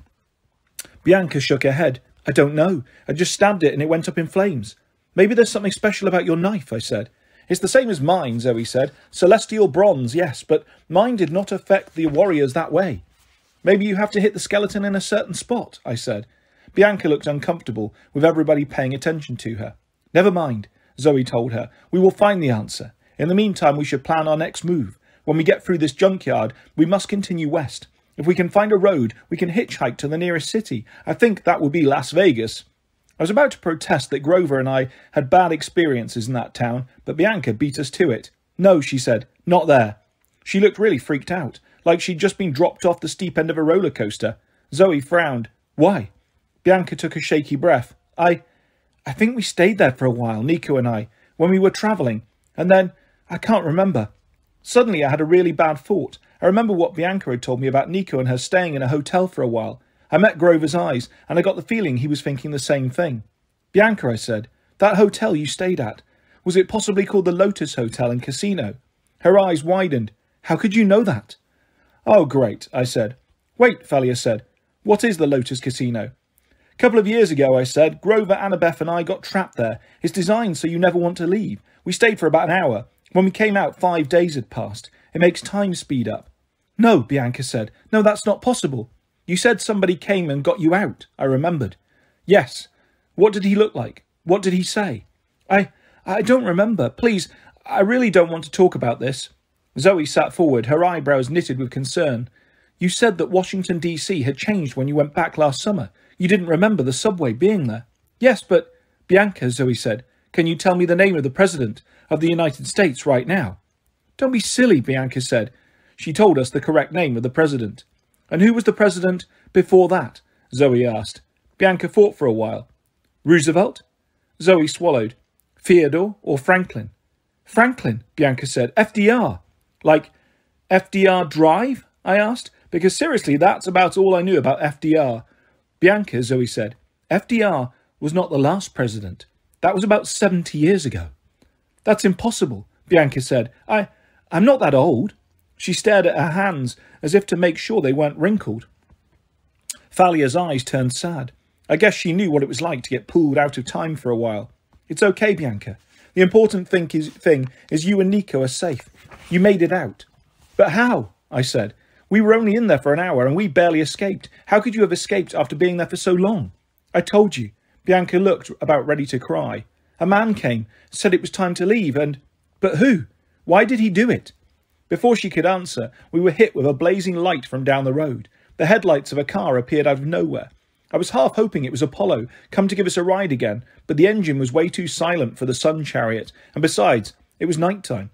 We grabbed our sleeping bags and got out of the way as a deathly white limousine slid to a stop in front of us. The back door of the limo opened right next to me. Before I could step away, the point of a sword touched my throat. I heard the sound of Zoe and Bianca drawing their bows. As the owner of the sword got out of the car, I moved back very slowly. I had to because he was pushing the point under my chin. He smiled cruelly. Not so fast now, are you, punk? He was a big man with a crew cut, a black leather biker's jacket, black jeans, a skin-tight white vest, and combat boots. Wrap-around shades hid his eyes, but I knew what was behind those glasses. Hollow sockets, filled with flames. Ares, I growled. The war god glanced at my friends. At ease, people. He snapped his fingers and their weapons fell to the ground. This is a friendly meeting. He dug the point of his blade a little further under my chin. Of course I'd like to take your head for a trophy, but someone wants to see you, and I never behead my enemies in front of a lady. What lady? Thalia asked. Ares looked over at her. Well, I heard you were back. He lowered his sword and pushed me away. Thalia, daughter of Zeus, Ares mused. You're not hanging out with very good company. What's your business, Ares? She said. Who's in the car? Ares smiled, enjoying the attention. Oh, I doubt she wants to meet the rest of you, particularly not them. He jutted his chin towards Zoe and Bianca. Why don't you all get some tacos while you wait? Only take Percy a few minutes. We will not leave him alone with thee, Lord Ares, Zoe said. Besides, Grover managed, the taco place is closed. Ares snapped his fingers again. The lights inside the taqueria suddenly blazed to life. The boards flew off the door and the close sign flipped to open. You were saying, goat boy? Go on, I told my friends. I'll handle this. I tried to sound more confident than I felt. I don't think Ares was fooled. You heard the boy, Ares said. He's big and strong. He's got things under control. My friends reluctantly headed over to the taco restaurant. Ares regarded me with loathing and then opened the limousine door like a chauffeur. Get inside, punk, he said, and mind your manners. She's not as forgiving of rudeness as I am. When I saw her, my jaw dropped. I forgot my name. I forgot where I was. I forgot how to speak in complete sentences. She was wearing a red satin dress, and her hair was curled in a cascade of ringlets. Her face was the most beautiful I'd ever seen. Perfect makeup, dazzling eyes, a smile that would have lit up the dark side of the moon. Thinking back on it, I can't tell you who she looked like, or even what colour her hair or her eyes were. Pick the most beautiful actress you can think of. The goddess was 10 times more beautiful than that. Pick your favourite hair colour, eye colour, whatever. The goddess had that. When she smiled at me, just for a moment she looked a little bit like Annabeth. Then, like this television actress I used to have a crush on in 5th grade. Then, well, you get the idea. Ah, there you are, Percy, the goddess said. I am Aphrodite. I slipped into the seat across from her and said something like, She smiled. Aren't you sweet? Hold this, please. She handed me a polished mirror the size of a dinner plate and had me hold it up for her. She leaned forward and dabbed at her lipstick, though I couldn't see anything wrong with it. Do you know why you're here? She asked. I wanted to respond. Why couldn't I form a complete sentence? She was only a lady, a seriously beautiful lady with eyes like pools of spring water. Whoa! I pinched my own arm hard. I don't know, I managed. Oh dear, Aphrodite said. Still in denial? Outside the car I could hear Ares chuckling. I had a feeling he could hear every word we said. The idea of him being out there made me angry, and that helped clear my mind. I don't know what you're talking about, I said. Well then, why are you on this quest? Artemis has been captured. Aphrodite rolled her eyes. Oh, Artemis, please. Talk about a hopeless case. I mean, if they were going to kidnap a goddess, she should be breathtakingly beautiful, don't you think? I pity the poor dears who have to imprison Artemis. Boring. But she was chasing a monster, I protested. A really, really bad monster. We have to find it. Aphrodite made me hold the mirror a little higher. She seemed to have found a microscopic problem at the corner of her eye and dabbed at her mascara. Always some monster. But my dear Percy, that is why the others are on this quest. I'm more interested in you. My heart pounded. I didn't want to answer, but her eyes drew an answer right out of my mouth. Annabeth is in trouble. Aphrodite beamed. Exactly. I have to help her, I said. I've been having these dreams. Ah, you even dream about her. That's so cute. No, I mean, that's not what I meant. She made a sound. Percy, I'm on your side. I'm the reason you're here, after all. I stared at her. What? The poisoned T-shirt and the Stoll brothers gave Phoebe, she said. Did you think that was an accident? Sending Blackjack to find you? Helping you sneak out of the camp? You did that. Of course, because really, how boring these hunters are. A quest for some monster, blah, blah, blah. Saving Artemis? Let her stay lost, I say. But a quest for true love. Wait a second. I never said... Oh, my dear, you don't need to say it. You do know Annabeth was close to joining the hunters, don't you? I blushed. I wasn't sure. She was about to throw her life away, and you, my dear, you can save her from that. It's so romantic. Oh, put the mirror down, Aphrodite ordered. I look fine. I hadn't realised I was still holding it, but as soon as I put it down, I noticed my arms were sore. Now listen, Percy, Aphrodite said. The hunters are your enemies. Forget them, and Artemis and the monster. That's not important. You just concentrate on finding and saving Annabeth. Do you know where she is? Aphrodite waved her hand irritably. No, I leave the details to you, but it's been ages since we've had a good tragic love story.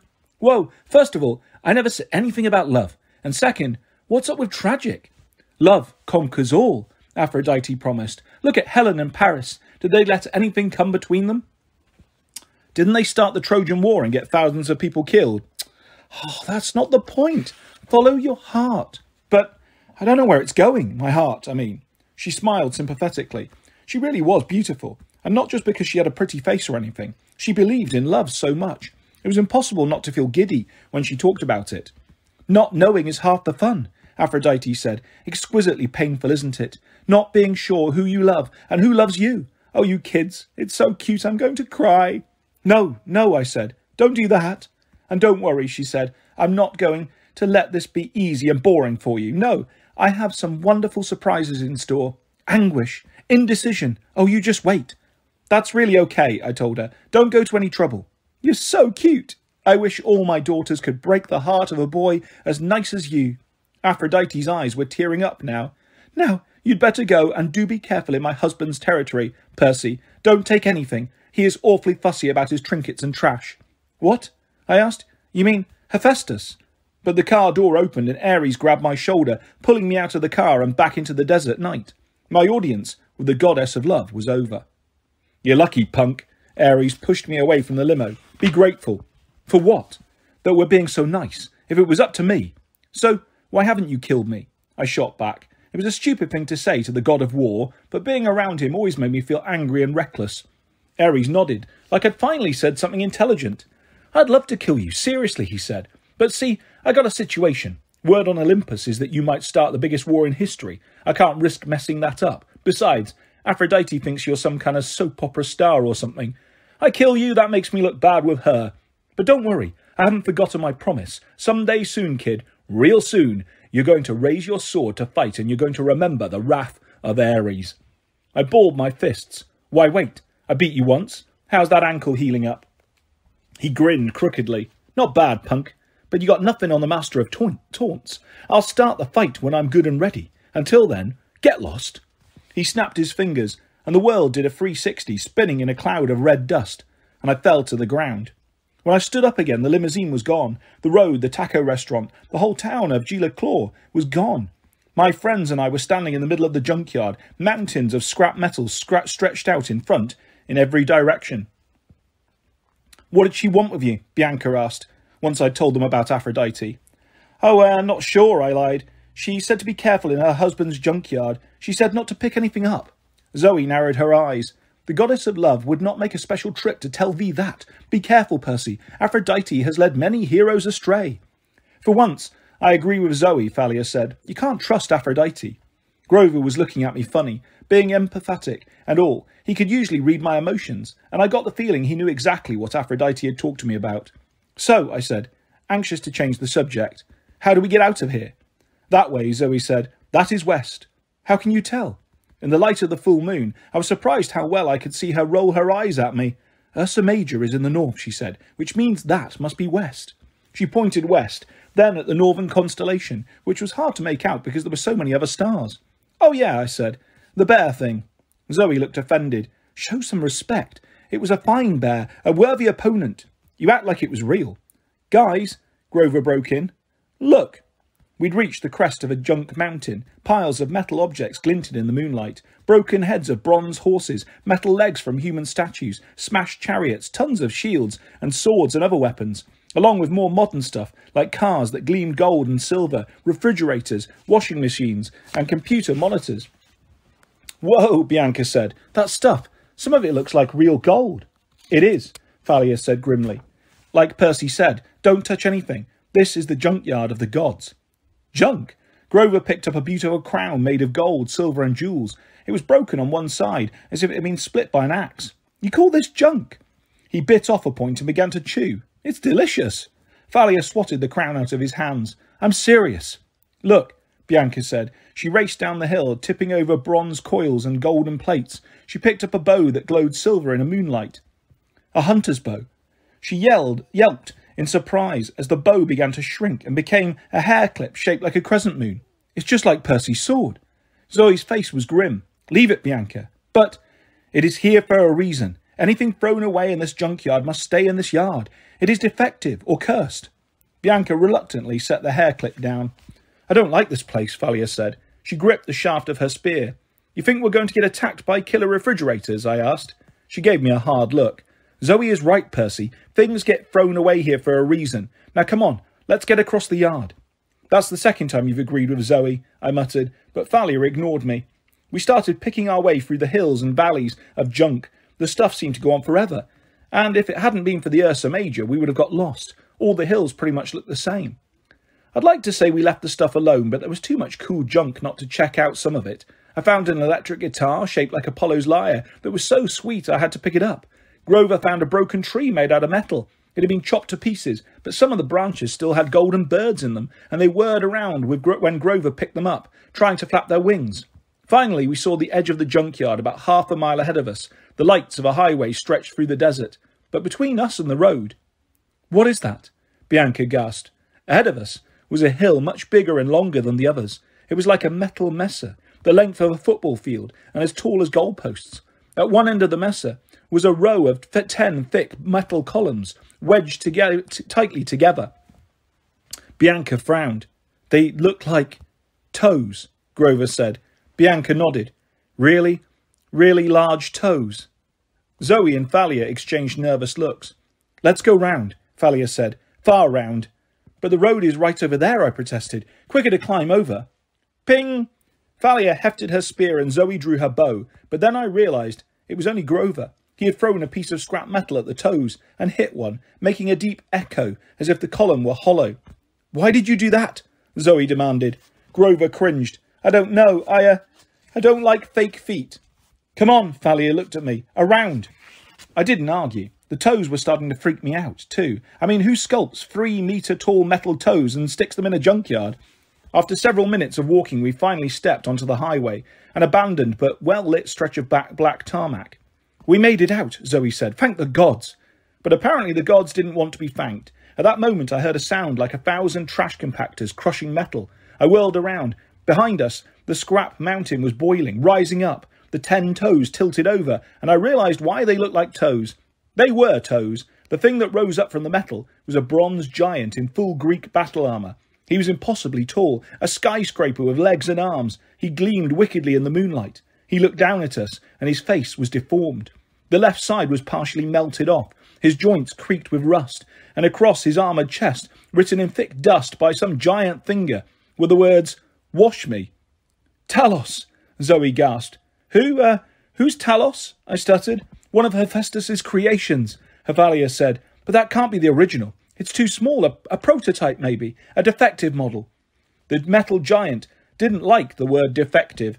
He moved one hand to his sword belt and drew his weapon. The sound of it coming out of its sheath was horrible, metal screeching against metal. The blade was 30 metres long, easy. It looked rusty and dull, but I didn't figure that mattered. Getting hit with that thing would be like getting hit with a battleship. Someone took something, Zoe said. Who took something? She stared accusingly at me. I shook my head. I'm a lot of things, but I'm not a thief. Bianca didn't say anything. I could swear she looked guilty, but I didn't have much time to think about it because the giant defective Talos took one step towards us, closing half the distance and making the ground shake. Run! Grover yelped. Great advice, except that it was hopeless. At a leisurely stroll, this thing could outdistance us easily. We split up, the way we'd done with the Nemean lion. Thalia drew her shield and held it up as she ran down the highway. The giant swung his sword and took out a row of power lines, which exploded in sparks and scattered across Thalia's path.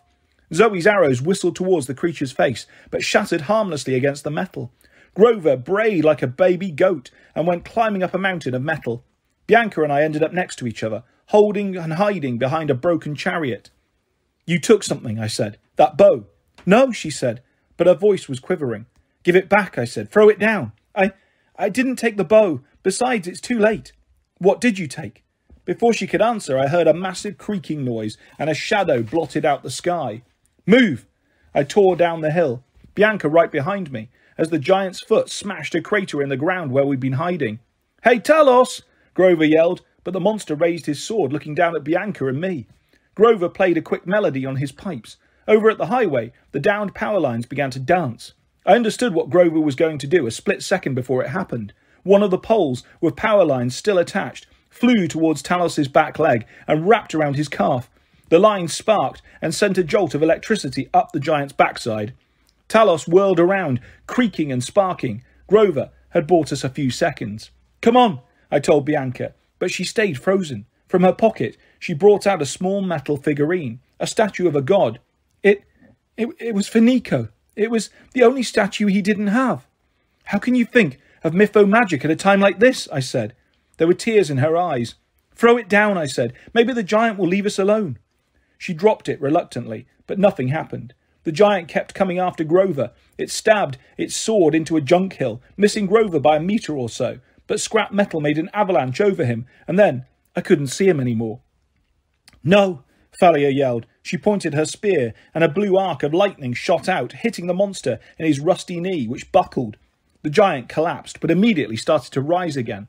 It was hard to tell if it could feel anything. There weren't any emotions in its half-melted face, but I got the sense that it was about as ticked off as a 20-story tall metal warrior could be. He raised his foot to stomp, and I saw that his sole was treaded like a bottom of a trainer. There was a hole in his heel like a large manhole, and there were red words painted around it, which I deciphered only after the foot came down. For maintenance only. Crazy idea time, I said. Bianca looked at me nervously. Anything. I told her about the maintenance hatch. There may be a way to control the thing, switches or something. I'm going to get inside. How? You'll have to stand under its foot. You'll be crushed. Distracted, I said. I'll just have time. Well, I'll just have to time it right. Bianca's jaw tightened. No, I'll go. You can't. You knew it this. You'll die. It's my fault the monster came after us, she said. It's my responsibility. Here. She picked up the little god statue and pressed it into my hand. If anything happens, give that to Nico. Tell him I'm sorry. Bianca, no! But she wasn't waiting for me. She'd charged at the monster's left foot. Thalia had its attention for the moment. She'd learned that the giant was big but slow. If you could stay close to it and not get smashed, you could run around it and stay alive. At least, it was working so far. Bianca got right next to the giant's foot, trying to balance herself on the metal scraps that swayed and shifted with his weight. Zoe yelled, What are you doing? Get it to raise its foot, she said. Zoe shot an arrow towards the monster's face, and it flew straight into one nostril. The giant straightened and shook its head. Hey, junk boy, I yelled. Down here. I ran up to its big toe and stabbed it with riptide. The magic blade cut a gash in the bronze. Unfortunately, my plan worked. Talos looked down at me and raised his foot to squash me like a bug. I didn't see what Bianca was doing. I had to turn and run. The foot came down right behind me, and I was knocked into the air. I hit something hard and sat up, dazed. I'd been thrown into an Olympus air refrigerator. The monster was about to finish me off, but Grover somehow dug himself out of the junk pile. He played his pipes frantically, and his music sent another power line pole whacking against Talos's thigh. The monster turned. Grover should have run, but he must have been too exhausted from the effort of so much magic. He took 2 steps, fell, and didn't get back up. Grover! Thalia and I both ran towards him, but I knew we'd be too late. The monster raised his sword to smash Grover, and then he froze. Talos cocked his head to one side like he was hearing strange new music. He started moving his arms and legs in weird ways, doing the funky chicken, and then he made a fist and punched himself in the face. "Go, Bianca!" I yelled. Zoe looked horrified. "She is inside?" The monster staggered around, and I realised we were still in danger. Thalia and I grabbed Grover and ran with him towards the highway. Zoe was already ahead of us. She yelled, "How will Bianca get out?" The giant hit itself in the head again and dropped his sword. A shudder ran through his whole body, and he staggered towards the power lines. "Look out!" I yelled, but it was too late. The giant's ankles snared the lines, and blue flickers of electricity shot up his body. I hoped the inside was insulated. I had no idea what was going on in there. The giant careened back into the junkyard, and his right hand fell off, landing in the scrap metal with a horrible clang. His left arm came loose too. He was falling apart at the joints. Talos began to run. "Wait!" Zoe yelled. We ran after him, but there was no way we could keep up. Pieces of the robot kept falling off, getting in our way. The giant crumbled from top to top down. His head, pieces of his chest, and finally his torso and legs collapsed. When we reached the wreckage, we searched frantically, yelling Bianca's name. We crawled around in the vast, hollow chest pieces and the legs and the torso. We searched until the sun started to rise, but no luck. Zoe sat down and wept. I was stunned to see her cry. Thalia yelled in rage and impaled her sword in the giant's smashed face. "We can keep searching," I said. "It's light now. We'll find her." "No, we won't," Grover said miserably. "It happened just as it was supposed to." "What are you talking about?" I demanded. He looked up at me with big watery eyes. "The prophecy. One shall be lost in the land without rain." Why hadn't I seen it? Why had I let her go instead of me? Here we were in the desert, and Bianca D'Angelo was gone. Chapter 14. I have a damn problem. At the edge of the dump, we found a tow truck so old it might have been thrown away itself, but the engine started, and it had a full tank of fuel, so we decided to borrow it. Thalia drove. She didn't seem as stunned as Zoe or Grover or me. "The skeletons are still out there," she reminded us. "We need to keep moving." She navigated us through the desert, under clear blue skies, the sand so bright it hurt to look at it. Zoe sat up front with Thalia. Grover and I sat at the back, leaning against the tow winch. The air was cool and dry, but the nice weather just seemed like an insult after losing Bianca. My hand closed around the little figurine that had cost Bianca her life. I still couldn't even tell what god it was supposed to be. Nico would know. Oh gods, what was I going to tell Nico? I wanted to believe that Bianca was still alive somewhere, but I had a bad feeling that she was gone for good. "It should have been me," I said. "I should have gone into the giant." "Don't say that," Grover panicked. "It's bad enough Annabeth is gone and now Bianca. Do you think I could stand it if—" He sniffled. "Do you think anybody else would be my best friend?" "Ah, Grover." He wiped under his eyes with an oily cloth that left his face grimy like he had war paint on. I'm okay." But he wasn't okay. Ever since the encounter in New Mexico, whatever had happened, when that wild wind blew through, he seemed really fragile, even more emotional than usual. I was afraid to talk to him about it because he might start bawling. At least there's one good thing about having a friend who gets freaked out more than you do. I realised I couldn't stay depressed. I had to set aside thinking about Bianca and keep us going forward, the way Thalia was doing. I wondered what she and Zoe were talking about in the front of the truck. The tow truck ran out of fuel at the edge of a river canyon that was just as well because the road dead-ended. Thalia got out and slammed the door. Immediately, one of the tyres blew. Great. What now? I scanned the horizon. There wasn't much to see. Desert in all directions, occasional clumps of barren mountains plopped here and there. The canyon was the only thing interesting. The river itself wasn't very big, maybe 50 metres across. Green water with a few rapids, but it carved a huge scar out of the desert. The rock cliffs dropped away below us. "There's a path," Grover said. "We could get to the river." I tried to see what he was talking about and finally noticed a tiny ledge winding down the cliff face. "That's a goat path," I said. "So?" he asked. "The rest of us aren't goats." "We can make it," Grover said. "I think." I thought about that. I'd done cliffs before, but I didn't like them. And then I looked over at Thalia and saw how pale she'd got. Her problem with heights. She'd never be able to do it. "No," I said. I think we should go further upstream." Grover said, "But, come on," I said. "A walk won't hurt us." I glanced at Thalia. Her eyes said a quick thank you. We followed the river for about half a mile before coming up to an easier slope that led down to the water. On the shore was a canoe rental operation that was closed for the season, but I left a stack of golden drachma on the counter and a note saying LOU 2 canoes. "We need to go upstream," Zoe said. It was the first time I'd heard her speak since the junkyard, and I was worried about how bad she sounded, like somebody with a flu. "The rapids are too swift." "Leave that to me," I said. We put the canoes in the water. Thalia pulled me aside as we were getting the oars. "Thanks for back there. Don't mention it." "Can you really?" She nodded to the rapids. "You know." "I think so. Usually I'm good with water." "Would you take Zoe?" she asked. "I think, maybe you can talk to her." "She's not going to like that." "Please, I don't know if I can stand being in the same boat with her. She's starting to worry me." It was about the last thing I wanted to do, but I nodded. Thalia's shoulders relaxed. "I owe you one." "2. 1.5, Thalia said. She smiled, and for a second I remembered that I actually liked her when she wasn't yelling at me. She turned and helped Grover get their canoe into the water. As it turned out, I didn't even need to control the currents. As soon as we got into the river, I looked over the edge of the boat and found a couple of naiads staring at me. They looked like regular teenage girls, the kind you'd see in any mall, except for the fact that they were underwater. "Hey," I said.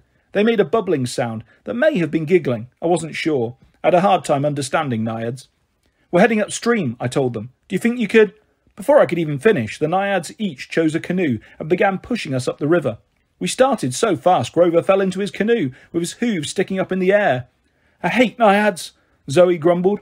A stream of water squirted up from the back of the boat and hit Zoe in the face. "She-devils!" Zoe went for her bow. "Whoa," I said. "They're just playing. Cursed water spirits. They've never forgiven me." "Forgiven you for what?" She slung her bow back over her shoulder. "It was a long time ago. Never mind." We sped up the river, the cliffs looming up on either side of us. "What happened to Bianca wasn't your fault," I told her. "It was my fault. I let her go." I figured this would give Zoe an excuse to start yelling at me. At least that might shake her out of feeling depressed. Instead, her shoulders slumped. "No, Percy. I pushed her into going on the quest. I was too anxious. She was a powerful half-blood. She had a kind heart as well, and I thought she would be the next lieutenant." "But you're the lieutenant." She gripped the strap of her quiver. She looked more tired than I'd ever seen her. "Nothing can last forever, Percy. Over 2,000 years I have led the hunt, and my wisdom has not improved. Now Artemis herself is in danger. Look, you can't blame yourself for that. If I had insisted on going with her, you think you could have fought something powerful enough to kidnap Artemis? There's nothing you could have done." Zoe didn't answer. The cliffs along the river were getting taller. Long shadows fell across the water, making it a lot colder, even though the day was bright. Without thinking about it, I took Riptide out of my pocket. Zoe looked at the pen, and her expression was pained. "You made this," I said. "Who told thee?" "I had a dream about it." She studied me. I was sure she was going to call me crazy, but she just sighed. "It was a gift, and a mistake." "Who was the hero?" I asked. Zoe shook her head. "Do not make me say his name. I swore never to speak it again." "You act like I should know him." "I'm sure you do, hero. Don't all the boys want to be just like him?" Her voice was so bitter, I decided not to ask what she meant. I looked down at Riptide, and for the first time I wondered if it was cursed. "Your mother was a water goddess?" I asked. "Yes. Pleione. She had 5 daughters, my sisters and I, the Hesperides. Those were the girls who lived in a garden at the edge of the west, with a golden apple tree, and a dragon guarding it." "Yes," Zoe said wistfully. "Ladon." "But weren't there only 4 sisters?" "There are now. I was exiled, forgotten, blotted out as if I never existed." "Why?" Zoe pointed to my pen. "Because I betrayed my family and helped a hero. You won't find that in the legend either. He never spoke of me. After his direct assault on Ladon failed, I gave him the idea of how to steal the apples, how to trick my father, but he took all the credit." "But—" Gurgle, gurgle, the naiad spoke in my mind. The canoe was slowing down. I looked ahead and I saw why. This was as far as they could take us. The river was blocked. A dam the size of a football stadium stood in our path. "Hoover Dam," Thalia said. "It's huge." We stood at the river's edge, looking up at the curve of concrete that loomed between the cliffs. People were walking along the top of the dam. They were so tiny they looked like fleas. The naiads had left with a lot of grumbling, not in words I could understand, but it was obvious they hated this dam blocking up their nice river. Our canoes floated back downstream, swirling in the wake from the dam's discharge vents. "Over 200 metres tall," I said, "built in the 1930s. 5 million cubic acres of water," Thalia said. Grover sighed. "Largest construction project in the United States." Zoe stared at us. "How do you know all that?" "Annabeth," I said. "She liked architecture." "She was nuts about monuments," Thalia said. "Spouted facts all the time," Grover sniffled. "So annoying." I wish she was here, I said. The others nodded. Zoe was still looking at her strangely, but I didn't care. It seemed like cruel fate that we'd come to Hoover Dam, one of Annabeth's personal favourites, and she wasn't here to see it. We should go up there, I said, for her sake, just to say we've been. You are mad, Zoe decided. But that's where the road is.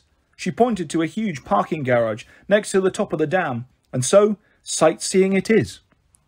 We had to walk for almost an hour before we found a path that led up to the road. It came up on the east side of the river, and then we straggled back towards the dam.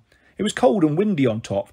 On one side, a big lake spread out, ringed by barren desert mountains. On the other side, the dam dropped away like the world's most dangerous skateboard ramp, down to the river more than 200 metres below, and water that churned from the dam's vents.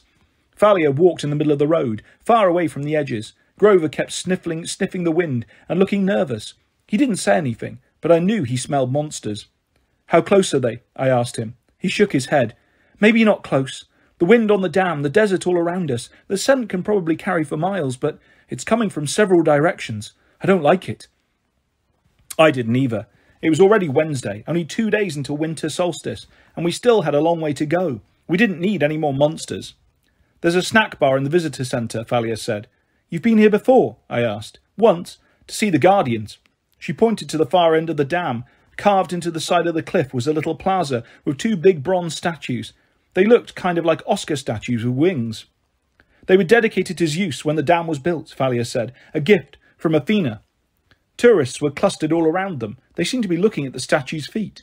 What are they doing? I asked. Rubbing the toes, Thalia said. They think it's good luck. Why? She shook her head. Mortals get crazy ideas. They don't know the statues are sacred to Zeus, but they know there's something special about them. When you were here last, did they talk to you or anything? Thalia's expression darkened. I could tell she'd come here before hoping for exactly that. Some kind of sign from her dad. Some connection. No, they don't do anything. They're just big metal statues. I thought about the last big metal statue we'd run into. That hadn't gone so well, but I decided not to bring it up. Let us find the damn snack bars, Zoe said. We should eat while we can. Grover cracked a smile. The damn snack bar? Zoe blinked. Yes. What is funny? Nothing, Grover said, trying to keep a straight face. I could use some damn French fries. Even Thalia smiled at that. And I need to use the damn restroom. Maybe it was the fact that we were so tired and strung out emotionally, but I started cracking up, and Thalia and Grover joined in while Zoe just looked at us. I do not understand. I want to use the damn water fountain, Grover said. And Thalia tried to catch her breath. I want to buy a damn t-shirt. I cracked up, and I probably would have kept laughing all day. But then I heard a noise.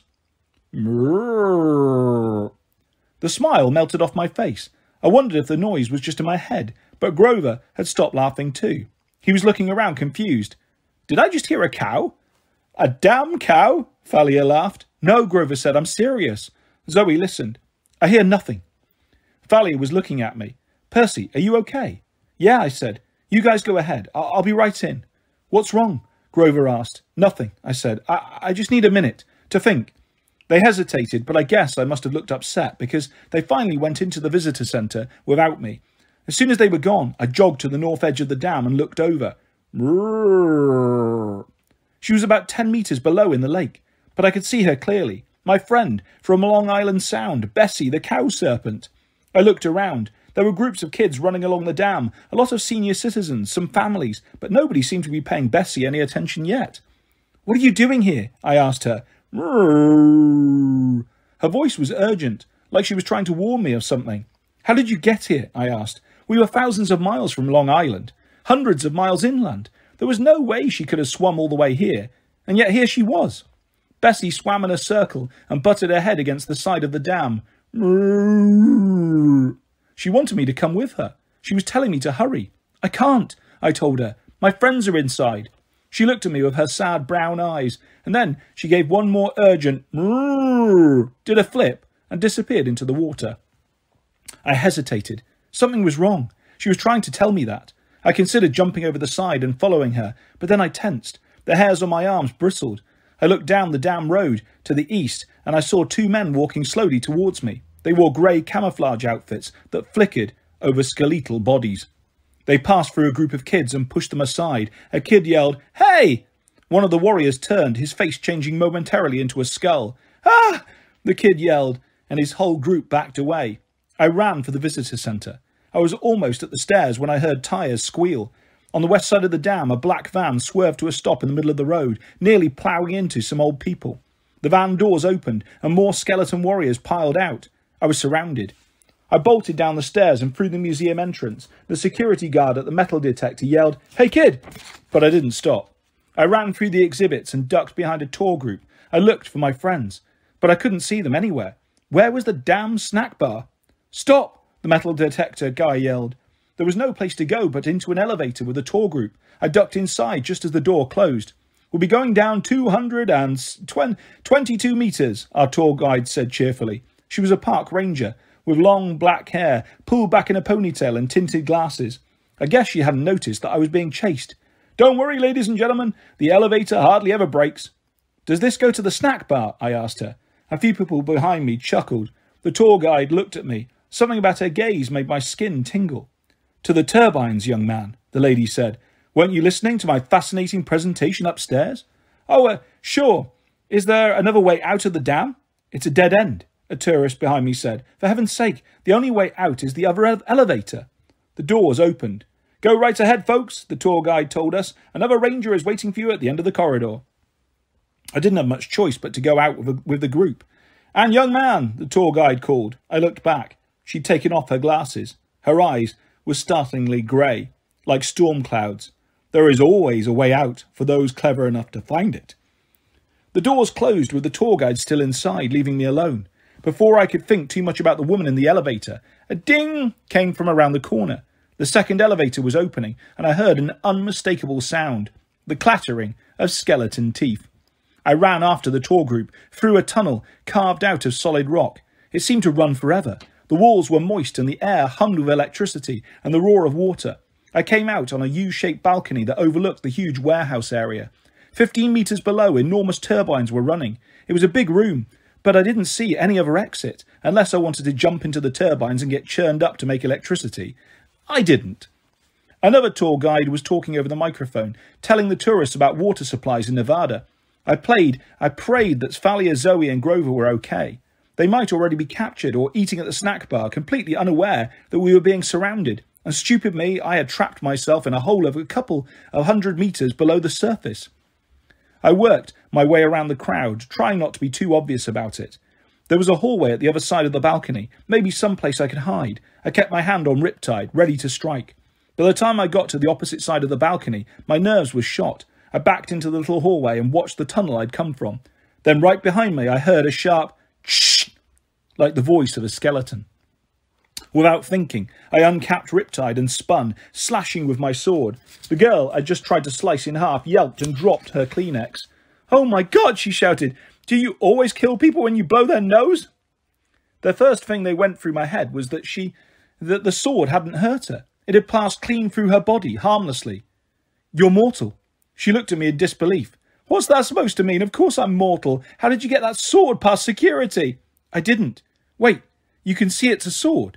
The girl rolled her eyes, which were green like mine. She had frizzy reddish-brown hair. Her nose was also red, like she had a cold. She wore a big maroon Harvard sweatshirt and jeans that were covered with marker stains and little holes, like she spent her free time poking them with a fork. "Well, it's either a sword or the biggest toothpick in the world," she said.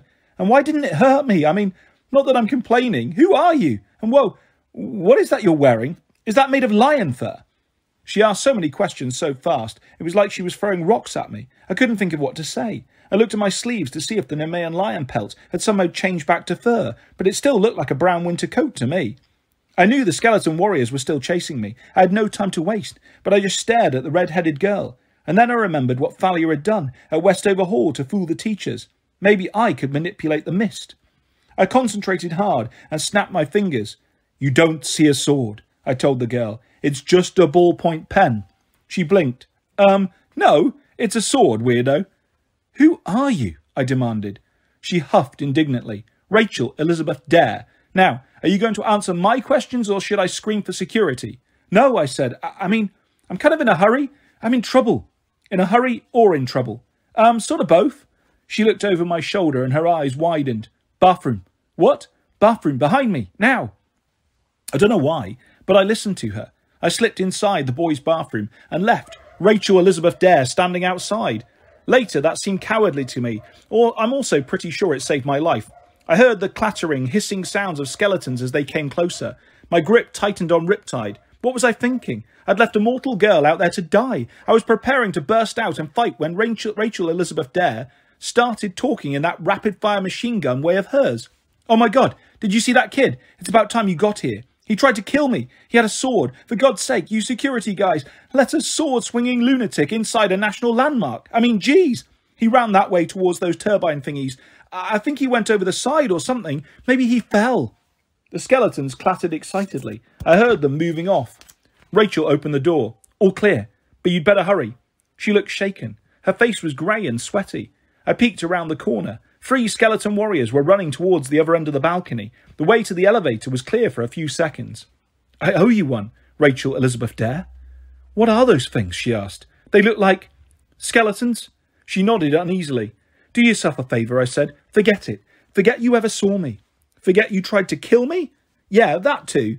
But who are you? Percy, I started to say, and then the skeletons turned around. Gotta go. What kind of name is Percy Gotta Go? I bolted for the exit. The cafe was packed with kids enjoying the best part of the tour, the damn lunch. Thalia, Zoe and Grover were just sitting down with their food. We need to leave, I gasped. Now! But we just got our burritos, Thalia said. Zoe stood up, muttering an ancient Greek curse. He's right. Look. The cafe windows wrapped all the way around the observation floor, which gave us a beautiful panoramic view of the skeletal army that had come to kill us. I counted 2 on the east side of the damn road, blocking the way to Arizona, 3 more on the west side guarding Nevada. All of them were armed with batons and pistols. But our immediate problem was a lot closer. The 3 skeleton warriors who'd been chasing me in the turbine room now appeared on the stairs. They saw me from across the cafeteria and clattered their teeth. Elevator, Grover said. We bolted in that direction, but the doors opened with a pleasant ding, and 3 more warriors stepped out. Every warrior was accounted for, minus the one Bianca had blasted to flames in New Mexico. We were completely surrounded. Then Grover had a brilliant, totally Grover-like idea. Burrito fight, he yelled, and flung his guacamole grande at the nearest skeleton. Now, if you have never been hit by a flying burrito, count yourself lucky. In terms of deadly projectiles, it's right up there with grenades and cannonballs. Grover's lunch hit the skeleton and knocked his skull clean off his shoulders. I'm not sure what the other kids in the cafe saw, but they went crazy and started throwing their burritos and baskets of chips and sodas at each other, shrieking and screaming. The skeletons tried to aim their guns, but it was hopeless. Bodies and food and drinks were flying everywhere. In the chaos, Valerie and I tackled the other 2 skeletons on the stairs and sent them flying into the condiment table. Then we all raced downstairs, guacamole grandes whizzing past our heads. What now? Grover asked as we burst outside. I didn't have an answer. The warriors on the road were closing in from either direction. We ran across the street to the plaza with the winged bronze statues, but that just put our backs to the mountain. The skeletons moved forward, forming a crescent around us. Their brethren from the cafe were running up to join them. One was still putting its skull back on its shoulders. Another was covered in ketchup and mustard. 2 more had burritos lodged in their rib cages. They didn't look happy about it. They drew batons and advanced. 4 against 11, Zoe muttered, and they cannot die. It's been nice adventuring with you guys, Grover said, his voice trembling. Something shiny caught the corner of my eye. I glanced behind me at the statue's feet. Whoa, I said. Their toes really are bright. Percy, Thalia said, this isn't the time. But I couldn't help staring at the 2 giant bronze guys with tall bladed wings like letter openers. They were weathered, brown except for their toes, which shone like new pennies from all the times people had rubbed them for good luck. Good luck. The blessing of Zeus.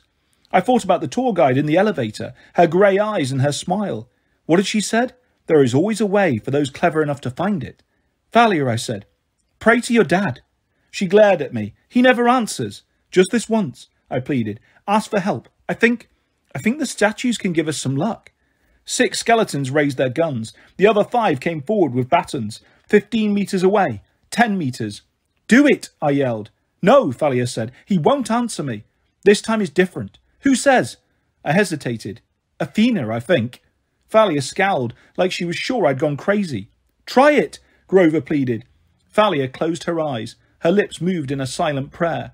I put in my own prayer to Annabeth's mum, hoping I was right. that it had been her in that elevator, that she was trying to help us, to save her daughter. And nothing happened.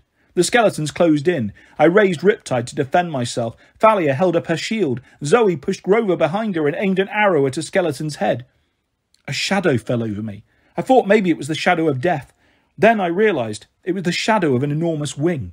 The skeletons looked up too late. A flash of bronze, and all 5 of the baton wielders were swept aside. The other skeletons opened fire. I raised my lion coat for protection, but I didn't need it. The bronze angels stepped in front of us and folded their wings like shields. Bullets pinged off them like rain off a corrugated roof. Both angels slashed outwards and the skeletons went flying across the road. "Man, it feels good to stand up," the first angel said. His voice sounded tinny and rusty, like he hadn't had a drink since he'd been built. "Will you look at my toes?" the other said. "Holy Zeus, what were those tourists thinking?" As stunned as I was by the angels, I was more concerned with the skeletons. A few of them were getting up again, reassembling, bony hands groping for their weapons. "Trouble," I said. "Get us out of here," Thalia yelled. Both angels looked down at her. "Zeus's kid?" "Yes." "Could I get a please, Miss Zeus's kid?" an angel asked. "Please." The angels looked at each other and shrugged. "Could use a stretch," one decided. And the next thing I knew, one of them grabbed Thalia and me. The other grabbed Zoe and Grover, and we flew straight up, over the dam and the river, the skeleton warriors shrinking to tiny specks below us, and the sound of gunfire echoing off the sides of the mountains. Chapter 15. I wrestle Santa's evil twin. "Tell me when it's over," Thalia said. Her eyes were shut tight. The statue was holding on to us, so we couldn't fall, but still Thalia clutched his arm, like it was the most important thing in the world. "Everything's fine," I promised. Are we very high?" I looked down. Below us, a range of snowy mountains zipped by. I stretched out my foot and kicked snow off one of the peaks. "Nah," I said, "not that high." "We are in the Sierras," Zoe yelled, and she and Grover were hanging from the arms of the other statue. "I've hunted here before. At this speed, we should be in San Francisco in a few hours." Hey, Frisco," our angel said. "Yo, Chuck, we could visit those guys at the Mechanics' Monument again. They know how to party." "Oh, man," the other angel said. "I am so there." "You guys have visited San Francisco?" I asked. "We automatons gotta have some fun once in a while, right?" our statue said. "Those mechanics took us over to the DeYoung Museum and introduced us to those marble lady statues, see? And, Hank," the other statue, Chuck, cut in. "They're kids, man." "Oh, right. If bronze statues could blush, I swear Hank did. Back to flying." We sped up, so I could tell the angels were excited. The mountains fell away into hills, and then we were zipping along over farmland and towns and highways. Grover played the pipes to pass the time. Zoe got bored and started shooting arrows at random billboards as we flew by. Every time she saw a Target department store, and we passed dozens of them, she would peg the store's sign with a few bullseyes at 100 miles an hour. Thalia kept her eyes closed the whole way. She muttered to herself a lot, like she was praying. "You did good back there," I told her. "Zeus listened." It was hard to tell what she was thinking with her eyes closed. "Maybe," she said. "How did you get away from the skeletons in the generator room anyway? You said they cornered you." I told her about the weird mortal girl, Rachel Elizabeth Dare, who seemed to be able to see right through the mist. I thought Thalia was going to call me crazy, but she just nodded. "Some mortals are like that," she said. "Nobody knows why." Suddenly I flashed on something I'd never considered. My mum was like that. She had seen the Minotaur on Half-Blood Hill and known exactly what it was. She hadn't been surprised at all last year when I told her my friend Tyson was really a Cyclops. Maybe she'd known all along. No wonder she'd been so scared for me as I was growing up. She saw through the mist even better than I did. "Well, the girl was annoying," I said, "but I'm glad I didn't vaporize her. That would have been bad." Thalia nodded. "Must be nice to be a regular mortal." She said that as if she'd been giving it a lot of thought. "Where you guys want to land?" Hank asked, waking me from a night of fitful sleep. I looked down and said, "Whoa!" I'd seen San Francisco in pictures before, but never in real life. It was probably the most beautiful city I'd ever seen, kind of like a smaller, cleaner Manhattan, if Manhattan had been surrounded by green hills and fog. There was a huge bay and ships, islands and sailboats, and the Golden Gate Bridge sticking up out of the fog. I felt like I should take a picture or something. "Greetings from Frisco. Haven't died yet. Wish you were here." "There," Zoe suggested, "by the Embarcadero building." "Good thinking," Chuck said. "Me and Hank can blend in with the pigeons." We all looked at him. Kidding, he said. Sheesh, can't statues have a sense of humour? As it turned out, there wasn't much need to blend in. It was early morning and not many people were around. We freaked out a homeless guy on the ferry dock when we landed. He screamed when he saw Hank and Chuck and ran off yelling something about metal angels from Mars. We said our goodbyes to the angels, who flew off to party with their statue friends. That's when I realised I had no idea what we were going to do next. We made it to the west coast. Artemis was here somewhere. Annabeth too, I hoped, but I had no idea how to find them, and tomorrow was the winter solstice. Not did I have a clue what monster Artemis had been hunting. It was supposed to find us on the quest. It was supposed to show the trail, but it never had. Now we were stuck on the ferry dock, with not much money, no friends, and no luck. After a brief discussion, we agreed that we needed to figure out just what this mystery monster was. But how? I asked. Nereus, Grover said. I looked at him. What? Isn't that what Apollo told you to do? Find Nereus? I nodded. I'd completely forgotten my last conversation with the sun god. The old man of the sea, I remembered. I'm supposed to find him and force him to tell us what he knows. But how do I find him? Zoe made a face. Old Nereus, hey? You know him, Thalia asked. My mother was a sea goddess. Yes, I know him, unfortunately. He is never very hard to find. Just follow the smell. What do you mean? I asked. Come, she said, without enthusiasm. I will show thee. I knew I was in trouble when we stopped at the Goodwell drop box. 5 minutes later, Zoe had me outfitted in a ragged flannel shirt and jeans, 3 sizes too big, bright red trainers and a floppy rainbow hat. Oh yeah, Grover said, trying not to burst out laughing. You look completely inconspicuous now. Zoe nodded with satisfaction, a typical male vagrant. Thanks a lot, I grumbled. Why am I doing this again? I told thee, to blend in. She led the way back down to the waterfront. After a long time spent searching the docks, Zoe finally stopped in her tracks. She pointed down a pier where a bunch of homeless guys were huddled together in blankets, waiting for the soup kitchen to open for lunch. He will be down there somewhere, Zoe said. He never travels very far from the water. He likes to sun himself during the day. How do I know which one is him? Sneak up, she said. Act homeless. You will know him. He will smell, different. Great. I didn't want to ask for particulars. And once I find him? Grab him, she said, and hold on. He will try anything to get rid of thee. Whatever he does, do not let go. Force him to tell thee about the monster. We've got your back, Thalia said.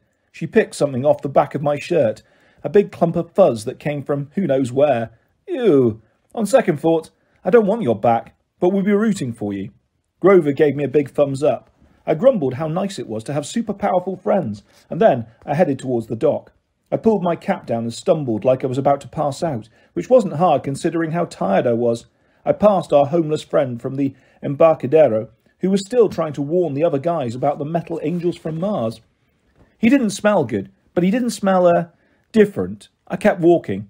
A couple of grimy dudes with plastic grocery bags for hats checked me out as I came close. Beat it, kid, one of them muttered. I moved away. They smelled pretty bad, but just regular old bad, nothing unusual. There was a lady with a bunch of plastic flamingos sticking out of a shopping cart. She glared at me like I was going to steal her birds. At the end of the pier, a guy who looked about 1,000,000 years old was passed out in a patch of sunlight. He wore pyjamas and a fuzzy bathrobe that probably used to be white. He was fat, with a white beard that had turned yellow, kind of like Santa Claus, if Santa had been rolled out of bed and dragged through a landfill. And his smell. As I got closer, I froze. He smelled bad. All right, but ocean bad, like hot seaweed and dead fish and brine. If the ocean had an ugly side, this guy was it. I tried not to gag. I sat down near him like I was tired. Santa opened one eye suspiciously. I could feel him staring at me, but I didn't look. I muttered something about stupid school and stupid parents, figuring that might sound reasonable. Santa Claus went back to sleep. I tensed. I knew this was going to look strange. I didn't know how the other homeless people would react, but I jumped Santa Claus. Ah! He screamed. I meant to grab him, but he seemed to grab me instead. It was as if he'd never been asleep at all. He certainly didn't act like a weak old man. He had a grip like steel. Help me! He screamed as he squeezed me to death. That's a crime! One of the other homeless guys yelled. Kid rolling an old man! Like that! I rolled, all right, straight down the pier until my head slammed into a post. I was dazed for a second, and Nereus's grip slackened. He was making a break for it. Before he could, I regained my senses and tackled him from behind. I don't have any money! He tried to get up and run, but I locked my arms around his chest. His rotten fish smell was awful, but I held on. I don't want money, I said as he fought. I'm a half-blood. I want information. That just made him struggle harder. Heroes! Why'd you always pick on me? Because you know everything. He growled and tried to shake me off his back. It was like holding onto a roller coaster. He thrashed around, making it impossible for me to keep on my feet. But I gritted my teeth and squeezed tighter. We staggered towards the edge of the pier, and I got an idea. Oh no, I said. Not the water. The plan worked. Immediately, Nereus yelled in triumph and jumped off the edge. Together we plunged into San Francisco Bay. He must have been surprised when I tightened my grip, the ocean filling me with extra strength. But Nereus had a few tricks left, too. He changed shape until I was holding a sleek black eel. I've heard people make jokes about trying to hold a greased pig butt, but I'm telling you, holding onto a seal in the water is harder. Nereus plunged straight down, wriggling and thrashing and spiralling through the dark water. If I hadn't been Poseidon's son, there's no way I could have stayed with him. Nereus spun and expanded, turning into a killer whale, but I grabbed his dorsal fin as he burst out of the water. A whole bunch of tourists went, "Whoa!" I managed to wave at the crowd. Yeah, we do this every day here in San Francisco. Nereus plunged into the water and turned into a slimy eel. I started to tie him into a knot until he realised what was going on and changed back to human form. "Why won't you drown?" he wailed, pummeling me with his fists. "I'm Poseidon's son," I said. "Curse that upstart! I was here first." Finally, he collapsed on the edge of the boat dock. Above us was one of those tourist piers lined with shops, like a mile on water. Nereus was heaving and gasping. I was feeling great. I could have gone all day, but I didn't tell him that. I wanted him to feel like he'd put up a good fight. My friends ran down the steps from the pier. "You got him," Zoe said. "You don't have to sound so amazed," I said. Nereus moaned. "Oh, wonderful. An audience for my humiliation. The normal deal, I suppose. You'll let me go if I answer your question?" "I've got more than one question," I said. "Only one question per capture. That's the rule." I looked at my friends. This wasn't good. I needed to find Artemis, and I needed to figure out what the doomsday creature was. I also needed to know if Annabeth was still alive, and how to rescue her. How could I ask all that in one question? A voice inside me was screaming, "Ask about Annabeth." That's what I cared about most. But then I imagined what Annabeth might say. She would never forgive me if I saved her and didn't save Olympus. Zoe would want me to ask about Artemis, but Chiron had told us the monster was even more important. I sighed. "All right, Nereus. Tell me where to find this terrible monster that could bring an end to the gods, the one Artemis was hunting." The old man of the sea smiled, showing off his mossy green teeth. "Oh, that's too easy," he said evilly. "He's right there." Nereus pointed to the water at my feet. "Where?" I said. "The deal is complete," Nereus gloated. With a pop, he turned into a goldfish and did a backflip into the sea. "You tricked me," I yelled. "Wait!" Thalia's eyes widened. "What is that?" "Mrrr." I looked down, and there was my friend, the cow serpent, swimming next to the dock. She nudged my shoe and gave me the sad brown eyes. "Ah, Bessie," I said, "not now." "Moo." Grover gasped. "He says his name isn't Bessie. You can understand her. Him." Grover nodded. "It's a very old form of animal speech, but he says his name is the Ophiutorus." "The Ophi what?" "It means serpent bull in Greek," Thalia said. "But what's it doing here?" "Brrr." "He says Percy is his protector," Grover announced, "and he's running from the bad people. He says they are close." I was wondering how you got all that from a single moo. "Wait," Zoe said, looking at me. "You know this cow?" I was feeling impatient, but I told them the story. Thalia shook her head in disbelief. "And you just forgot to mention this before?" "Well, yeah." It seems silly now that she said it, but things have been happening so fast. Bessie, the Ophiutorus, seemed like a minor detail. "I'm a fool," Zoe said suddenly. "I know this story." "What story?" "From the War of the Titans," she said. My father told me this tale thousands of years ago. This is the beast we are looking for." "Bessie?" I looked down at the bull serpent. "But he's too cute. He couldn't destroy the world." "That is how we were wrong," Zoe said. "We've been anticipating a huge, dangerous monster. But the Ophiutorus does not bring down the gods that way. He must be sacrificed." Bessie lowed. "I don't think he likes the S word," Grover said. I patted Bessie on the head, trying to calm him down. He let me scratch his ear, but he was trembling. "How could anyone hurt him?" I said. "He's harmless." Zoe nodded. "But there is the power in killing innocents. Terrible power. The fates ordained a prophecy eons ago, when this creature was born. They said that whoever killed the Ephiatorus and sacrificed its entrails to fire would have the power to destroy the gods. Grover said, maybe we could avoid talking about entrails too. Thalia stared at the cow serpent with wonder. The power to destroy the gods. How? I mean, what would happen? No one knows, Zoe said. The first time during the Titan War, the Ephiatorus was in fact slain by a giant ally of the Titans.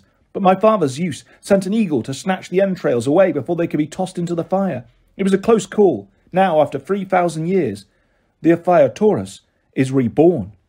Thalia sat down on the dock. She stretched out her hand. Bessie went right to her. Thalia placed her hand on his head. Bessie shivered. Thalia's expression bothered me. She almost looked hungry.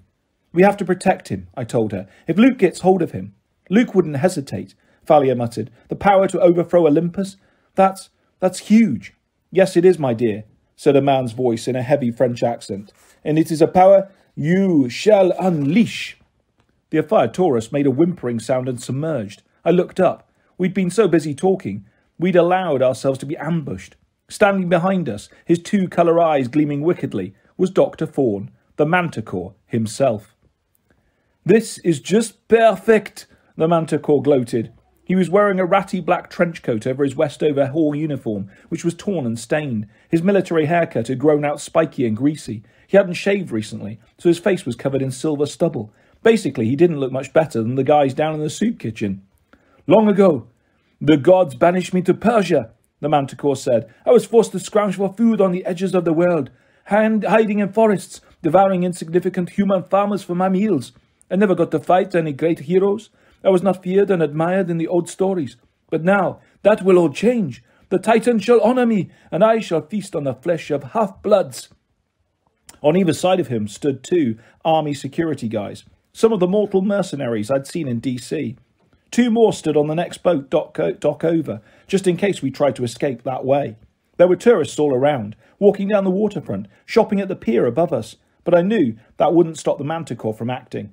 Where are the skeletons? I asked the Manticore. He sneered. I do not need those foolish undead. The general thinks I am worthless. He will change his mind when I defeat you myself. I needed time to think. I had to save Bessie. I could dive into the sea, but how could I make a quick getaway with a 200-kilogram cow serpent? And what about my friends? We beat you once before, I said. Ha!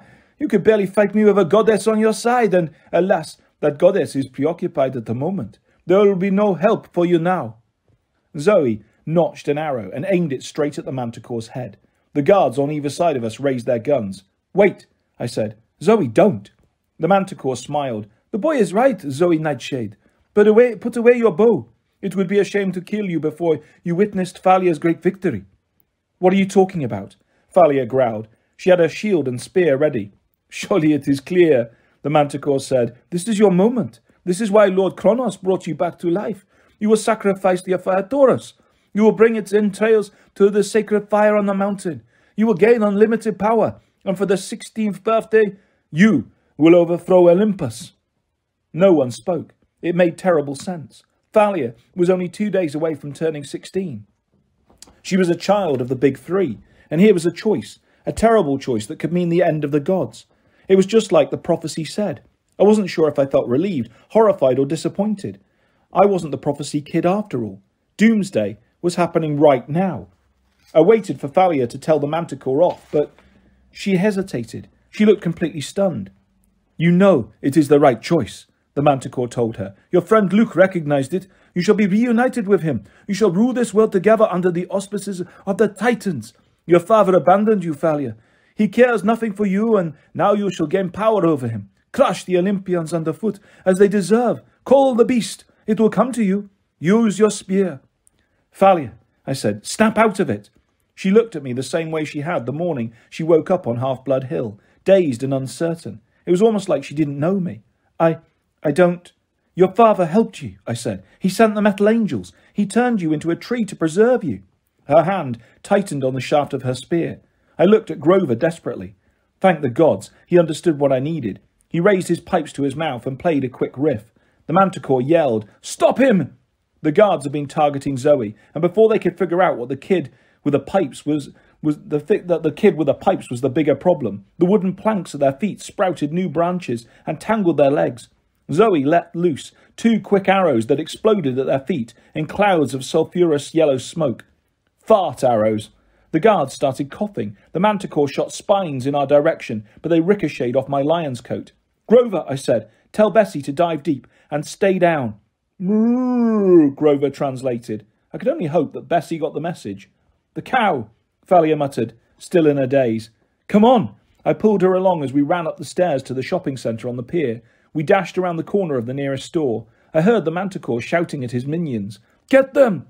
Tourists screamed as the guards shot blindly into the air. We scrambled to the end of the pier. We hid behind a little kiosk filled with souvenir crystals, wind chimes and dream catchers and stuff like that, glittering in the sunlight. There was a water fountain next to us. Down below, a bunch of sea lions were sunning themselves on the rocks. The whole of San Francisco Bay spread out before us, the Golden Gate Bridge, Alcatraz Island, and the green hills and fog beyond that to the north. A picture-perfect moment, except for the fact that we were about to die and the world was going to end. "Go over the side," Zoe told me. "You can escape in the sea, Percy. Call on thy father for help. Maybe you can save the Ophiutorus." She was right, but I couldn't do it. "I won't leave you guys," I said. "We fight together." "You have to get word to camp," Grover said. "At least let them know what's going on." Then I noticed the crystals making rainbows in the sunlight. There was a drinking fountain next to me. "Get word to camp," I muttered. "Good idea." I uncapped Riptide and slashed off the top of the water fountain. Water burst out of the busted pipe and sprayed all over us. Thalia gasped as the water hit her. The fog seemed to clear from her eyes. "Are you crazy?" she asked. But Grover understood. He was already fishing around in his pockets for a coin. He threw a golden drachma into the rainbows created by the mist and yelled, "O goddess, accept my offering." The mist rippled. "Camp Half-Blood," I said. And there, shimmering in the mist right next to us, was the last person I wanted to see, Mr. D, wearing his leopard skin jogging suit and rummaging through the refrigerator. He looked up lazily. "Do you mind?" "Where's Chiron?" I shouted. "How rude." Mr. D took a swig from a jug of grape juice. "Is that how you say hello?" "Hello," I amended. "We're about to die. Where's Chiron?" Mr. D considered that. I wanted to scream at him to hurry up, but I knew that wouldn't work. Behind us, footsteps and shouting. The Manticore's troops were closing in. "About to die?" Mr. D mused. "How exciting. I'm afraid Chiron isn't here. Would you like me to take a message?" I looked at my friends. "We're dead." Thalia gripped her spear. She looked like her old, angry self again. "Then we'll die fighting." "How noble," Mr. D said, stifling a yawn. So what is the problem exactly?" I didn't see that it would make any difference, but I told him about the Ophiutorus. He studied the contents of the fridge. "So that's it, I see." "You don't even care?" I screamed. "You just as soon watch us die?" "Let's see. I think I'm in the mood for pizza tonight." I wanted to slash through the rainbow and disconnect, but I didn't have time. The Manticore screamed, "There!" And we were surrounded. 2 of the guards stood behind him. The other 2 appeared on the roofs of the pier shops above us. The Manticore threw off his coat and transformed into his true self, his lion claws extended and his spiky tail bristling with poison barbs. "Excellent," he said. He glanced at the apparition in the mist and snorted. "Alone, without any real help. Wonderful." "You could ask for help," Mr. D murmured to me, as if there was an amusing thought. "You could say, please." When wild boars fly, I thought. There was no way I was going to die begging a slob like Mr. D, just so he could laugh as we all got gunned down. Zoe readied her arrows. Grover lifted his pipes. Thalia raised her shield, and I noticed a tear running down her cheek. Suddenly it occurred to me. This had happened to her before. She'd been cornered on Half-Blood Hill. She'd willingly given her life for her friends. But this time, she couldn't save us. How could I let that happen to her? "Please, Mr. D," I muttered. "Help." Of course. Nothing happened. The Manticore grinned. "Spare the daughter of Zeus. She will join us soon enough. Kill the others." The men raised their guns, and something strange happened. You know how you feel when all the blood rushes to your head, like if you hang upside down and turn right side up too quickly? There was a rush like that all around me, and a sound like a huge sigh. The sunlight tinged with purple. I smelled grapes and something more sour. Wine. Snap. It was the sound of many minds breaking at the same time. The sound of madness. One guard put his pistol between his teeth like it was a bone and ran around on all fours. 2 others dropped their guns and started waltzing with each other. The 4th began doing what looked like an Irish clogging dance. It would have been funny if it hadn't been so terrifying. "No!" screamed the manticore. "I will deal with you myself!" His tail bristled, but the planks under the paws erupted into grapevines that immediately began wrapping around the monster's body, sprouting new leaves and clusters of green baby grapes that ripened in seconds as the manticore shrieked, until he was engulfed in a huge mass of vines, leaves, and full clusters of purple grapes. Finally, the grapes stopped shivering, and I had a feeling that somewhere inside there, the manticore was no more. "Well," said Dionysus, closing his refrigerator, "that was fun." I stared at him, horrified. "How could you? How did you?" "Such gratitude," he muttered. "The mortals will come out of it. Too much explaining to do if I made their condition permanent. I hate writing reports to father." He stared resentfully at Thalia. "I hope you learned your lesson, girl. It isn't easy to resist power, is it?" Thalia blushed, as if she were ashamed. "Mr. D," Grover said in amazement, You saved us." Don't make me regret it, Sutter. Now get going, Percy Jackson. I've bought you a few hours at most." "The Ephiaurus," I said. "Can you get it to camp?" Mr. D sniffed. "I do not transport livestock. That's your problem." "But where do we go?" Dionysus looked at Zoe. "Oh, I think the huntress knows. You must enter at sunset today. You know, all is lost. Now goodbye. My pizza is waiting." "Mr. D," I said. He raised his eyebrow. "You called me by my right name," I said. "You called me Percy Jackson." "I most certainly did not, Peter Johnson. Now off with you." He waved his hand, and his image disappeared in the mist. All around us, the Manticore's minions were still acting completely nuts. One of them had found our friend, the homeless guy, and they were having a serious conversation about metal angels from Mars. Several other guards were harassing the tourists, making animal noises and trying to steal their shoes. I looked at Zoe. What did he mean? The huntress knows. Her face was the colour of the fog. She pointed across the bay, past the Golden Gate Bridge. In the distance, a single mountain rose up above the cloud layer. "The garden of my sisters," she said. "I must go home." Chapter 16. We meet the dragon of eternal bad breath. "We will never make it," Zoe said. "We are moving too slowly, but we cannot leave the Ephiaurus." "Moo," Bessie said. He swam next to me as we jogged along the waterfront. We'd left the shopping centre pier far behind. We were heading towards the Golden Gate Bridge, but it was a lot further than I'd realised. The sun was already dipping in the west. "I don't get it," I said. "Why do we have to get there at sunset?" "The Hesperides are the nymphs of the sunset," Zoe said. "We can only enter their garden as day changes to night." "What happens if we miss it?" "Tomorrow is winter solstice. If we miss sunset tonight, we would have to wait until tomorrow evening, and by then the Olympian Council will be over. We must free Lady Artemis tonight." "Or Annabeth will be dead," I thought, but I didn't say that. "We need a car," Thalia said. "But what about Bessie?" I asked. Grover stopped in his tracks. "I've got an idea. The Ephiaurus can appear in different bodies of water, right?" "Well, yeah," I said. "I mean, he was in Long Island Sound. Then he just popped into the water at Hoover Dam, and now he's here. So maybe we could coax him back to Long Island Sound," Grover said. "Then Chiron could help us get him to Olympus." "But he was following me," I said. "If I'm not there, would he know where he's going?" Bessie said forlornly. I can show him," Grover said. "I'll go with him." I stared at him. Grover was no fan of the water. He'd almost drowned last summer in the Sea of Monsters, and he couldn't swim very well with his goat hooves. "I'm the only one who can talk to him," Grover said. "It makes sense." He bent down and said something in Bessie's ear. Bessie shivered and then made a contented lowing sound. "The blessing of the wild," Grover said. "That should help with safe passage. Percy, pray to your dad too. See if he will grant us safe passage through the seas." I didn't understand how they could possibly swim back to Long Island from California. Then again, monsters didn't travel the same way as humans. I'd seen plenty of evidence of that. I tried to concentrate on the waves, the smell of the ocean, the sound of the tide. "Dad," I said, "help us. Get the Ephiaurus and Grover safely to camp. Protect them at sea." "A prayer like that needs a sacrifice," Thalia said. "Something big." I thought for a second, and then I took off my coat. "Percy," Grover said, "are you sure? That lion skin, that's really helpful. Hercules used it." As soon as he said that, I realised something.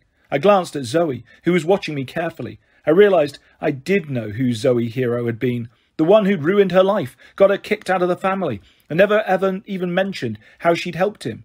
Hercules, a hero I'd admired all my life. "If I'm going to survive," I said, "it won't be because I've got a lion skin cloak. I'm not Hercules." I threw the coat into the bay. It turned back into a golden lion skin, flashing in the light.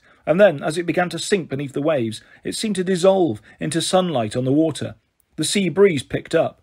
Grover took a deep breath. Well, no time to lose. He jumped in the water and immediately began to sink. Bessie glided next to him and let Grover take hold of his neck. Be careful, I told them. We will, Grover said. Okay, Bessie, we're going to Long Island. It's east, over that way. Bessie said. Yes, Grover answered. Long Island. It's this island, and it's long. Oh, let's just start. Bessie lurched forward. He started to submerge, and Grover said, I can't breathe underwater. Just what I'd mentioned. Gloop, gloop. Under they went, and I hoped my father's protection would extend to little things like breathing. Well, that is one problem addressed, Zoe said, but how can we get to my sister's garden? Thalia's right, I said. We need a car, but there's nobody to help us here, unless we, borrowed one.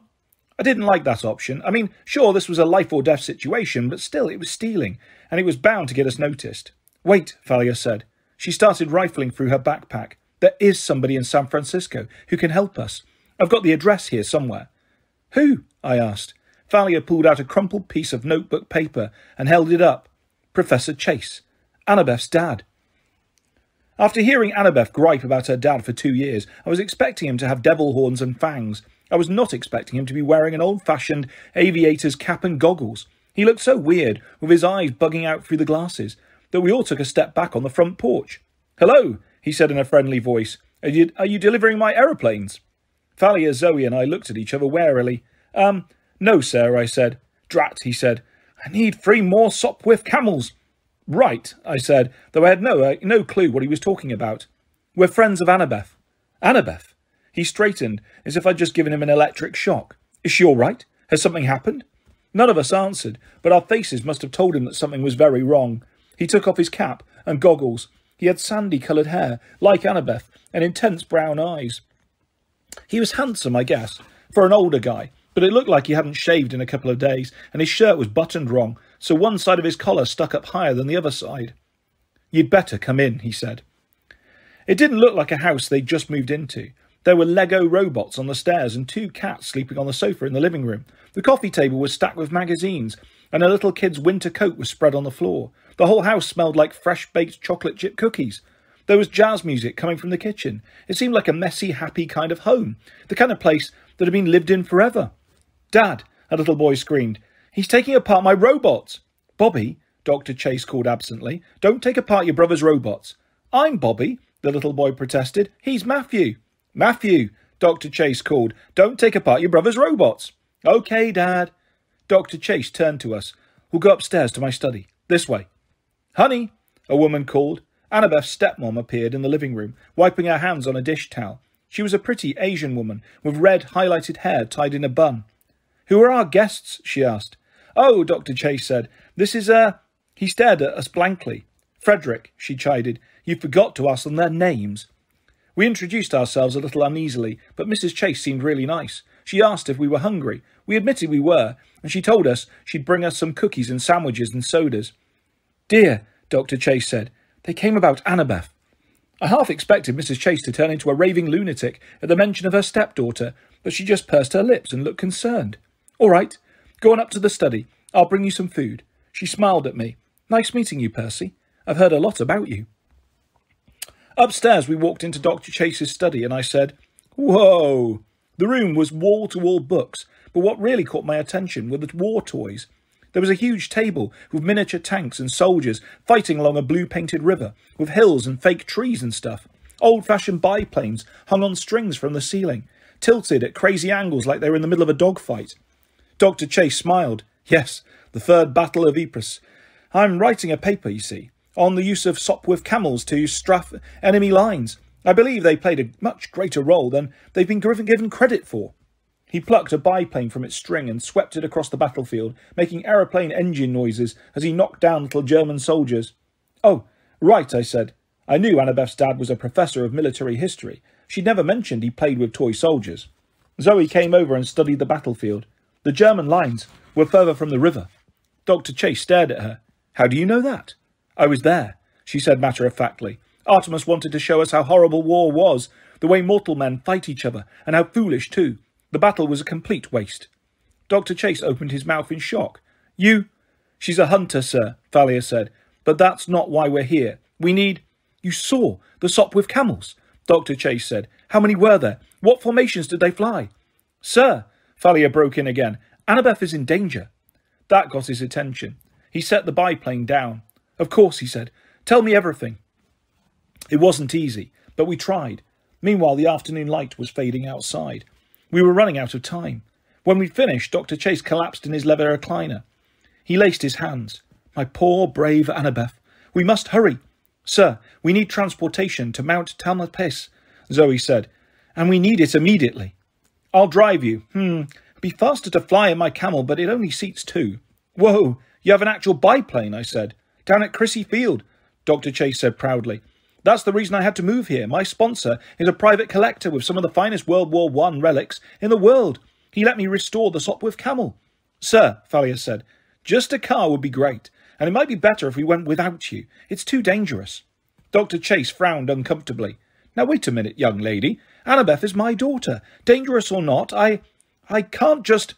Snacks, Mrs. Chase announced. She pushed through the door with a tray full of peanut butter and jam sandwiches and cokes and cookies, fresh out of the oven, the chocolate chips still gooey. Thalia and I inhaled a few cookies, while Zoe said, I can drive, sir. I'm not as young as I look. I promise not to destroy your car. Mrs. Chase knitted her eyebrows. What's this about? Annabeth is in danger, Dr. Chase said, on Mount Tam. I would drive them, but apparently it's no place for mortals. It sounded like it was really hard for him to get that last part out. I waited for Mrs. Chase to say no. I mean, what mortal parent would allow 3 underage teenagers to borrow their car? To my surprise, Mrs. Chase nodded. Then they'd better get going. Right. Dr. Chase jumped up and started patting his pockets. My keys. His wife sighed. Frederick, honestly, you'd lose your head if it weren't wrapped inside your aviator hat. The keys are hanging on the peg by the front door. Right, Dr. Chase said. Zoe grabbed a sandwich. Thank you both. We should go. Now. We hustled out of the door and down the stairs. The Chases right behind us. Percy, Mrs. Chase called as I was leaving. Tell Annabeth. Tell her she still has a home here, will you?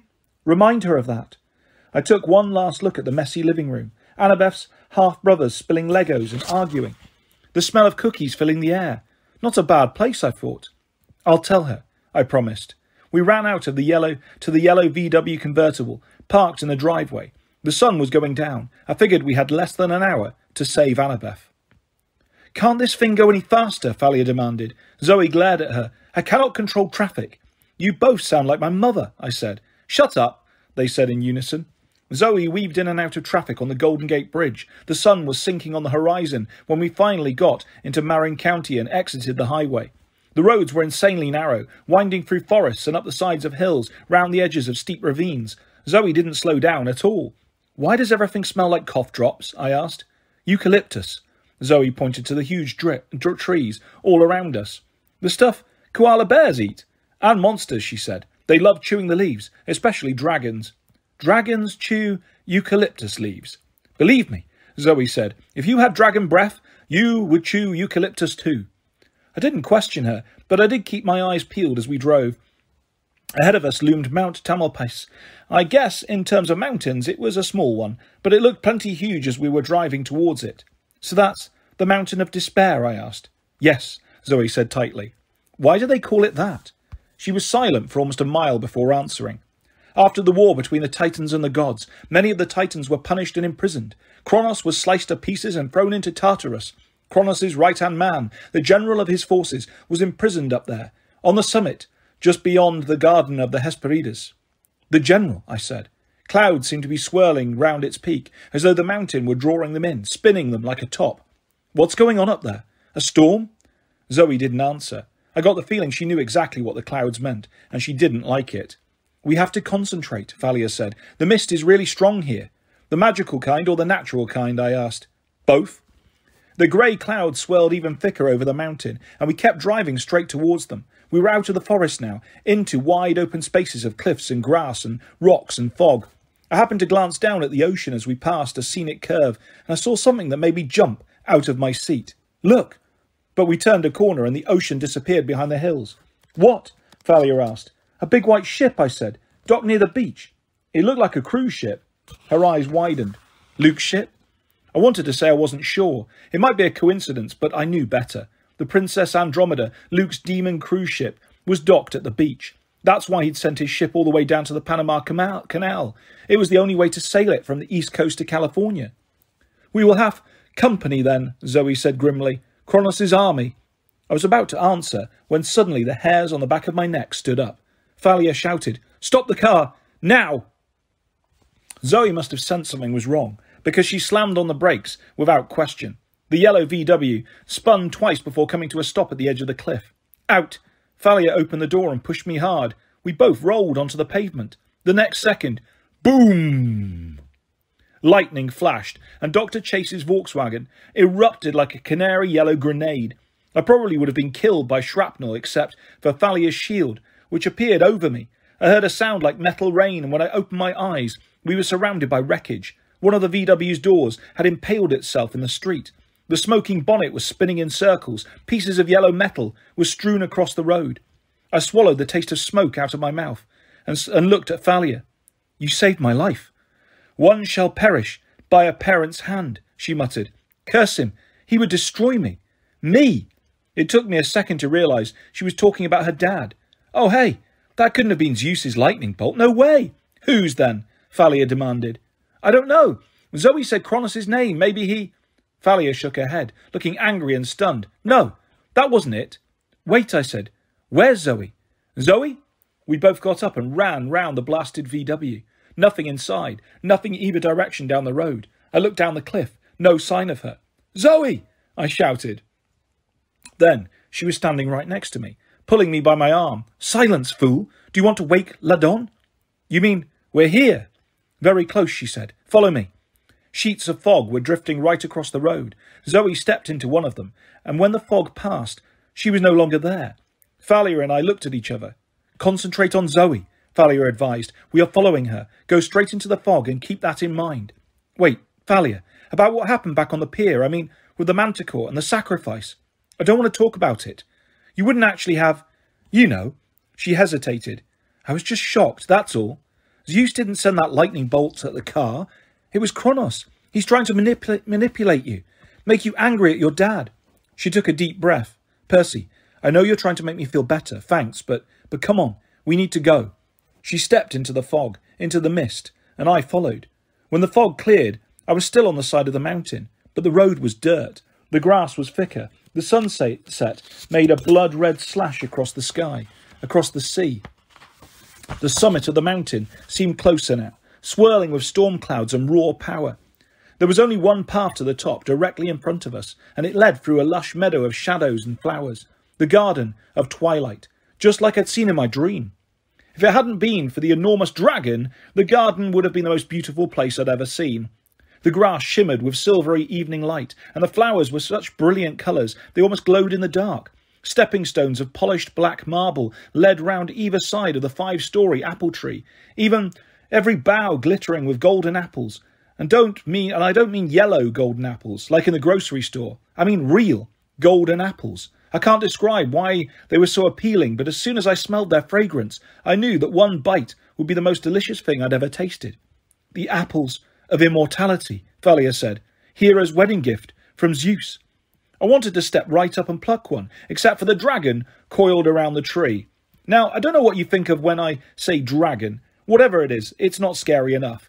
The serpent's body was as thick as a booster rocket, glinting with coppery scales. It had more heads than I could count, as if 100 deadly pythons had been fused together.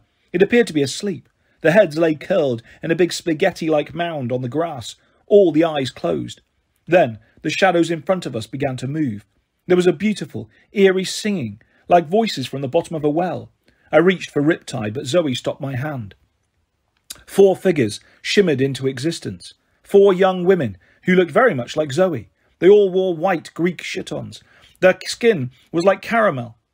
Silky black hair tumbled loose around their shoulders. It was strange, but I'd never realised how beautiful Zoe was until I saw her siblings, the Hesperides. They looked just like Zoe, gorgeous and probably very dangerous. "Sisters," Zoe said. "We do not see any sister," one of the girls said coldly. "We see 2 half-bloods and a hunter, all of whom shall soon die." "You've got it wrong." I stepped forward. "Nobody is going to die." The girls studied me. They had eyes like volcanic rock, glassy and completely black. "Percy Jackson," one of them said. "Yes," mused another. "I do not see why he is a threat." "Who said I was a threat?" The first Hesperid glanced behind her, towards the top of the mountain. "They fear thee. They are unhappy that this one has not yet killed thee." She pointed at Thalia. "Tempting sometimes," Thalia admitted, "but no thanks. He's my friend." "There are no friends here, daughter of Zeus," the girl said. "Only enemies. Go back." "Not without Annabeth," Thalia said. "And Artemis," Zoe said. "We must approach the mountain." "You know he will kill thee," the girl said. "You are no match for him."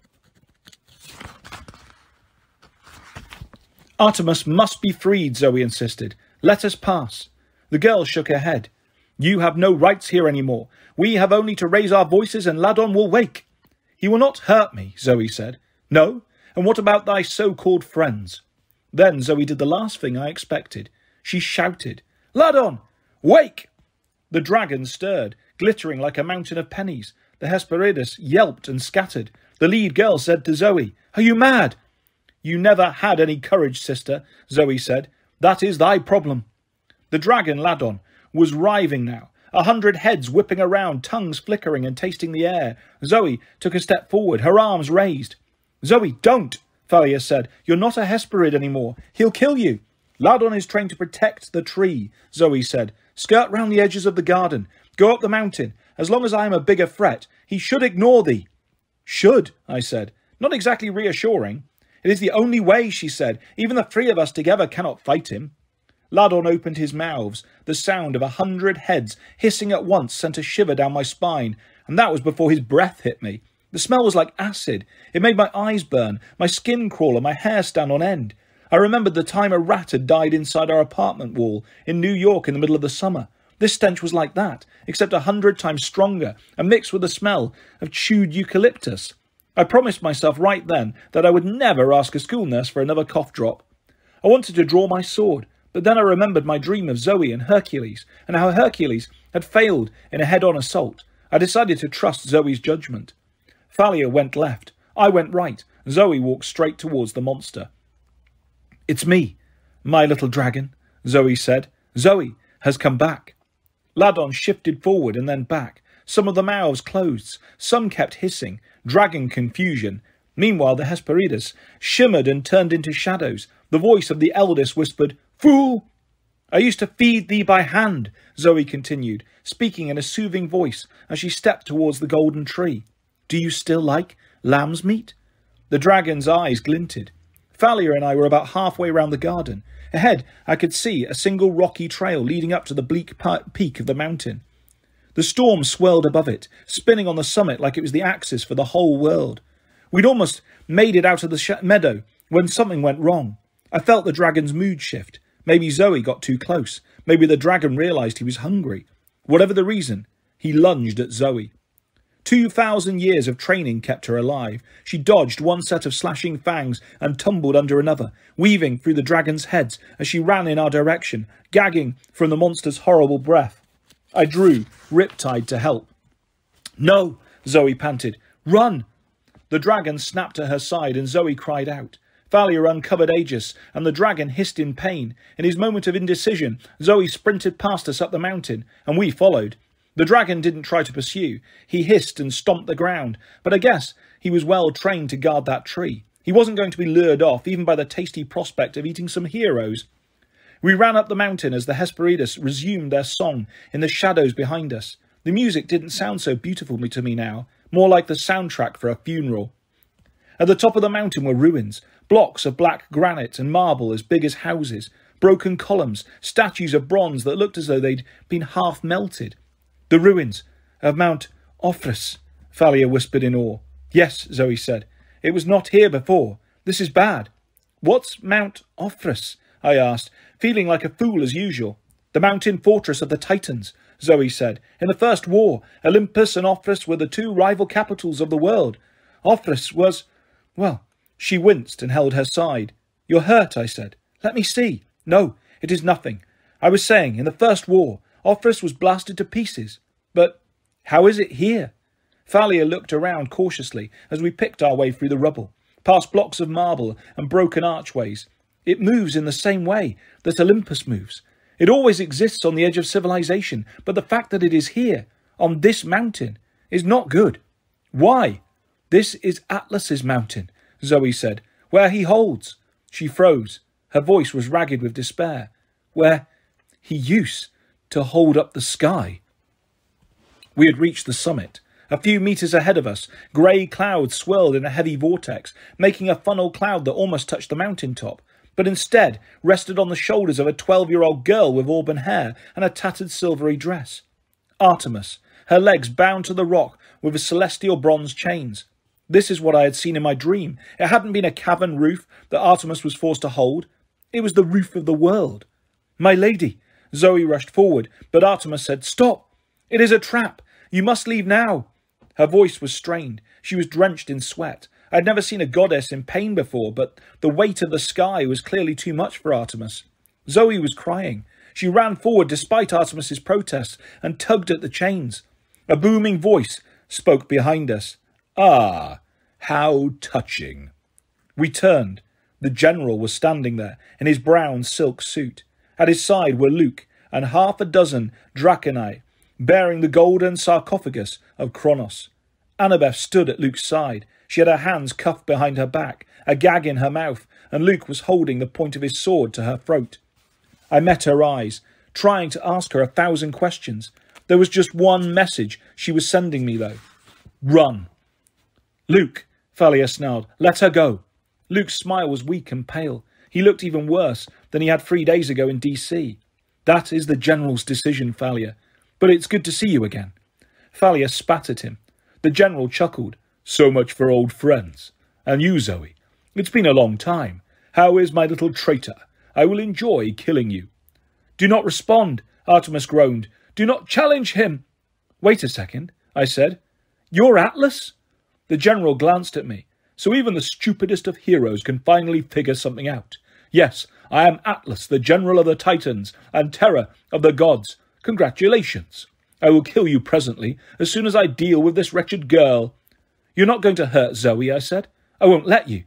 The general sneered. "You have no right to interfere, little hero. This is a family matter." I frowned. "A family matter?" "Yes," Zoe said meekly. "Atlas is my father." Chapter 17. I put on a few million extra kilograms. The horrible thing was, I could see the family resemblance. Atlas had the same regal expression as Zoe, the same cold, proud look in his eyes that Zoe sometimes got when she was mad, though on him it just looked evil. He was all the things I'd originally disliked about Zoe, with none of the good I'd come to appreciate. "Let Artemis go," Zoe demanded. Atlas walked closer to the chained goddess. "Perhaps you'd like to take the sky for her then. Be my guest." Zoe opened her mouth to speak, but Artemis said, "No, do not offer, Zoe, I forbid you." Atlas smirked. He knelt next to Artemis and tried to touch her face, but the goddess bit at him, almost taking off his fingers. "Hoo-hoo!" Atlas chuckled. "You see, daughter, Lady Artemis likes her new job. I think I will have all the Olympians take turns carrying my burden. Once Lord Kronos rules again, and this is the centre of our palace, it will teach those weaklings some humility." I looked at Annabeth. She was desperately trying to tell me something. She motioned her head towards Luke, but all I could do was stare at her. I hadn't noticed before, but something about her had changed. Her blonde hair was now streaked with grey. "From holding the sky," Thalia muttered, as if she'd read my mind. The weight should have killed her. "I don't understand," I said. "Why can't Artemis just let go of the sky?" Atlas laughed. "How little you understand, young one. This is the point where the sky and the earth first met, where Uranus and Gaia first brought forth their mighty children, the Titans. The sky still yearns to embrace the earth. Someone must hold it at bay, or else it would crush down upon this place, instantly flattening the mountain and everything within 100 leagues. Once you have taken the burden, there is no escape."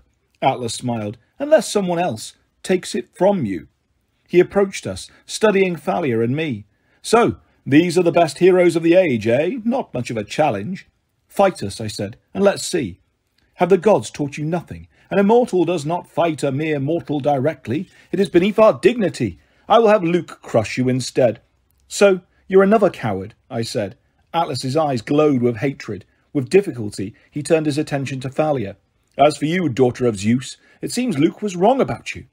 I wasn't wrong, Luke managed. He looked terribly weak, and he spoke every word as if it were painful. If I didn't hate his guts so much, I almost would have felt sorry for him. Thalia, you can still join us. Call the Ophiatoros. It will come to you, look. He waved his hand, and next to us a pool of water appeared, a pond ringed in black marble, big enough for the Ophiatoros. I could imagine Bessie in that pool. In fact, the more I thought about it, the more I was sure I could hear Bessie mooing. Don't think about him. Suddenly Grover's voice was inside my mind, the empathy link. I could feel his emotions. He was on the verge of panic. I'm losing Bessie. Block the thoughts. I tried to make my mind go blank. I tried to think about basketball players, skateboards, the different kinds of candy in my mum's store. Anything but Bessie. Thalia, call the Ophiatoros, Luke persisted, and you will be more powerful than the gods. Luke, her voice was full of pain. What happened to you? Don't you remember all those times we talked? All those times we cursed the gods? Our fathers have done nothing for us. They have no right to rule the world. Thalia shook her head. Free Annabeth. Let her go. If you join me, Luke promised, it can be like old times, the three of us together, fighting for a better world. Please, Thalia, if you don't agree. His voice faltered. It's my last chance. He will use the other way. If you don't agree. Please. I don't know what he meant, but the fear in his voice sounded real enough. I believed that Luke was in danger. His life depended on Thalia's joining his cause, and I was afraid Thalia might believe it too. Do not, Thalia, Zoe warned. We must fight them. Luke waved his hand again, and a fire appeared, a bronze brazier, just like the one at camp, a sacrificial flame. Thalia, I said, no. Behind Luke, the golden sarcophagus began to glow. As it did, I saw images in the mist all around us, black marble walls rising, the ruins becoming whole, a terrible and beautiful palace rising around us, made of fear and shadow. We will raise Mount Orpheus right here, Luke promised, in a voice so strained it was hardly his. Once more, it will be stronger and greater than Olympus. Look, Thalia, we are not weak. He pointed towards the ocean, and my heart fell. Marching up the side of the mountain from the beach, where the Princess Andromeda was docked, was a great army. Draconae and Lastrygonians, monsters and half-bloods, hellhounds, harpies and other things I couldn't even name. The whole ship must have been emptied, because there were hundreds, many more, than I'd seen on board last summer, and they were marching towards us. In a few minutes they would be here. This is only a taste of what is to come, Luke said.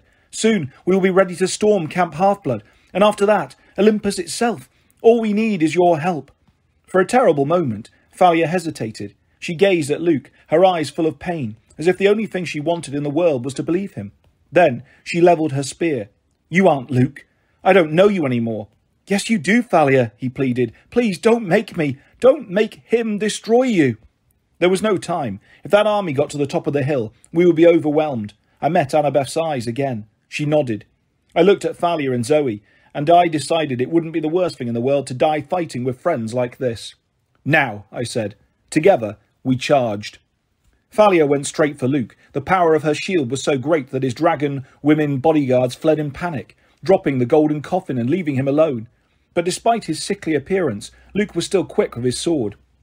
He snarled like a wild animal and counterattacked. When his sword, Backbiter, met Thalia's shield, a ball of lightning erupted between them, frying the air with yellow tendrils of power. As for me, I did the stupidest thing of my life, which is saying a lot. I attacked the Titan Lord Atlas. He laughed as I approached. A huge javelin appeared in his hands. His silk suit melted into full Greek battle armour. Go on, then. Percy, Zoe said. Beware. I knew what she was warning me about. Chiron had told me long ago. Immortals are constrained by ancient rules, but a hero can go anywhere, challenge anyone, as long as he has the nerve. Once I attacked, Atlas was free to retaliate directly, with all his might. I swung my sword, and Atlas knocked me aside with the shaft of his javelin. I flew through the air and slammed into a black wall.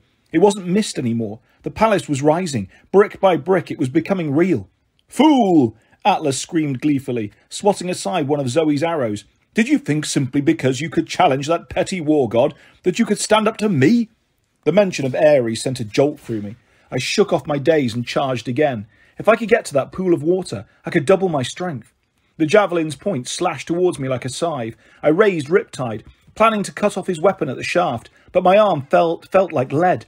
My sword suddenly weighed a ton. And I remembered Ares' warning, spoken on the beach in Los Angeles so long ago. When you need it most, your sword will fail you. Not now, I pleaded, but it was no good. I tried to dodge, but the javelin caught me in the chest, sent me flying like a rag doll. I slammed into the ground, my head spinning. I looked up and found I was at the feet of Artemis, still straining under the weight of the sky. Run, boy, she told me. You must run. Atlas was taking his time, coming towards me. My sword was gone. It had skittered away over the edge of the cliff. It might reappear in my pocket, maybe in a few seconds, but it didn't matter. I'd be dead by then. Luke and Thalia were fighting like demons, lightning crackling around them. Annabeth was on the ground, desperately struggling to free her hands. Die, little hero, Atlas said. He raised his javelin to impale me. No, Zoe yelled, and a volley of silver arrows sprouted from the armpit chink in Atlas's armour. Ah! He bellowed, and turned towards his daughter. I reached down and felt Riptide back in my pocket. I couldn't fight Atlas, even with a sword. And then a chill went down my spine. I remembered the words of the prophecy. The Titan's curse must one withstand. I couldn't hope to beat Atlas, but there was someone else who might stand a chance. The sky, I told the goddess. Give it to me. No, boy, Artemis said. Her forehead was beaded with metallic sweat, like quicksilver. You don't know what you're asking. It will crush you. Annabeth took it. She barely survived. She had the spirit of a true huntress. You will not last so long. I'll die anyway, I said. Give me the weight of the sky. I didn't wait for her answer. I took out Riptide and slashed through her chains. Then I stepped next to her and braced myself on one knee, holding up my hands, and touched the cold, heavy clouds. For a moment, Artemis and I bore the weight together. It was the heaviest thing I'd ever felt, as if I were being crushed under 1,000 trucks. I wanted to black out from the pain, but I breathed deeply. I can do this. Then Artemis slipped out from under the burden, and I held it alone. Afterwards, I tried many times to explain what it felt like. I couldn't. Every muscle in my body turned to fire. My bones felt like they were melting. I wanted to scream, but I didn't have the strength to open my mouth. I began to sink lower and lower to the ground, the sky's weight crushing me. Fight back, Grover's voice said inside my head. Don't give up. I concentrated on breathing. If I could just keep the sky aloft a few more seconds. I thought about Bianca, who had given her life so we could get here. If she could do that, I could hold the sky. My vision turned fuzzy. Everyone and everything was tinged with red. I caught glimpses of the battle, but I wasn't sure if I was seeing clearly. There was Atlas in full battle armour, jabbing with his javelin, laughing insanely as he fought. And Artemis, a blur of silver. She had 2 wicked hunting knives, each as long as her arm, and she slashed wildly at the Titan, dodging and leaping with unbelievable grace. She seemed to change form as she manoeuvred. She was a tiger, a gazelle, a bear, a falcon. Or perhaps that was just my fevered brain. Zoe shot arrows at her father, aiming for the chinks in his armour. He roared in pain each time one found its mark, but they affected him like bee stings. He just got madder and kept fighting. Thalia and Luke went spear on sword, lightning still flashing around them. Thalia pressed Luke back with the aura of her shield. Even he was not immune to it. He retreated, wincing and growling in frustration. Yield, Thalia yelled. You never could beat me, Luke. He bared his teeth. We'll see, my old friend. Sweat poured down my face. My hands were slippery. My shoulders would have screamed with agony if they could. I felt like the vertebrae in my spine were being welded together by a blowtorch. Atlas advanced, pressing Artemis. She was fast, but his strength was unstoppable. His javelin slammed into the earth where Artemis had been a split second before, and a fissure opened in the rocks. He leapt over it and kept pursuing her. She was leading him back towards me. Get ready, she spoke in my mind. I was losing the ability to think through pain. My response was something like, "Ow!" You fight well for a girl, Atlas laughed, but you are no match for me. He feinted with the tip of his javelin, and Artemis dodged. I saw the trick coming. Atlas's javelin swept round and knocked Artemis's legs off the ground. She fell, and Atlas brought up his javelin tip for the kill. No! Zoe screamed. She leapt between her father and Artemis and shot an arrow straight into the Titan's forehead, where it lodged like a unicorn's horn. Atlas bellowed in rage. He swept aside his daughter with the back of his hand, sending her flying into the black rocks. I wanted to shout her name, run to her aid, but I couldn't speak or move. I couldn't even see where Zoe had landed. Then Atlas turned on Artemis with a look of triumph in his face. Artemis seemed to be wounded. She didn't get up. The first blood in a new war, Atlas gloated, and he stabbed downward. As fast as thought, Artemis grabbed his javelin shaft. It hit the earth right next to her, and she pulled backwards, using the javelin like a lever, kicking the Titan Lord and sending him flying over her. I saw him coming down on top of me, and I realised what would happen. I loosened my grip on the sky, and as Atlas slammed into me, I didn't try to hold on. I let myself be pushed out of the way and rolled for all I was worth. The weight of the sky dropped onto Atlas's back, almost smashing him flat until he managed to get his knees, struggling to get out from under the crushing weight of the sky. But it was too late. No! He bellowed so hard it shook the mountain. Not again! Atlas was trapped under his old burden. I tried to stand and fell back again, dazed from pain. My body felt like it was burning up. Thalia backed Luke to the edge of a cliff, but still they fought on, next to the golden coffin. Thalia had tears in her eyes. Luke had a bloody slash across his chest, and his pale face glistened with sweat. He lunged at Thalia, and she slammed him with her shield. Luke's sword spun out of his hands and clattered to the rocks. Thalia put her spear point to his throat. For a moment, there was silence. Well? Luke asked. He tried to hide it, but I could hear fear in his voice. Thalia trembled with fury. Behind her, Annabeth came scrambling, finally free from her bonds. Her face was bruised and streaked with dirt. Don't kill him. He's a traitor, Thalia said. A traitor.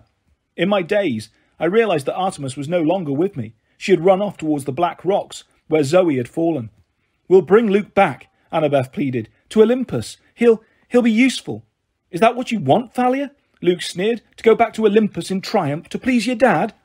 Thalia hesitated, and Luke made a desperate grab for her spear. No, Annabeth shouted, but it was too late. Without thinking, Thalia kicked Luke away. He lost his balance, terror on his face, and then he fell. Luke! Annabeth screamed. We rushed to the cliff's edge. Below us, the army from the Princess Andromeda had stopped in amazement. They were staring at Luke's broken form on the rocks. Despite how much I hated him, I couldn't stand to see it. I wanted to believe he was still alive, but that was impossible. The fall was 15 metres at least, and he wasn't moving. One of the giants looked up and growled, Kill them! Thalia was stiff with grief, tears streaming down her cheeks. I pulled her back as a wave of javelins sailed over our heads. We ran for the rocks, ignoring the curses and threats of Atlas as we passed. Artemis! I yelled. The goddess looked up, her face almost as grief-stricken as Thalia's. Zoe lay in the goddess's arms. She was breathing. Her eyes were open, but still. The wound is poisoned, Artemis said. Atlas poisoned her, I asked. No, the goddess said, not Atlas. She showed us the wound in Zoe's side. I'd almost forgotten her scrape with Ladon the dragon. The bite was much worse than Zoe had let on. I could barely look at the wound. She had charged into battle against her father with a horrible cut already sapping her strength. The stars, Zoe murmured. I cannot see them. Nectar and ambrosia, I said. Come on, we have to get her some. No one moved. Grief hung in the air. The army of Kronos was just below the rise. Even Artemis was too shocked to stir. We might have met our doom right there, but then I heard a strange buzzing noise. Just as the army of monsters came over the hill, a Sopwith camel swooped down out of the sky. Get away from my daughter, Dr. Chase called down, and his machine guns burst into life, peppering the ground with bullet holes and startling the whole group of monsters into scattering. Dad? Yelled Annabeth in disbelief. Run, he called back, his voice growing fainter as the biplane swooped by. This shook Artemis out of her grief. She stared up at the antique plane, which was now banking around for another strafe. A brave man, Artemis said with grudging approval. Come, we must get Zoe away from here. She raised her hunting horn to her lips, and its clear sound echoed down the valleys of Marin. Zoe's eyes were fluttering. Hang in there, I told her. It'll be all right. The Sopwith camel swooped down again. A few giants threw javelins, and one flew straight between the wings of the plane, but the machine guns blazed. I realised with amazement that somehow Dr. Chase must have got hold of celestial bronze to fashion his bullets. The first row of snake women wailed as the machine gun's volley blew them into the sulphurous yellow powder. That's my dad, Annabeth said in amazement. We didn't have time to admire his flying. The giants and snake women were already recovering from their surprise. Dr. Chase would be in trouble soon. Just then the moonlight brightened, and a silver chariot appeared from the sky, drawn by the most beautiful deer I had ever seen. It landed right next to us. Get in, Artemis said. Annabeth helped me get Thalia on board, and then I helped Artemis with Zoe. We wrapped Zoe in a blanket as Artemis pulled the reins, and the chariot sped away from the mountain, straight into the air. "Like Santa Claus's sleigh," I murmured, still dazed with pain. Artemis took time to look back at me. "Indeed, young half-blood. And where do you think that legend came from?" Seeing us safely away, Dr. Chase turned his biplane and followed us like an honour guard. It must have been one of the strangest sights ever, even for the Bay Area. A silver flying chariot pulled by deer, escorted by a Sopwith camel. Behind us, the army of Kronos roared in anger as they gathered on the summit of Mount Tamalpais. But the loudest sound was the voice of Atlas, bellowing curses against the gods as he struggled under the weight of the sky. Chapter 18. A friend says goodbye. We landed at Christie Field after nightfall. As soon as Dr. Chase stepped out of his Sopwith camel, Annabeth ran to him and gave him a huge hug. "Dad, you flew! You shot! Oh my gods, that was the most amazing thing I've ever seen!" Her father blushed. "Well, not bad for a middle-aged mortal, I suppose. But the celestial bronze bullets, how did you get those?" "Ah, well, you did leave quite a few half-blood weapons in your room in Virginia, the last time you were left." Annabeth looked down embarrassed. I noticed Dr. Chase was very careful not to say ran away. "I decided to try melting some down to make bullet casings," he continued. "Just a little experiment." He said it like it was no big deal, but it had a gleam in his eye. I could understand all of a sudden why Athena, goddess of crafts and wisdom, had taken a liking to him. He was an excellent mad scientist at heart. "Dad," Annabeth faltered. "Annabeth, Percy," Thalia interrupted. Her voice was urgent. She and Artemis were kneeling at Zoe's side, binding the huntress's wounds. Annabeth and I ran over to help, but there wasn't much we could do. We had no ambrosia or nectar. No regular medicine would help. It was dark, but I could see that Zoe didn't look good. She was shivering, and the faint glow that usually hung around her was fading. "Can't you heal her with magic?" I asked Artemis. "I mean, you're a goddess." Artemis looked troubled. "Life is a fragile thing, Percy. If the fates will the string to be cut, there is little I can do, but I can try." She tried to set her hand on Zoe's side, but Zoe gripped her wrist. She looked into the goddess's eyes, and some kind of understanding passed between them. "Have I served thee well?" Zoe whispered. "With great honour," Artemis said softly, "the finest of my attendants." Zoe's face relaxed. "Rest. At last. I can try to heal the poison, my brave one." But in that moment, I knew it wasn't just the poison that was killing her. It was her father's final blow. Zoe had known all along that the oracle's prophecy was about her. She would die by a parent's hand, and yet she'd taken the quest anyway. She had chosen to save me, and Atlas's fury had broken her inside. She saw Thalia and took her hand. "I am sorry we argued," Zoe said. "We could have been sisters." "It's my fault," Thalia said, blinking hard. "You were right about Luke, about heroes, men, everything." "Perhaps not all men," Zoe murmured. She smiled weakly at me. "Do you still have the sword, Percy?" I couldn't speak, but I brought out Riptide and put the pen in her hand. She grasped it contentedly. "You spoke the truth, Percy Jackson. You are nothing like Hercules. I am honoured that you carry this sword." A shudder ran through her body. "Zoe," I said. "Stars," she whispered. "I can see the stars again, my lady." A tear trickled down Artemis's cheek. "Yes, my brave one. They are beautiful tonight." "Stars," Zoe repeated, her eyes fixed on the night sky. And she did not move again. Thalia lowered her head. Annabeth gulped down a sob, and her father put his hands on her shoulders. I watched as Artemis cupped her hand above Zoe's mouth and spoke a few words in ancient Greek. A silvery wisp of smoke exhaled from Zoe's lips and was caught in the hand of the goddess. Zoe's body shimmered and disappeared. Artemis stood, said a kind of blessing, breathed into her cupped hand, and released the silver dust to the sky. It flew up sparkling and vanished. For a moment, I didn't see anything different. Then Annabeth gasped. Looking up at the sky, I saw that the stars were brighter now. They made a pattern I had never noticed before, a gleaming constellation that looked a lot like a girl's figure, a girl with a bow running across the sky. "Let the world honour you, my huntress," Artemis said. "Live forever in the stars." It wasn't easy saying our goodbyes. The thunder and lightning were still boiling over Mount Tamalpais in the north. Artemis was so upset she flickered with silver light. This made me nervous because if she suddenly lost control and appeared in her fully divine form, we would disintegrate if we looked at her.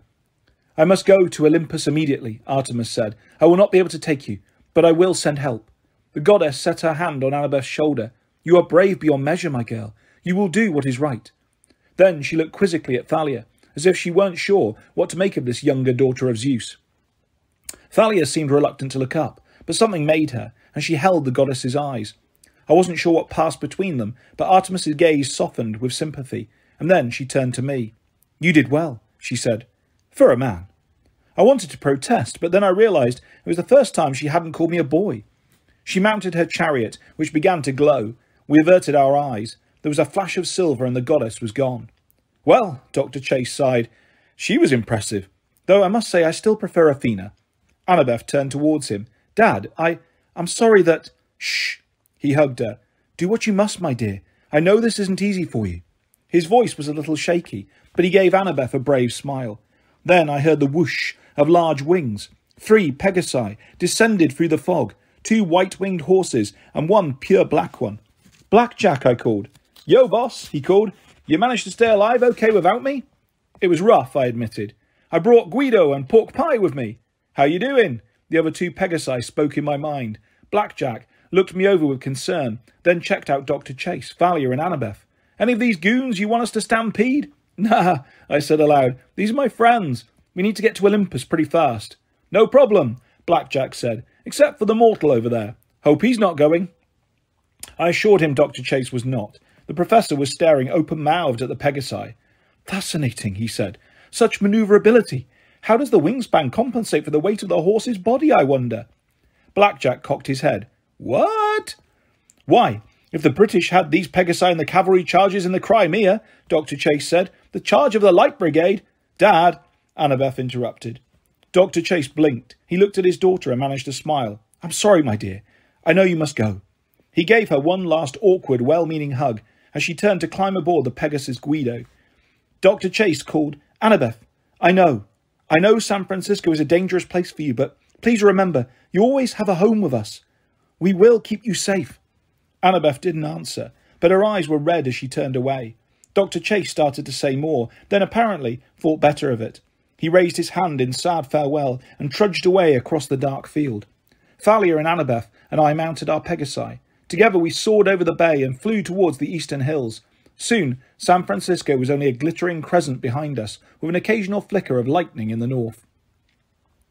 Thalia was so exhausted she fell asleep on Pork Pie's back. I knew she had to be really tired to sleep in the air, despite her fear of heights, but she didn't have much to worry about. Her Pegasus flew with ease, adjusting himself every once in a while, so Thalia stayed safely on his back. Annabeth and I flew along side by side. Your dad seems cool, I told her. It was too dark to see her expression. She looked back, even though California was far behind us now. I guess so, she said. We've been arguing for so many years. Yeah, you said. You think I was lying about that? It sounded like a challenge, but a pretty half-hearted one. Like she was asking it of herself. I didn't say you were lying. It's just, he seems okay. Your stepmom too.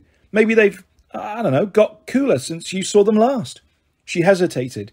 They're still in San Francisco, Percy. I can't live so far from camp. I didn't want to ask my next question. I was scared to know the answer, but I asked it anyway. So what are you going to do now? We flew over a town, an island of lights in the middle of the dark. It whisked by so fast, we might have been in an aeroplane. I don't know, she admitted. But thank you for rescuing me. Hey, no big deal. We're friends. You didn't believe I was dead? Never. She hesitated. Neither is Luke, you know. I mean, he isn't dead. I stared at her. I didn't know if she was cracking under the stress or what. Annabeth, that fall was pretty bad. There's no way. He isn't dead, she insisted. I know it. The same way you knew about me. That comparison didn't make me too happy. The towns were zipping by faster now, islands of light thicker together, until the whole landscape below was a glittering carpet. Dawn was close. The eastern sky was turning grey, and up ahead, a huge white and yellow glow spread out before us, the lights of New York. How's that for speedy, boss? Blackjack bragged. We get extra hay for breakfast or what? You're the man, Blackjack, I told him. The horse, I mean. You don't believe me about Luke, Annabeth said. But we'll see him again. He's in trouble, Percy. He's under Kronos' spell. I didn't feel like arguing, though it made me mad. How could she still have any feelings for that creep? How could she possibly make excuses for him? He deserved that fall. He deserved, okay, I'll say it, he deserved to die.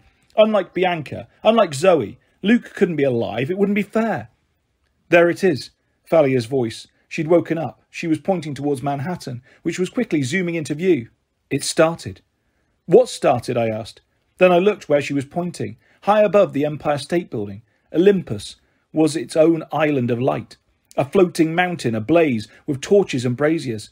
White marble palaces gleaming in the early morning air. The winter solstice, Thalia said. The council of the gods. Chapter 19. The gods vote how to kill us. Flying was bad enough for a son of Poseidon, but flying straight up to Zeus's palace with thunder and lightning swirling around it was even worse. We circled over Midtown Manhattan, making one complete orbit round Mount Olympus. I'd only been there once before, travelling by elevator up to the secret 600th floor of the Empire State Building. This time, if it were possible, Olympus amazed me even more. In the early morning darkness, torches and fires made the mountainside palaces glow 20 different colours, from blood red to indigo. Apparently no one ever slept on Olympus. The twisting streets were full of demigods and nature spirits and minor godlings bustling about, riding chariots or sedan chairs carried by cyclops. Winter didn't seem to exist here. I caught the scent of the gardens in full bloom, jasmine and roses and even sweeter things I couldn't name. Music drifted up from many windows, the soft sounds of lyres and reed pipes. Towering at the peak of the mountain was the greatest palace of all, the glowing white hall of the gods. Our Pegasi set us down in the outer courtyard in front of huge silver gates. Before I could even think to knock, the gates opened by themselves. "Good luck, boss," Blackjack said. Yeah, I didn't know why, but I had a sense of doom. I'd never seen all the gods together. I knew any one of them could blast me to dust, and a few of them would like to. "Hey, if you don't come back, can I have your cabin for my stable?" I looked at the Pegasus. "Just a thought," he said. "Sorry." Blackjack and his friends flew off, leaving Thalia, Annabeth and me alone. For a minute we stood there regarding the palace, the way we'd stood together in front of Westover Hall, that seemed like 1,000,000 years ago. And then, side by side, we walked into the throne room. 12 enormous thrones made a U around a central hearth, just like the placement of the cabins at camp. The ceiling above glittered with constellations, even the newest one, Zoe the Huntress, making her way across the heavens with her bow drawn. All of the seats were occupied. Each god and goddess was about 5 meters tall, and I'm telling you, if you've ever had a dozen all-powerful super-huge beings turn their eyes on you at once, well, suddenly facing monsters seemed like a picnic. "Welcome, heroes," Artemis said. "Mrrr." That's when I noticed Bessie and Grover. A sphere of water was hovering in the centre of the room, next to the hearth fire. Bessie was swimming happily around, swishing his serpent tail and poking his head out of the sides and the bottom of the sphere. He seemed to be enjoying the novelty of swimming in a magic bubble. Grover was kneeling at Zeus's throne, as if he'd just been giving a report. But when he saw us, he cried, "You made it!" He started to run towards me, and then remembered he was turning his back on Zeus and looked for permission. "Go on," Zeus said. But he wasn't really paying attention to Grover. The Lord of the Sky was staring intently at Thalia. Grover trotted over. None of the gods spoke. Every clop of Grover's hooves echoed on the marble floor. Bessie splashed in the bubble of water. The hearth fire crackled. I looked nervously at my father, Poseidon. He was dressed similarly to the last time I had seen him. Beach shorts, a Hawaiian shirt and sandals. He had a weathered, sun-tanned face with a dark beard and deep green eyes. I wasn't sure how he would feel about seeing me again, but the corners of his eyes crinkled with smile lines. He nodded, as if to say, "It's okay." Grover gave Annabeth and Thalia big hugs, and then he grasped my arms. "Percy, Bessie, I made it, but you have to convince them. They can't do it." "Do what?" I asked. "Heroes," Artemis called. The goddess slid down from her throne and turned to human size, a young, auburn-haired girl, perfectly at ease in the midst of the giant Olympians. She walked towards us, her silver robe shimmering. There was no emotion on her face. She seemed to walk in a column of moonlight. "The council has been informed of your deeds," Artemis told us. "They know that Mount Ophrys is rising in the west. They know of Atlas's attempt for freedom and the gathering armies of Kronos. We have voted to act." There was some mumbling and shuffling among the gods, as if they weren't all happy with this plan, but nobody protested. "At my lord Zeus's command," Artemis said, "my brother Apollo and I shall hunt the most powerful monsters, seeking to strike them down before they can join the Titans' cause. Lady Athena shall personally check on the other Titans to make sure they do not escape their various prisons. Lord Poseidon has been given permission to unleash his full fury on the cruise ship Princess Andromeda and send it to the bottom of the sea. And as for you, my heroes," She turned to face the other immortals. These half-bloods have done Olympus a great service. Would any here deny that? She looked around at the assembled gods, meeting their faces individually. Zeus in his dark pinstripe suit, his black beard neatly trimmed, and his eyes sparkling with energy. Next to him sat a beautiful woman with silver hair braided over one shoulder and a dress that shimmered with colours like peacock feathers, the Lady Hera. On Zeus's right, my father Poseidon. Next to him, a huge lump of a man with a leg in steel brace, a misshapen head, and a wild brown beard, fire flickering through his whiskers, the Lord of the Forge, Hephaestus. Hermes winked at me. He was wearing a business suit today, checking messages on his Caducus cell phone. Apollo leaned back in his golden throne with his shades on. He had iPod headphones on, so I wasn't sure he was even listening, but he gave me a thumbs up. Dionysus looked bored, twirling a grapevine between his fingers, and Ares, well, he sat on his chrome and leather throne, glowering at me while he sharpened a knife. On the ladies' side of the throne room, a dark-haired goddess in green robes sat next to Hera on a throne woven of apple tree branches. Demeter, goddess of the harvest. Next to her sat a beautiful grey-eyed woman in an elegant white dress. She could only be Annabeth's mother, Athena. Then there was Aphrodite. She smiled at me knowingly and made me blush in spite of myself. All the Olympians in one place. So much power in this room, it was a miracle the whole palace didn't blow apart. I gotta say, Apollo broke the silence, these kids did okay.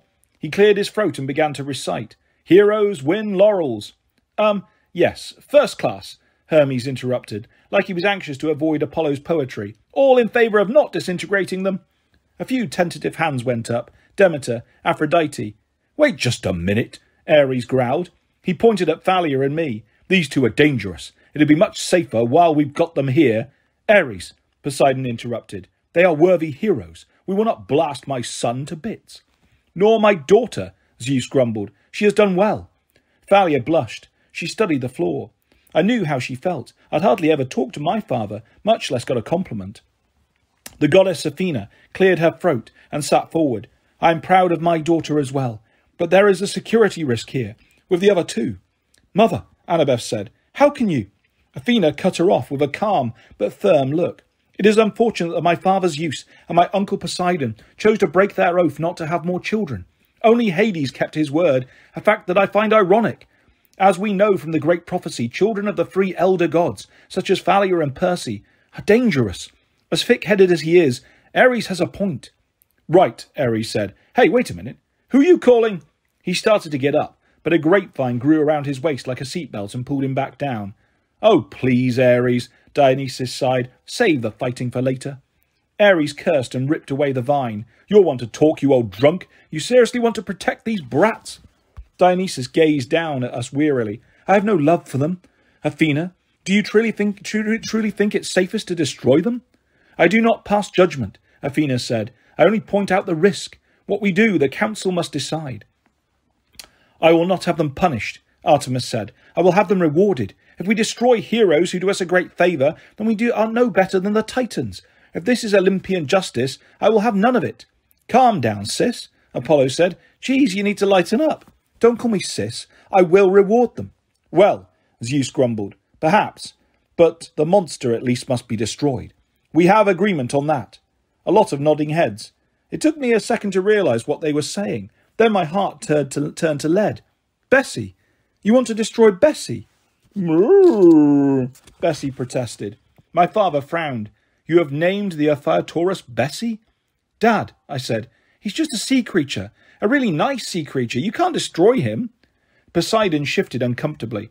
Percy, the monster's power is considerable. If the Titans were to steal it or... You can't, I insisted. I looked at Zeus. I probably should have been afraid of him, but I stared him right in the eye. Controlling the prophecies never works. Isn't that true? Besides, Bess, the Ophiuchorus is innocent. Killing something like that is wrong. It's just as wrong as Kronos eating his children just because of something they might do. It's wrong. Zeus seemed to consider this. His eyes drifted to his daughter Thalia. And what of the risk? Kronos knows full well, if one of you were to sacrifice the beast's entrails, you would have the power to destroy us. Do you think we can let that possibility remain? You, my daughter, will turn 16 on the morrow, just as the prophecy says. You have to trust them. Annabeth spoke up. Sir, you have to trust them. Zeus scowled. Trust a hero? Annabeth is right, Artemis said, which is why I must first make a reward. My faithful companion, Zoe Nightshade, has passed into the stars. I must have a new lieutenant, and I intend to choose one. But first, Father Zeus, I must speak to you privately. Zeus beckoned Artemis forward. He leaned down and listened as she spoke in his ear. A feeling of panic seized me. Annabeth, I said under my breath. Don't. She frowned at me. What? Look, I need to tell you something, I continued. The words came stumbling out of me. I couldn't stand it if... I don't want you to... Percy, she said. You look like you're going to be sick. And that's how I felt. I wanted to say more, but my tongue betrayed me. It wouldn't move because of the fear in my stomach. And then Artemis turned. I shall have a new lieutenant, she announced, if she will accept it. No, I murmured. Thalia, Artemis said, daughter of Zeus. Will you join the hunt? Stunned silence filled the room. I stared at Thalia, unable to believe what I was hearing. Annabeth smiled. She squeezed Thalia's hand and let it go, as if she'd been expecting this all along. I will, Thalia said firmly. Zeus rose, his eyes full of concern. My daughter, consider well. Father, she said, I will not turn 16 tomorrow. I will never turn 16. I won't let this prophecy be mine. I stand with my sister Artemis. Kronos will never tempt me again. She knelt before the goddess and began the words I remembered from Bianca's oath, that seemed like so long ago. I pledge myself. To the goddess Artemis, I turn my back on the company of men. Afterwards, Thalia did something that surprised me, almost as much as the pledge. She came over to me, smiled, and in front of the whole assembly she gave me a big hug. I blushed. When she pulled away and gripped my shoulders, I said, aren't you supposed to not do that anymore? Hug boys, I mean. I'm honouring a friend, she corrected. I must join the hunt, Percy. I haven't known peace since Half-Blood Hill. I finally feel like I have a home. But you're a hero. You will be the one of the prophecy. Great, I muttered. I'm proud to be your friend. She hugged Annabeth, who was trying hard not to cry. Then she even hugged Grover, who looked ready to pass out, like somebody had just given him an all-you-can-eat enchilada coupon. Then Thalia went to stand by Artemis's side. Now, for the Ophiutorus, Artemis said.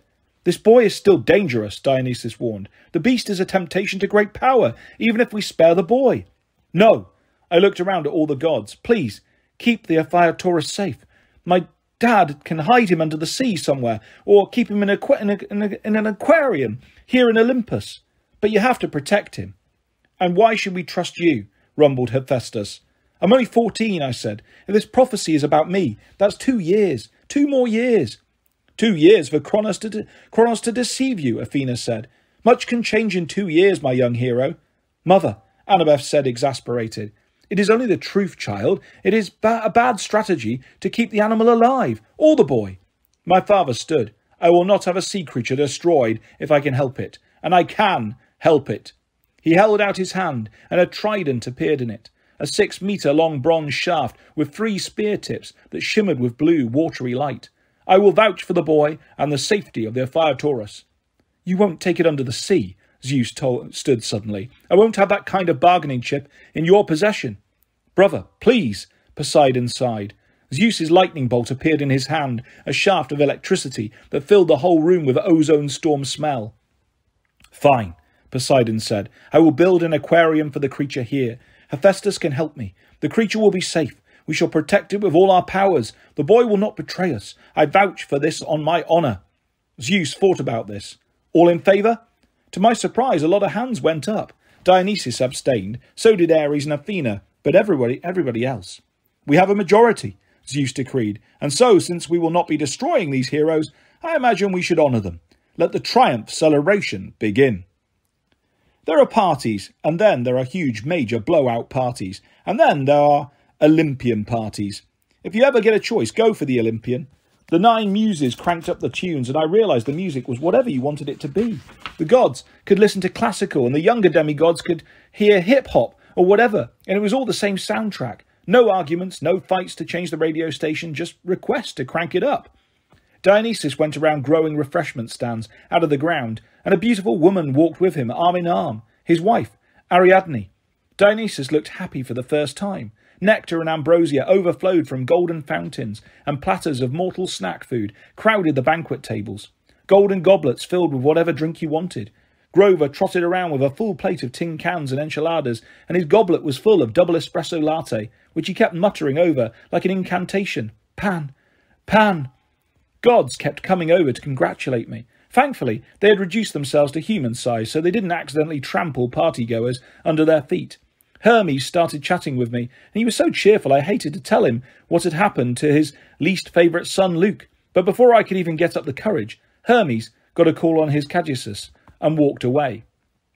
Apollo told me I could drive his sun chariot any time, and if I ever wanted archery lessons. Thanks, I told him, but seriously, I'm no good at archery. Ah, nonsense, he said. Target practice from the chariot as we fly over the US? Best fun there is. I made some excuses and wove through the crowds that were dancing in the palace courtyards. I was looking for Annabeth. Last time I saw her, she'd been dancing with some minor godling. Then a man's voice behind me said, "You won't let me down, I hope." I turned and found Poseidon smiling at me. "Dad! Hi!"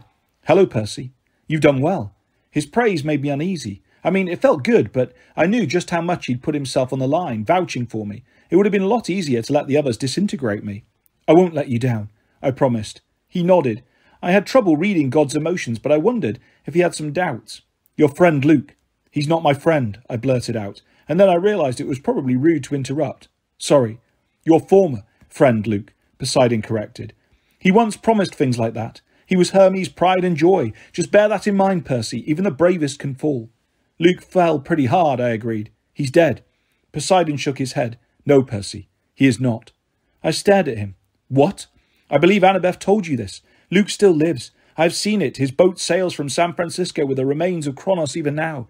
He will retreat and regroup before assaulting you again.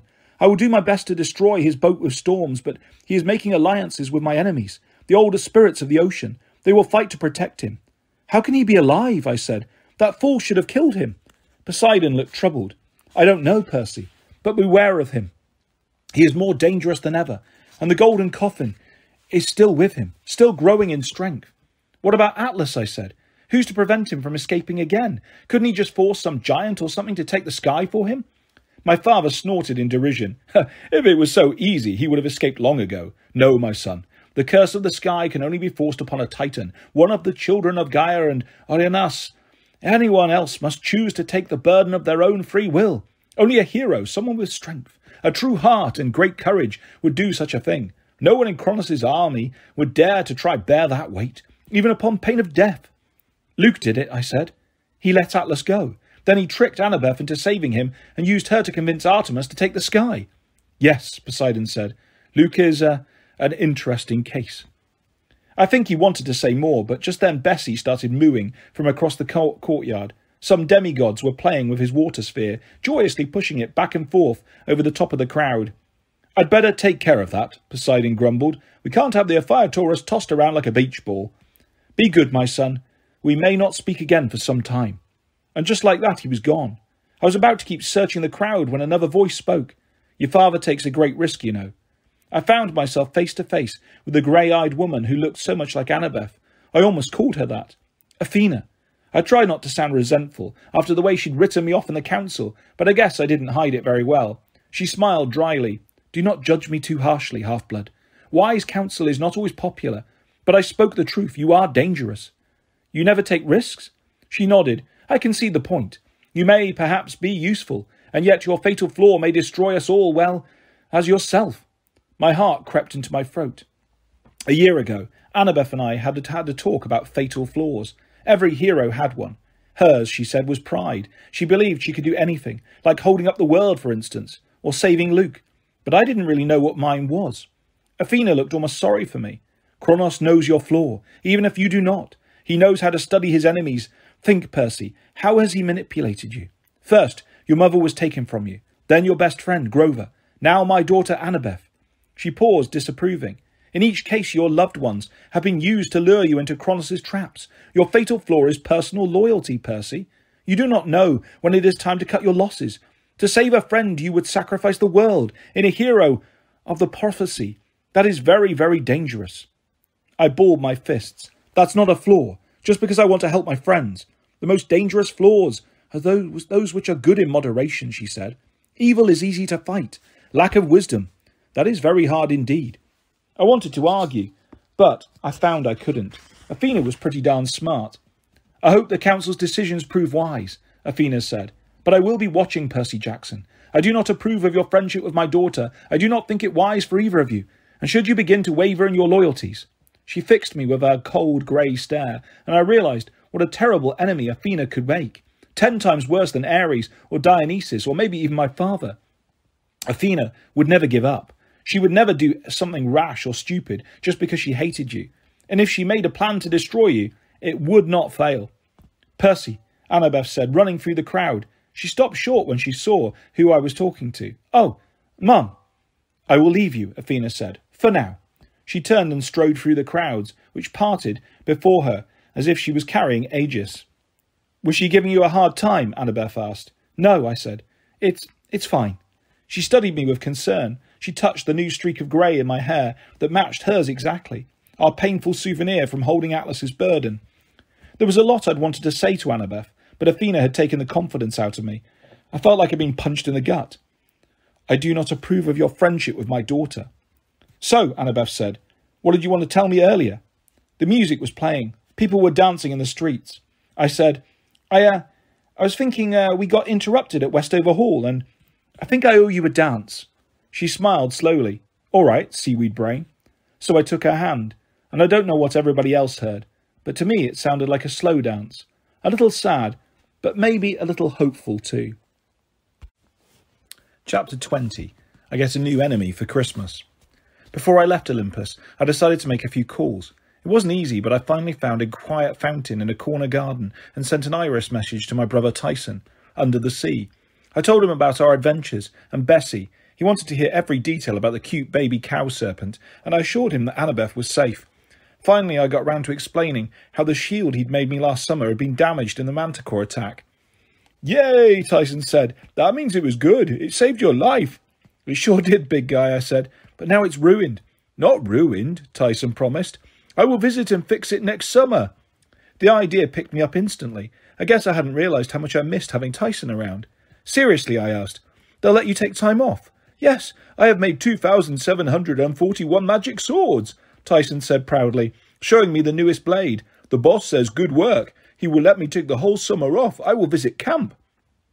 We talked for a while about war preparations and our dad's fight with the old sea gods and all the cool things we could do together next summer. But then Tyson's boss started yelling at him and he had to get back to work.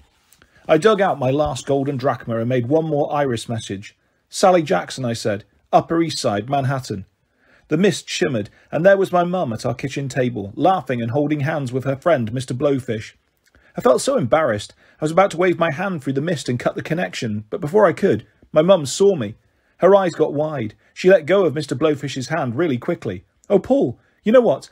I left my writing journal in the living room. Would you mind getting it for me? Sure, Sally, no problem. He left the room and instantly my mum leaned towards the iris message. Percy, are you all right? I'm fine. How's that writing seminar going? She pursed her lips. It's fine, but that's not important. Tell me what's happened. I filled her in as quickly as I could. She sighed with relief when she heard that Annabeth was safe. I knew you could do it, she said. I'm so proud. Yeah, well, I'd better let you get back to your homework. Percy, Paul and I... Mum, are you happy? The question seemed to take her by surprise. She thought for a moment. Yes, I really am, Percy. Being around him makes me happy. Then it's cool. Seriously, don't worry about me. The funny thing was, I meant it. Considering the quest I'd just had, maybe I should have been worried for my mum.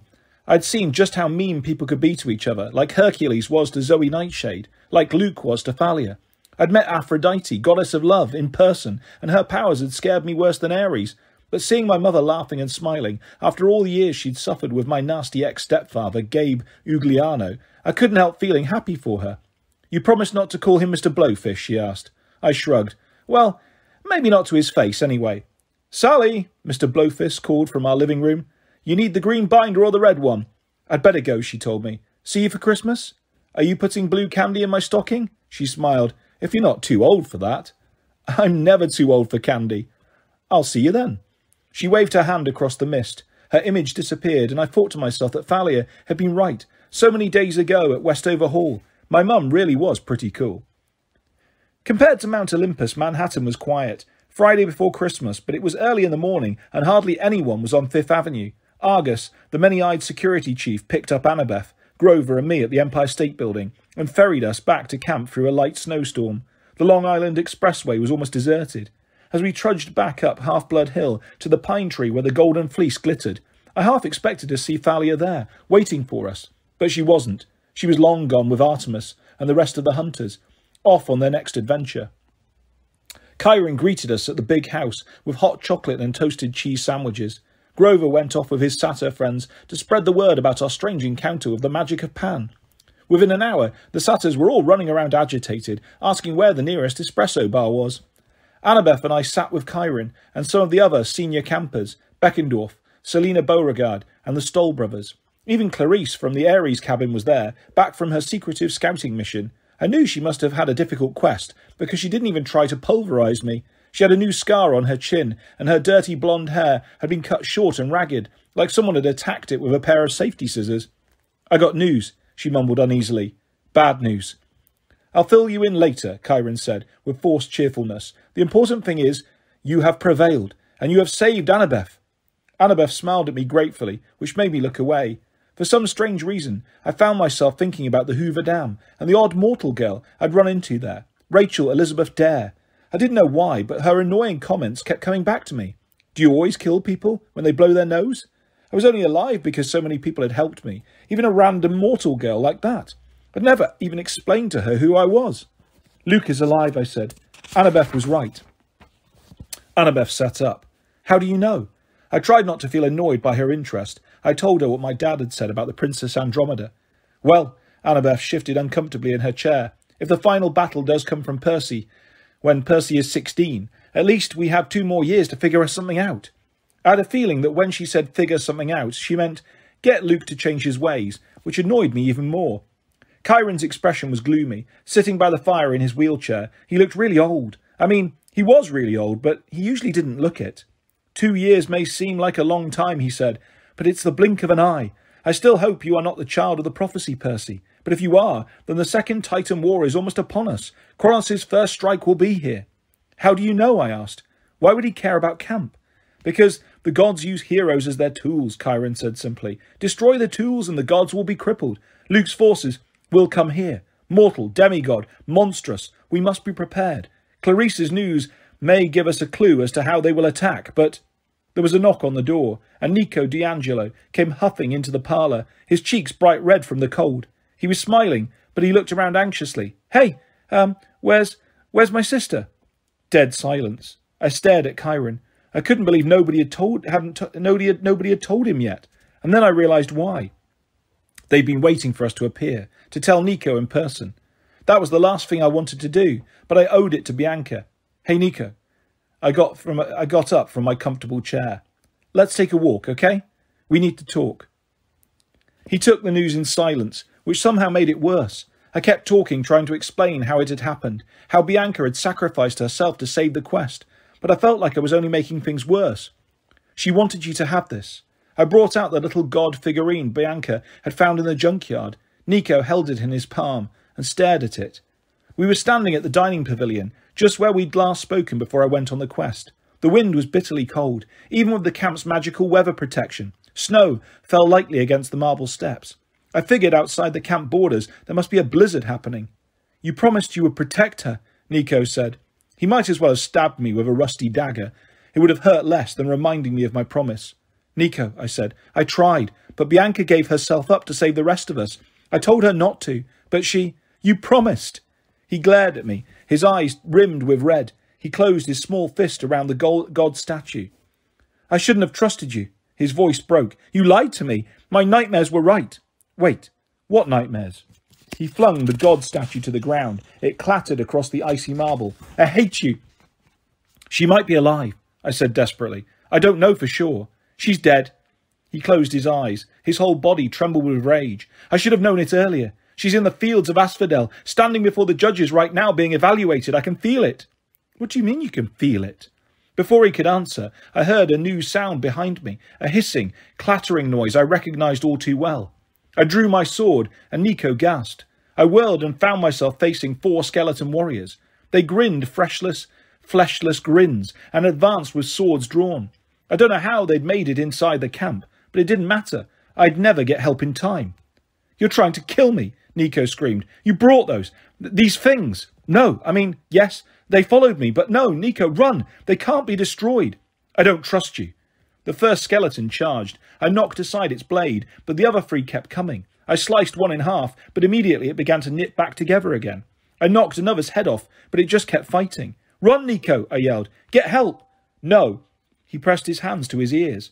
I couldn't fight four at once, not if they wouldn't die. I slashed, whirled, blocked, jabbed, but they just kept advancing. It was only a matter of seconds before the zombies overpowered me. No! Nico shouted louder. Go away! The ground rumbled beneath me. The skeletons froze. I rolled out of the way just as a crack opened at the feet of the four warriors. The ground ripped apart like a snapping mouth. Flames erupted from the fissure, and the earth swallowed the skeletons in one loud crunch. Silence. In the place where the skeletons had stood, a 6-metre-long scar wove across the marble floor of the pavilion. Otherwise, there was no sign of the warriors. Awestruck, I looked to Nico. How did you... Go away, he yelled. I hate you. I wish you were dead. The ground didn't swallow me up, but Nico ran, down the steps, heading towards the woods. I started to follow, but slipped and fell on the icy steps. When I got up, I noticed what I'd slipped on. I picked up the god statue Bianca had retrieved from the junkyard for Nico. The only statue he didn't have, she'd said. A last gift from his sister. I stared at it with dread, because now I understood why the face looked familiar. I'd seen it before. It was a statue of Hades, Lord of the Dead. Annabeth and Grover helped me search the woods for hours, but there was no sign of Nico D'Angelo. We have to tell Chiron, Annabeth said, out of breath. No, I said. She and Grover both stared at me. Grover said nervously. What do you mean, no? I was still trying to figure out why I'd said that, but the words spilled out of me. We can't let anyone know. I don't think anyone realises that Nico is a son of Hades, Annabeth said. Percy, do you have any idea how serious this is? Even Hades broke the oath. This is horrible. I don't think so, I said. I don't think Hades broke the oath. What? He's their dad, I said. But Bianca and Nico have been out of commission for a long time, since even before World War II.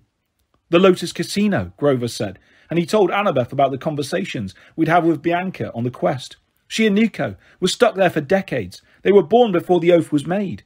I nodded. But how did they get out? Annabeth protested. I don't know, I admitted. Bianca said a lawyer came and got them and drove them to Westover Hall. I don't know who that could have been or why. Maybe it's part of this great stirring thing. I don't think Nico understands who he is. But we can't go telling anyone, not even Chiron. If the Olympians find out, it might start them fighting among each other again, Annabeth said. That's the last thing we need. Grover looked worried. But you can't hide things from the gods, not forever. I don't need forever, I said. Just 2 years, until I'm 16. Annabeth paled. But Percy, this means the prophecy might not be about you. It might be about Nico. We have to... No, I said. I choose the prophecy. It will be about me. Why are you saying that? She cried. You want to be responsible for the whole world? It was the last thing I wanted, but I didn't say that. I knew I had to step up and claim it. I can't let Nico be in any more danger, I said. I owe that much to his sister. I let them both down. I'm not going to let that poor kid suffer any more. The poor kid who hates you and wants to see you dead, Grover reminded me. Maybe we can find him, I said. We can convince him it's okay. Hide him somewhere safe. Annabeth shivered. If Luke gets hold of him. Luke won't, I said. I'll make sure he's got other things to worry about, namely me. I wasn't sure Chiron believed the story and Annabeth and I told him. I think he could tell I was holding something back about Nico's disappearance. But in the end, he accepted it. Unfortunately, Nico wasn't the first half-blood to disappear. So young, Chiron sighed, his hands on the rail of the front porch. Alas, I hope he was eaten by monsters, much better than being recruited into the Titan's army. That idea made me really uneasy. I almost changed my mind about telling Chiron, but I didn't. You really think the first attack will be here? I asked. Chiron stared at the snow falling on the hills. I could see smoke from the Dragon Guardian, at the pine tree, the glitter of the distant fleece. It will not be until summer at least, Chiron said. This winter will be hard, the hardest of many centuries. It's best that you go home to the city. Percy, try to keep your mind on school and rest. You will need rest. I looked at Annabeth. What about you? Her cheeks flushed. I'm going to try San Francisco after all. Maybe I can keep an eye on Mount Tam. Make sure the Titans don't try anything else. You'll send an Iris message if anything goes wrong. She nodded. But I think Kyron's right. It won't be until the summer. Luke will need time to regain his strength. I didn't like the idea of waiting. Then again, next August, I would be turning 15. So close to 16, I didn't want to think about it. All right, I said. Just take care of yourself. And no crazy stunts in the Sopwith camel. She smiled tentatively. Deal. And, Percy? Whatever she was going to say was interrupted by Grover, who stumbled out of the big house, tripping over tin cans. His face was haggard and pale, like he'd seen a spectre. He spoke, Grover cried. Calm down, my young satyr, Chiron said, frowning. What is the matter? I was playing music in the parlour. He stammered. And drinking coffee, lots and lots of coffee. And he spoke in my mind. Who? Annabeth demanded. Pan, Grover wailed. The Lord of the Wild himself. I heard him. I have to find a suitcase. Whoa, whoa, whoa, I said. What did he say? Grover stared at me. Just 3 words. He said, I await you. And that is the end of Percy Jackson and the Titan's Curse. I will be back with Percy Jackson and the Battle of the Labyrinth in the not too distant future. Hope you enjoyed that. Goodbye.